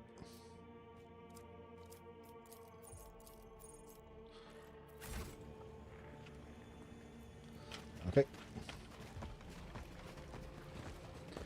Ah, Cesarus, how the devil are you doing? You've not been around for a hot minute. Don't even know if you've got round to the Rogue Trader one. Do you like new chat boxes? Yeah, I like them too. Ah, extra willpower. Nice. Companions feel way more gear reliant for some reason though. Whenever the wearer... Oh, I don't have any other gloves, so might as well.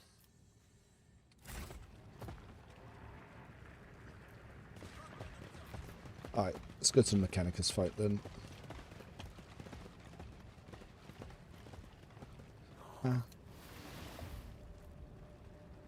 How good is it? I'm enjoying the changes. Operative still feels worse. So I feel like Operative...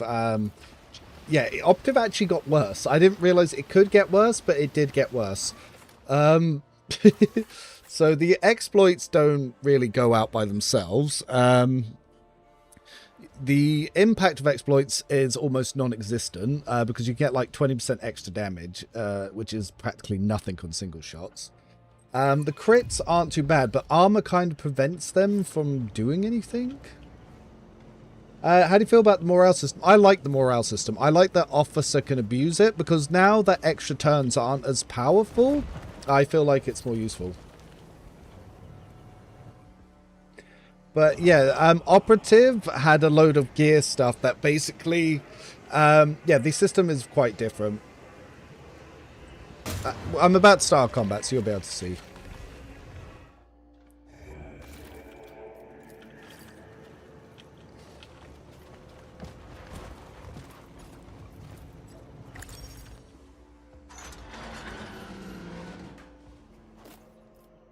Ah.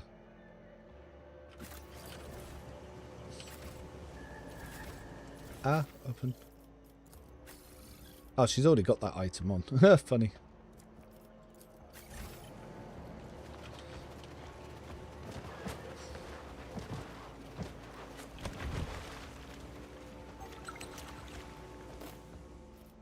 Ah, yes, voice of command gives the extra morale.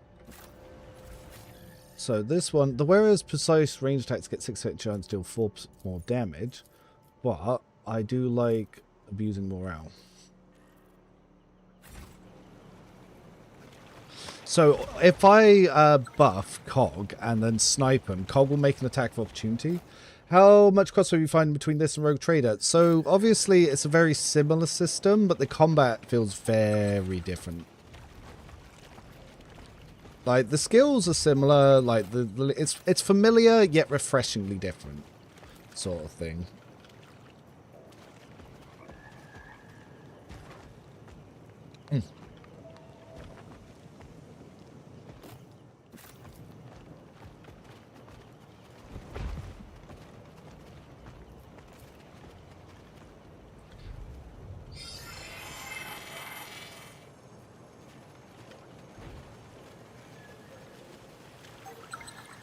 Right, let's probably start combat from here again. We'll stay tuned, cannabis. How's companion balanced? The companions feel better. Obviously, I'm now using pre-made companions, so they're probably going to be a little bit worse. But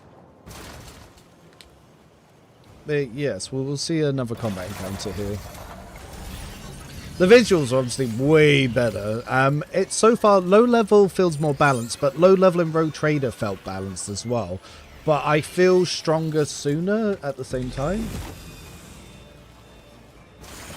But this one's definitely got a lot more tactical gameplay, which is nice. And enemies can they can spam heroic turns and just start one-shotting the party. So you have to kind of take enemies down fast and hard.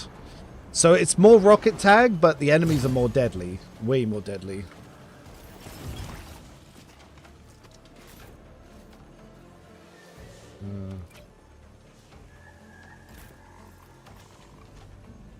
Let's put you guys on the higher level. Actually.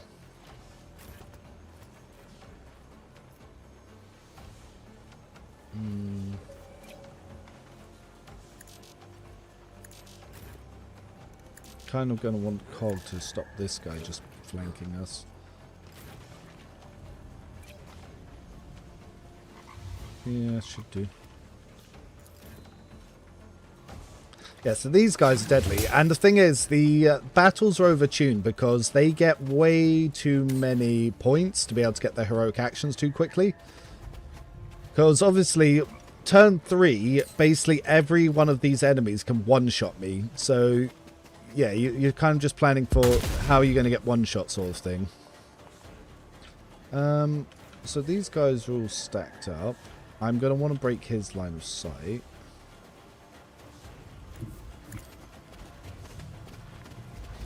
Then, kind of want to take you out.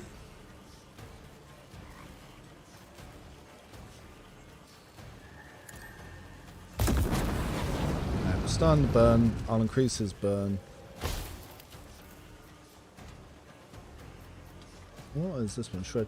The Veil will be increased by 4 right before the Psycher's next power use, increasing the effect. The side will still 10% additional damage trigger Psychic Phenomena. Ah, you can force the Psychic Phenomena. Combat is still basically blocked by initiative, so it's not the best. You won't be able to run turn like Rogue Trader. You don't have the damage or the ability to stack extra turns, and obviously you don't have the Officer Heroics. Oof, that's feeling bad. But melters are finally usable. Ah.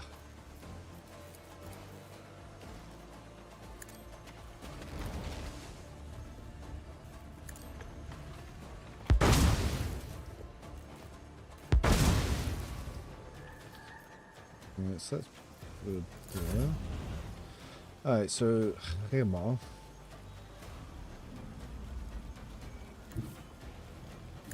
Now, do I want to take out the sniper or try to take out the officer?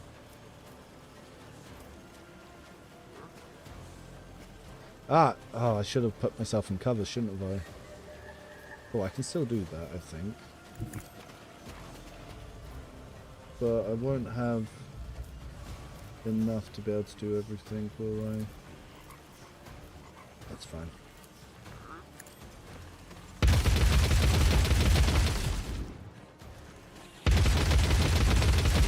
That feels much chunkier as well. I do like that.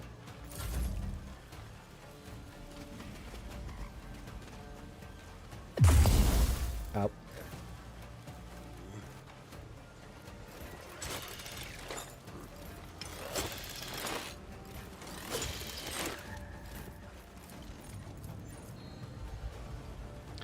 So left that.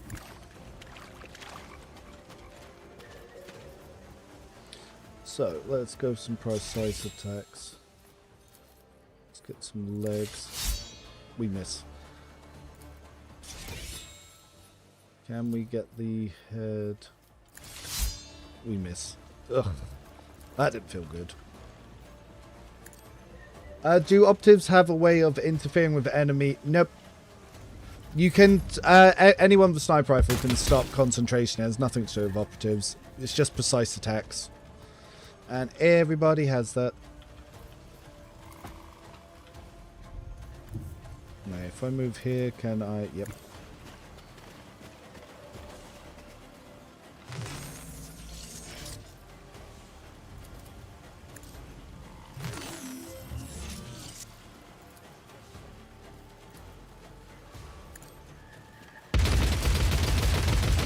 That's a lot of miss.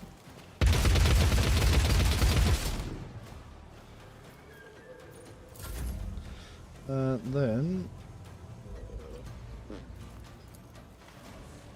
apparently I can't see you.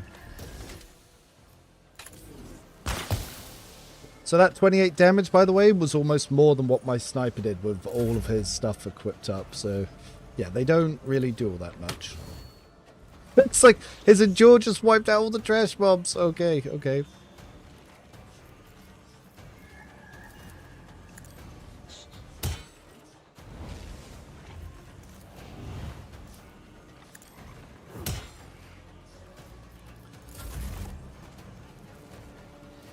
Yeah, they don't seem to know how to balance operatives.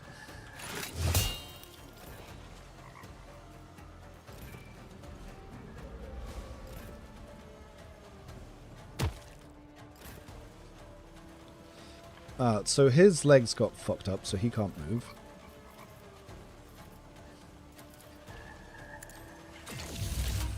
I fixed his legs, but because of the Medicaid, he still can't move. So for now, let's just Firestorm you.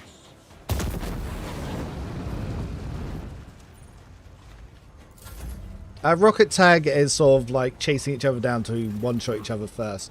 So as you can see, all of these enemies, we're only turn 2, and they've almost all generated the ability to be able to one-shot my party. And again, they've not done anything other than get their turns. Like, it is horrendously overtuned.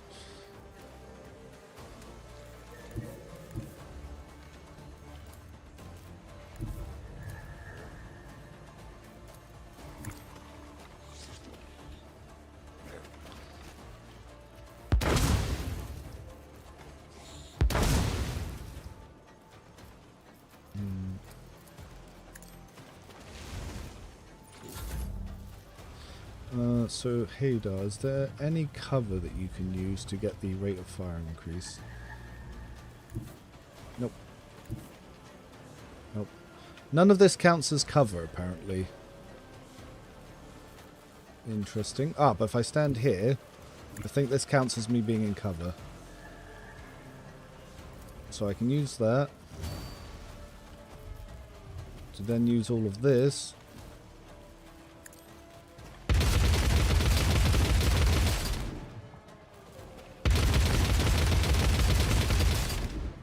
Nice.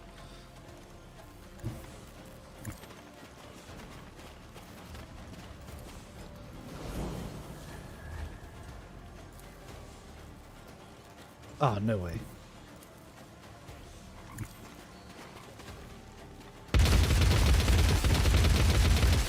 Heavy guns still fuck.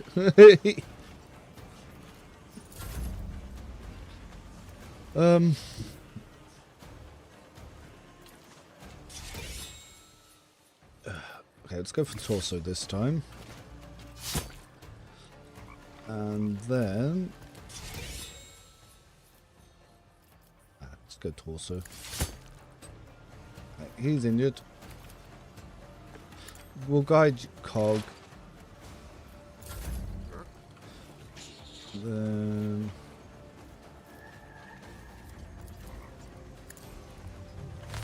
give him morale.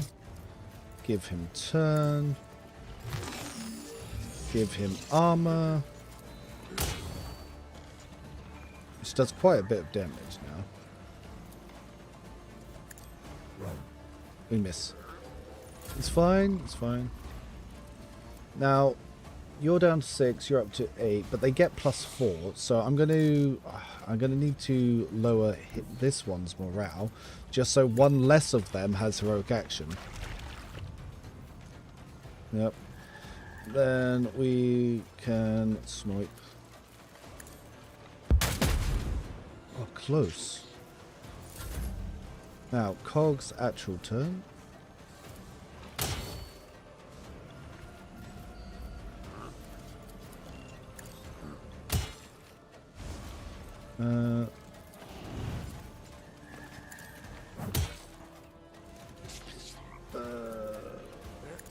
Let's go for it.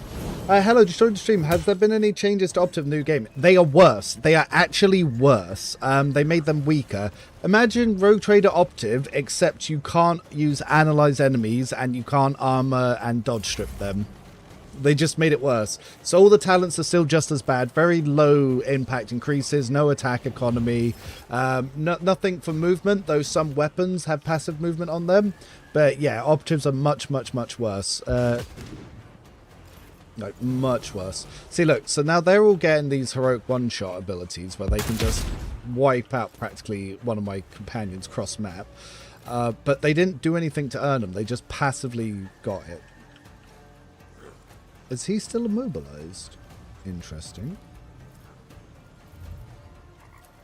Oh well, we'll just kill him then.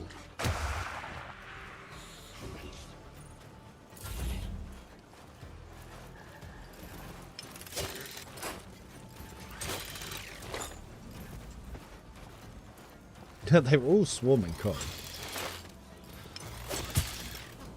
See, look, heroic act, and now he's going to really smack him, but again, it didn't do anything to earn it.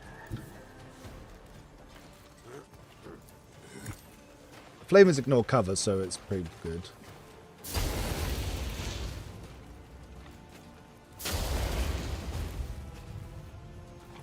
If I could get to Cog, I could try buffing him as well. Obviously, that sniper did not like me. Now, I need to get to cover if I want to use his ability, but this combat, technically, these are solid walls, they don't count as cover. But if I go here, it's predicting I will kill my own companion. Is there not an angle I can get where I don't shoot my own companion? Oh, there is. Right, we could try that, or is there any way that I can shoot this guy? Not really. Right, let's go here. We'll just fire off into the storm.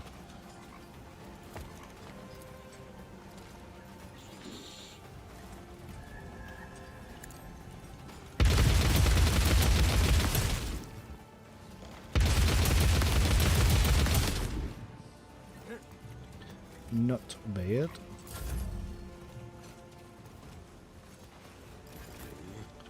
Alright, so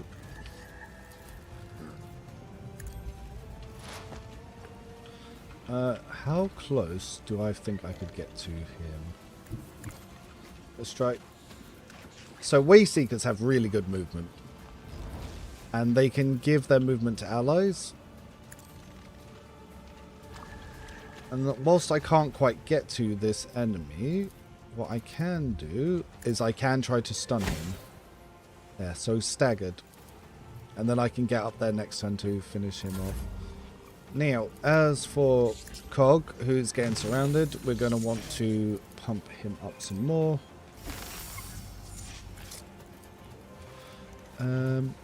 Oh, did I give the wrong type of turn? Yes, I did. I gave the movement turn to him. Whoops. Yeah, I gave the wrong turn.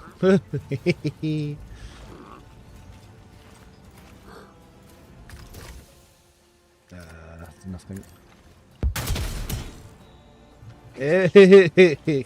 Because he's under voice of command, he got to follow up attack. Cool. And we were able to morale and combat. But yeah, so that's kind of how combat's changed. But yeah, it's I did a combat encounter with an operative earlier, and it was just he was doing the same damage as my officer, so he was adding nothing to the combat. And that he had no way to really help the party either, so it was so unimpactful, I just removed him from the party. They're not good.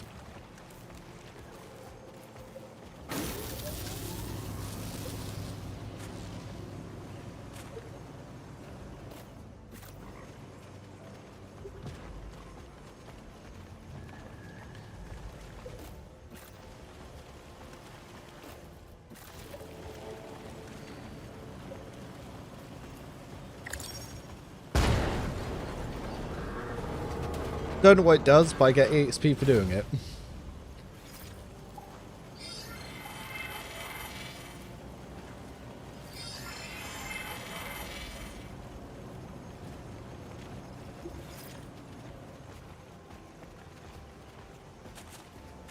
I've already done that one.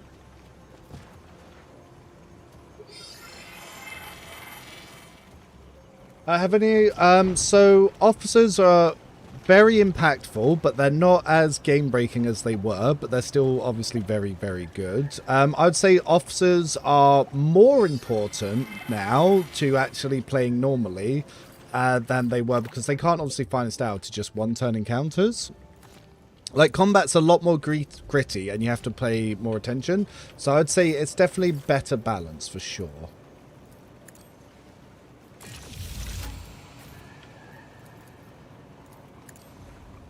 But yeah, obviously, I don't even know what the operative is meant to add here.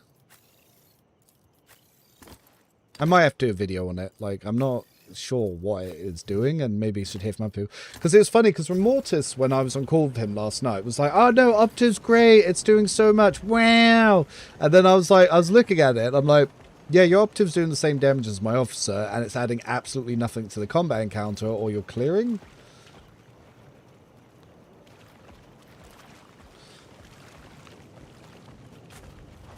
So it was like, yeah, there's nothing special happening.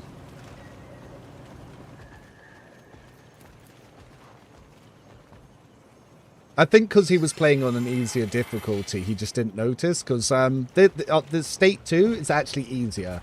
So the game at the start that says State 2 is for expert, it's lying. It's easier than State 1. Because I'm a higher level and I've had better gear and I've had more money. I do have confirmation if there'll be additional companions. Yes, I did an interview that's over on Slandered's channel with the developers, with me and Slandered. And the developers confirmed that there should be around the same amount of companions as Rogue Trader. So we're expecting 10 to 12.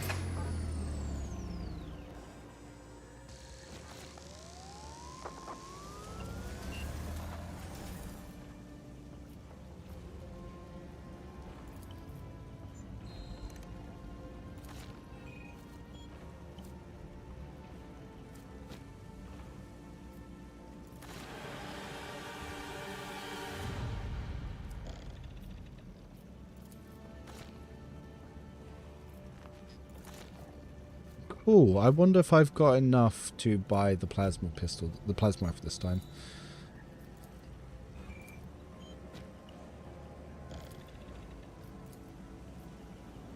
This evening mechanics tree is so damn cool. Yeah, it fucking is. That is absolutely factually accurate.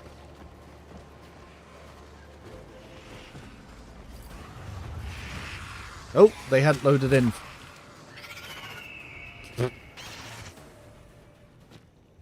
Bit of a glitch there.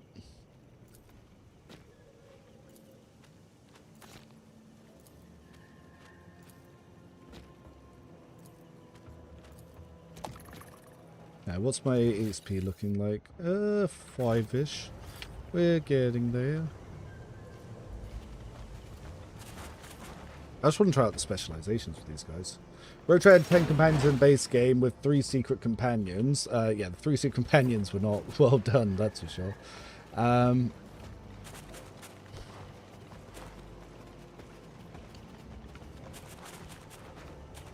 This game, yeah, it does look like a really big improvement.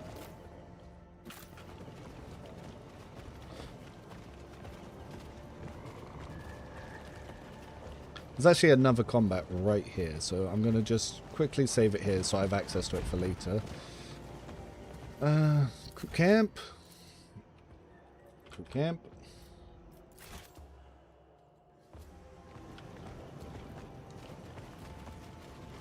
Oh, this one's different. The swamp shit's higher.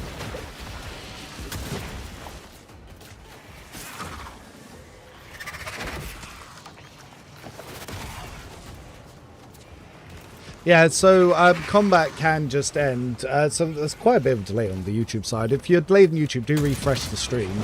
But yeah, if you break the enemy's morale too hard, combat ends.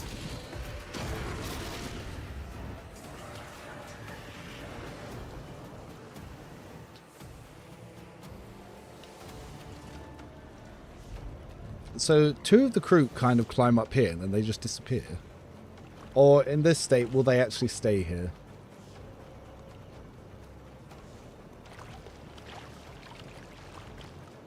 Nope, they just vanish. They still just vanish. Okay.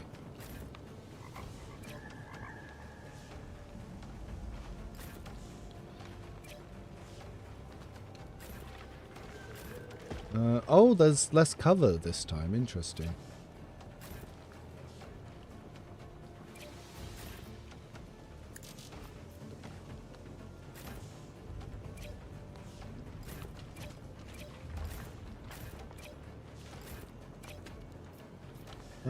Well, technically, actually.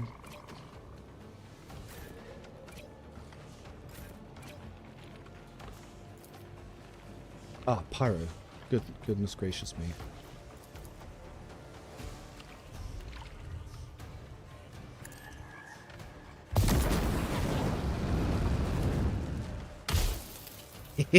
Goodbye, enemy armor.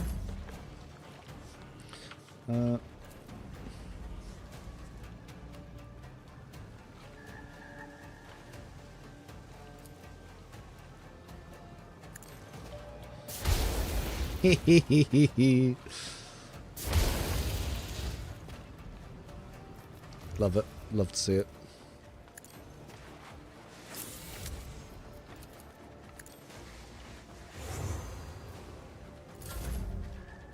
Yeah, hopefully the secret comms are usable.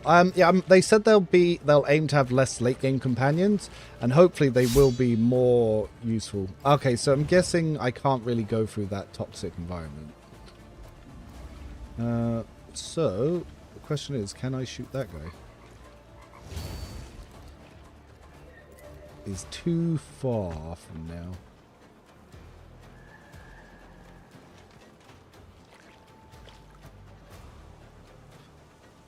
Fuck this cover.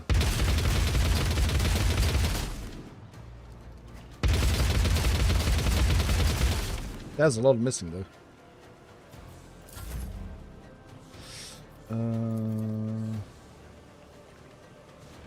Wow.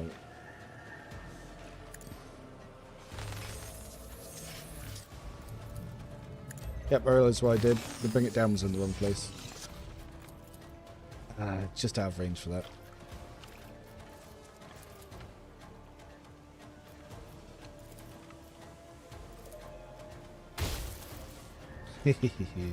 So we're going to rhyme it. When it comes back round to his main turn, yeah, he's going to fuck them up.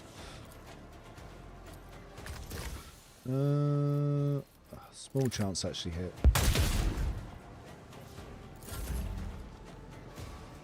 Does Dark Heresy have full conviction choices? Not yet. They will do, but they don't yet. So this encounter is completely different on the second world state. So I'm guessing running through this sludgy shit will hurt me. Yep.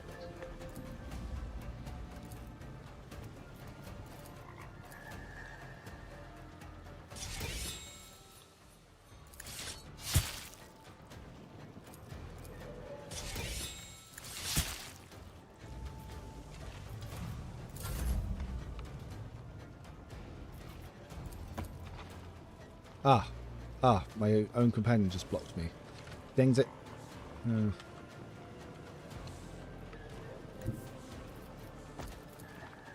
Ugh. Unfortunately, the combats are also some of the areas not designed for your companions. Like, he's struggling.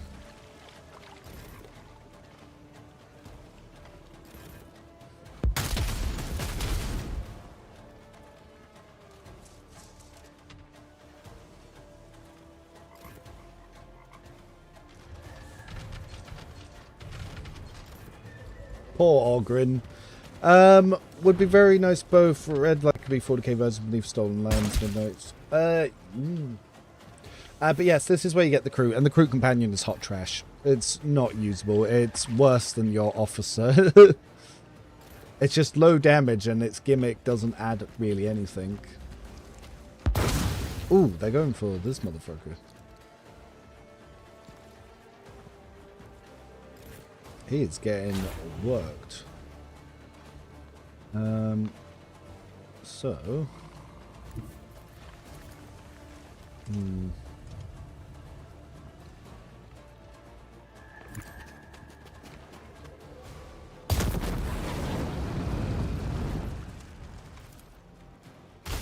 By the way, I can increase my damage by pushing the veil, but then I risk proccing Perils of the Warp. And I didn't want to proc Perils of the Warp, you see.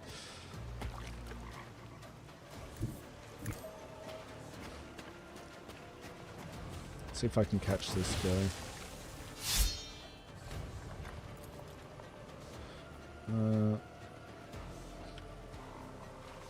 That's annoying. I want to shoot you. It won't let me.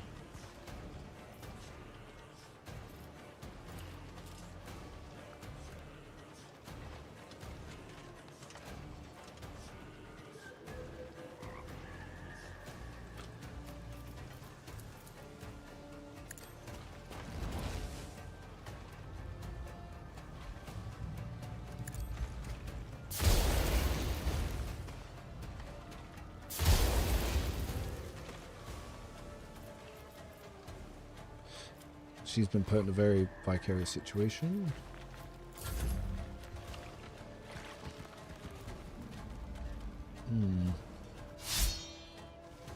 Now, Haydar's going to struggle to be able to shoot here. So if I start here... Probably going to want to pick off this guy first. And then think about how I'm going to get over there.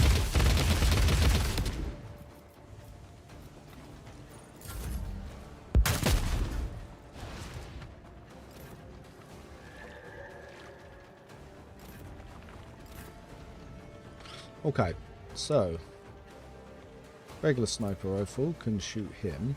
That's this fucker I want. 18%. We miss.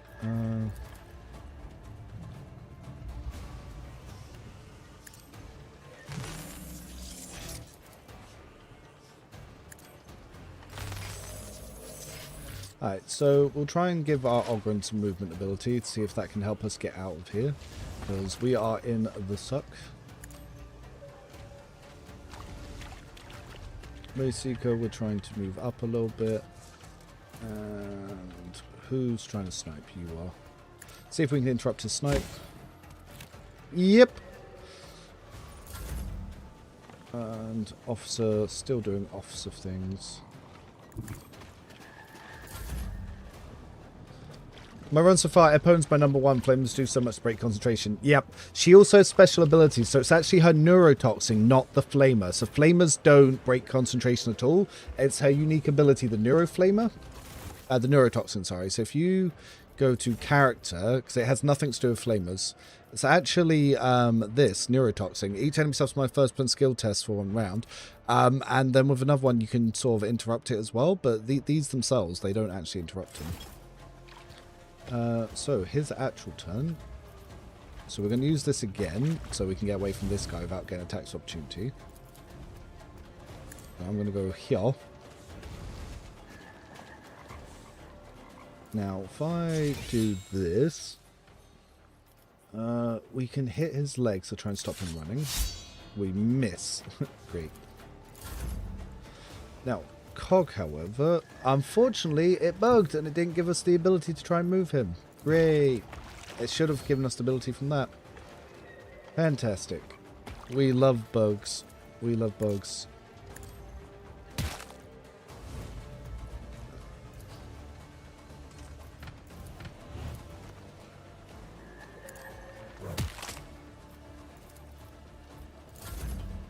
Yeah, this encounter, Cog just can't seem to move.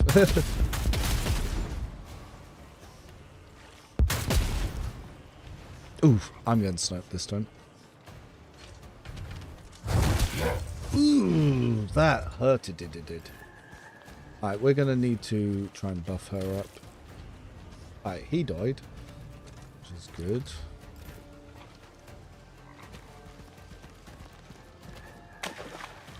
Oh, don't snipe her.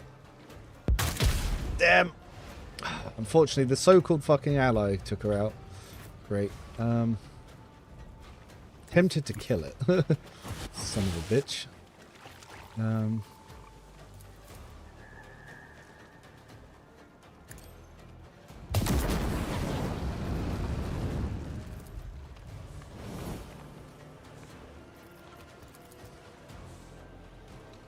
Well, fuck are you?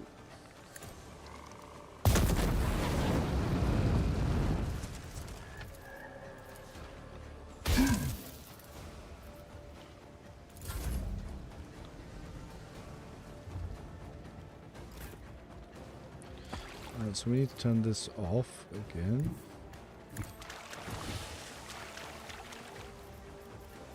Oh, I just realised, yeah, they didn't give him the movement thing.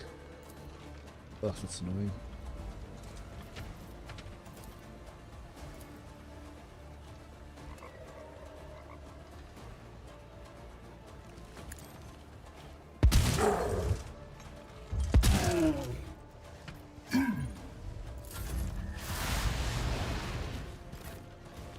Alright, so debuff this guy. Buff Cog, even though we're not going to use him for extra. Blah, blah, blah.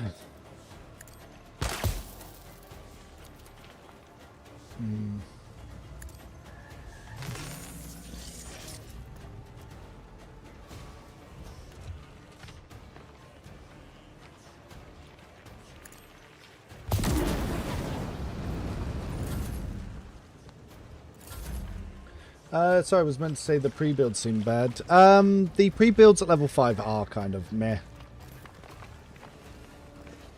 But you only have them on a couple of your companions. But at level 3 they're fine. So, Lothar, how you doing, buddy? Also,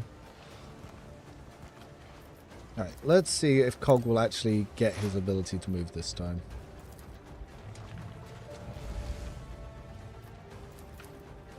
I need to move away from the snipers and the grenades.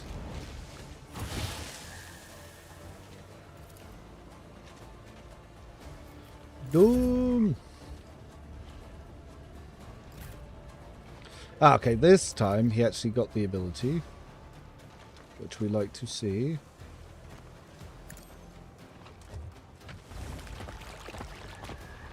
So I was able to get out of the bloody thing, but we're stuck with this guy.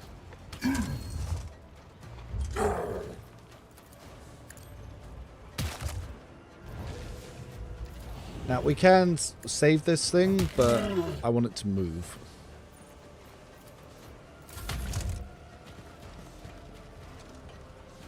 If we lower its morale enough, it will attack the enemies.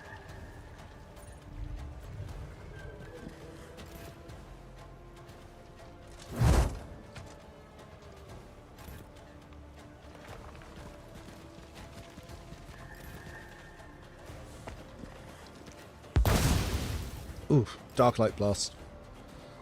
I think companions with certain amount of concentrate playstyles that tied to their universal adds a lot to their character. Maybe.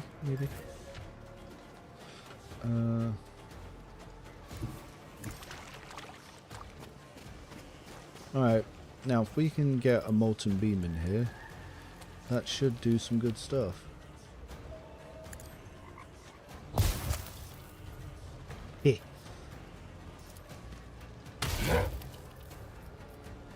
Hello, my dear. Just doing this combat, then I'm going to sort food out for all of us. He's probably going to die. I put him in a really bad position. Oh, can't see that guy. That's the one I want to shoot.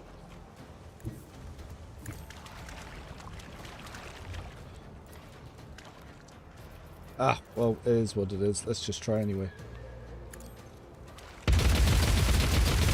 We care not for your cover.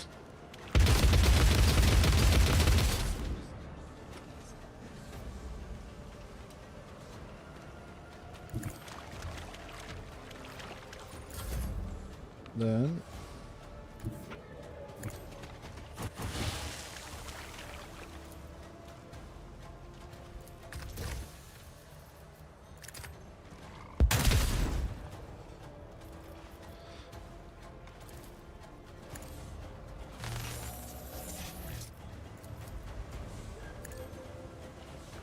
again, trying to lower that guy's morale.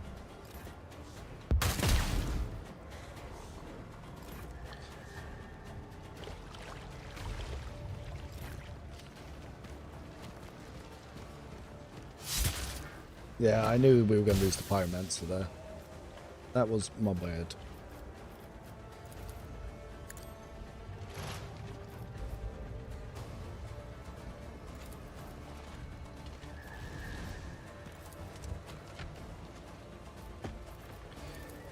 Whatever. Let's just try and get their leader. If I can take their leader out, it will really mess up their morale.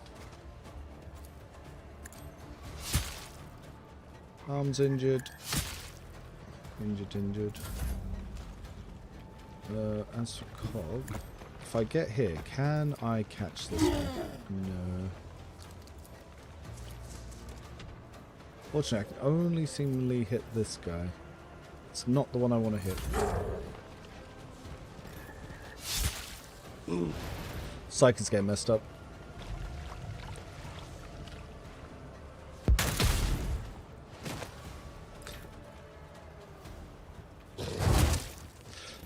See, before, this guy didn't focus just me, but now because it's focusing only me, it's kind of blocking me from progressing the combat. I'm going to have to kill this thing. It's basically every companion I've lost has been because of this fucker. Because I can't get to their guys to actually get them. Oh, where'd they go? Oh, he went up there.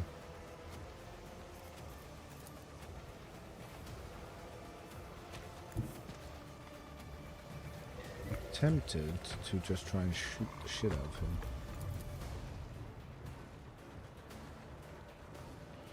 Potentially, if I just go here, then I can just burst fire up.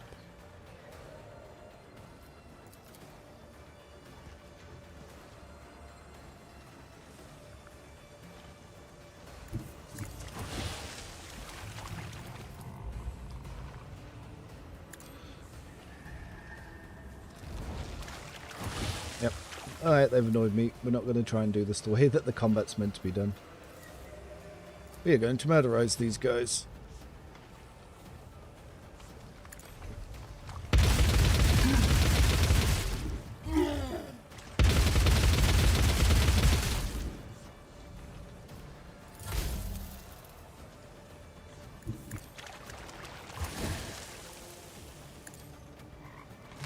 But yeah, the upgrades they've gone hit the officer is not the best ones.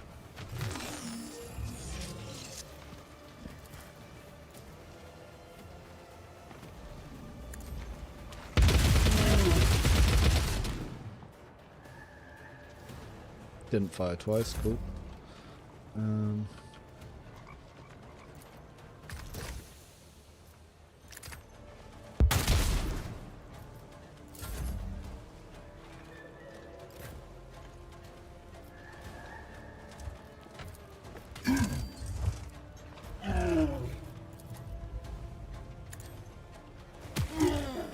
Cool, morale broken.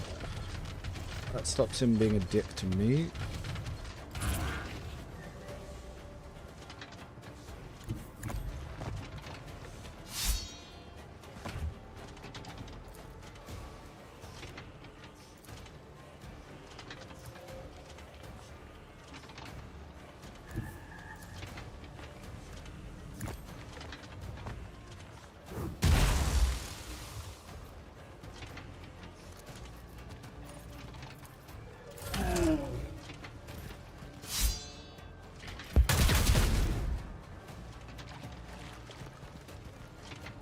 Since you need to go through the entire Tier 2 Archer before you can bring her up to specs like Pascal and Nidra. Yeah, honestly, Yurla, not very good. And so's the Crew Companion, also not very good, because the snipers just do too little, and the actual archetypes seem to have zero impact.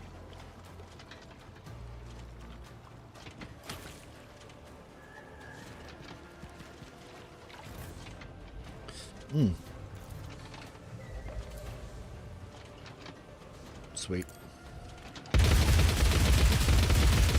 Oh, accidentally shot Cog a little bit there.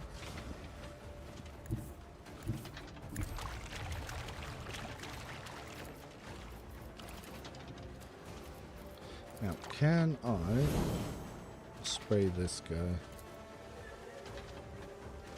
Ooh.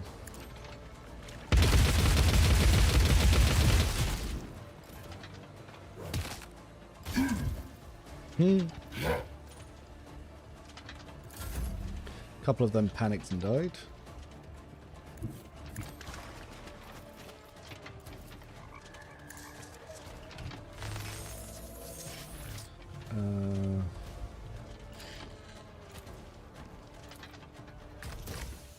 Nope, can't get him. Critically missed, apparently.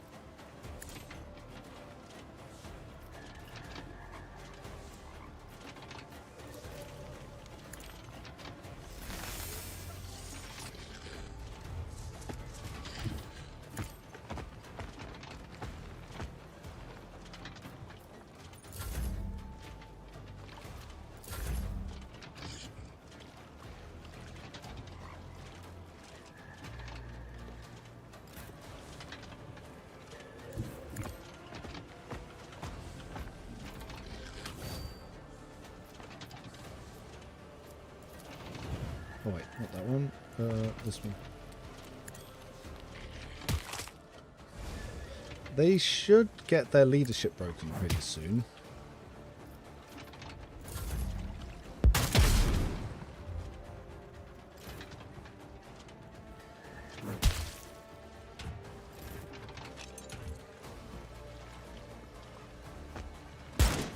How much game do you have access to in the alpha? All of Act 1. So all of Act 1, the crew companion remains the weakest, and it never stops being the weakest, and at no point is it ever useful. So, yeah, that's what you have to work with.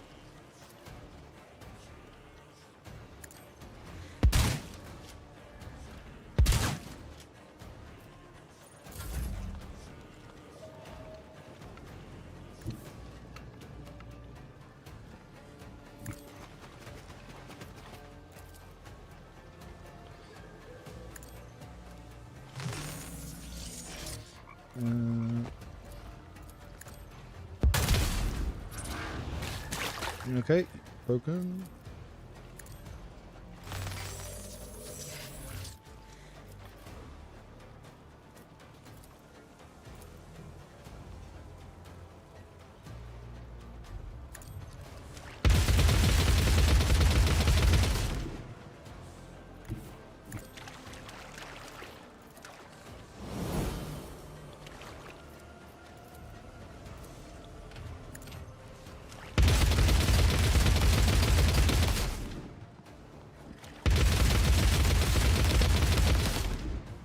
I miss A-Blood already.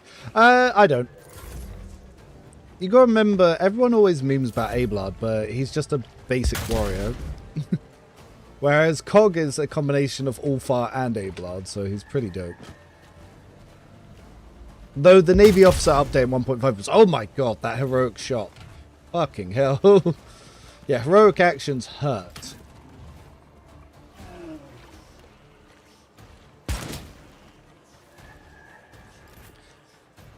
But as you can see, rocket tag. So the Elder's part member of Highway School? No. It's Wayfarer, it's slightly different.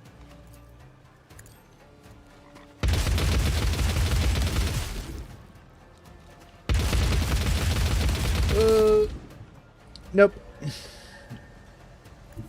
Doesn't get any upgrades for meeting anything.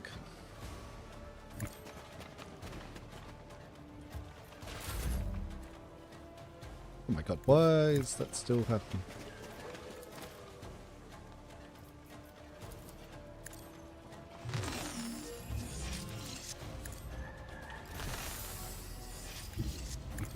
Right, so I need to try and take out that last sniper.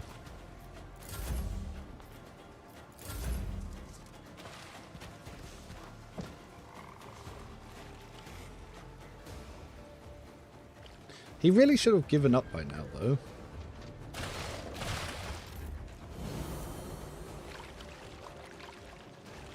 It's weird that they didn't, like, give up on the morale.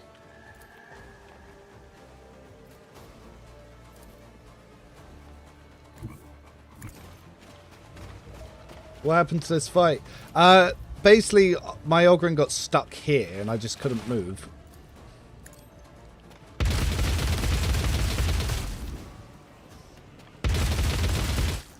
Cool. I got Cog got movement trapped, and I couldn't progress the combat, so I ended up having to sacrifice some companions. But one shot the final boss, the Bone Keeper, whatever it was really easy. You just run in the dome, and then it blew itself up. So I didn't quite get what I was meant to be doing with that mechanic, but it was fine. Now I'm just running through on World State 2.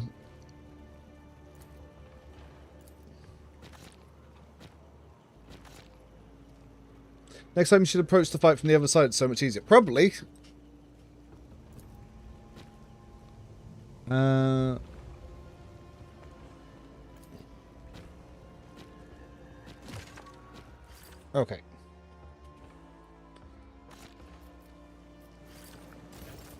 But yeah, this run through way easier. Yeah, you're meant to run in the dome. Did you not read the mechanics? I didn't do that. I just ran inside the dome because it turns the dome off if you get everyone inside it. It literally, I beat it turn 2. I just ran inside the dome and it exploded. It was a really simple encounter.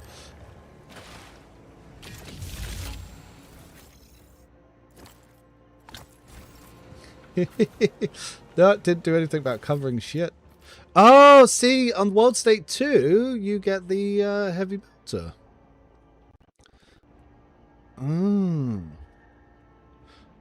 We didn't get this on World State 1. Oh.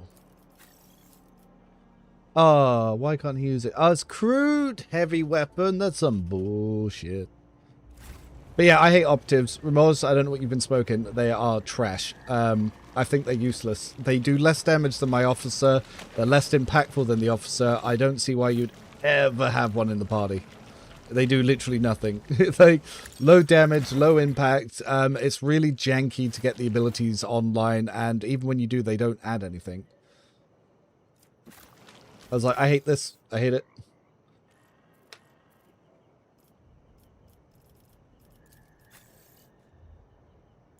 Bulgrin space. Wait. Can't dual wield. Why can he have access to dual wield specialist if he can't dual wield? Oh, what the hell? Mechanicus optimized melter. He gets a melter? Or can anyone else use that? Oh, everyone can use that. Mechanicus optimized melter. This weapon attacks costs 1 AP. Huh. We now have Mechanicus optimized melter. Maybe I should give him the destructive melter.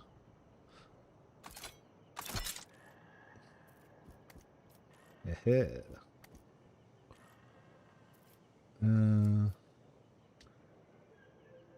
Torbits respect all operatives. But yeah, operative was just gross. Like, it was so low impactful. Like, you need to do an attack to put on an exploit. You then don't have any AP to do anything else. Even if you have you can also melee.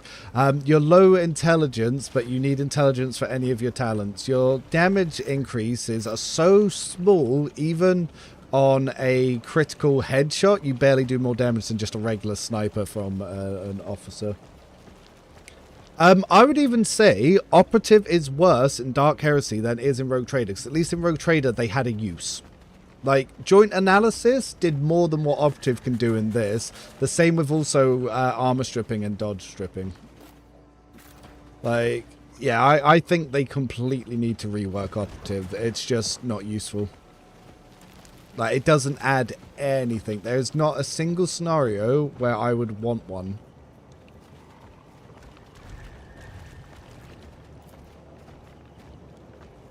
And it doesn't help that their mechanic, you kind of need them to not have armor on enemies for them to even get extra damage. It's just... And it's like the chance to actually hit any critical points are so low because it's got like minus 40% sort of stuff. So it's like, eh. But on the operative rant, thank everyone for stopping by, but I'm actually going to be heading off because I streamed all last night for like 10 hours, got really late, and I was spending time with the family, and I kept them all late, up really late, so I'm going to go do some family stuff, and then I'll probably start looking to work on some videos on like First Thoughts and the run-throughs on it. But as always, thank you all for stopping by. Thank you so much for your support. And remember, for those of you who are looking to get an alpha key, do join Discord. We are running a competition. You don't have to do anything other than just click join, and you could get an alpha key Monday. So thanks all for stopping by, and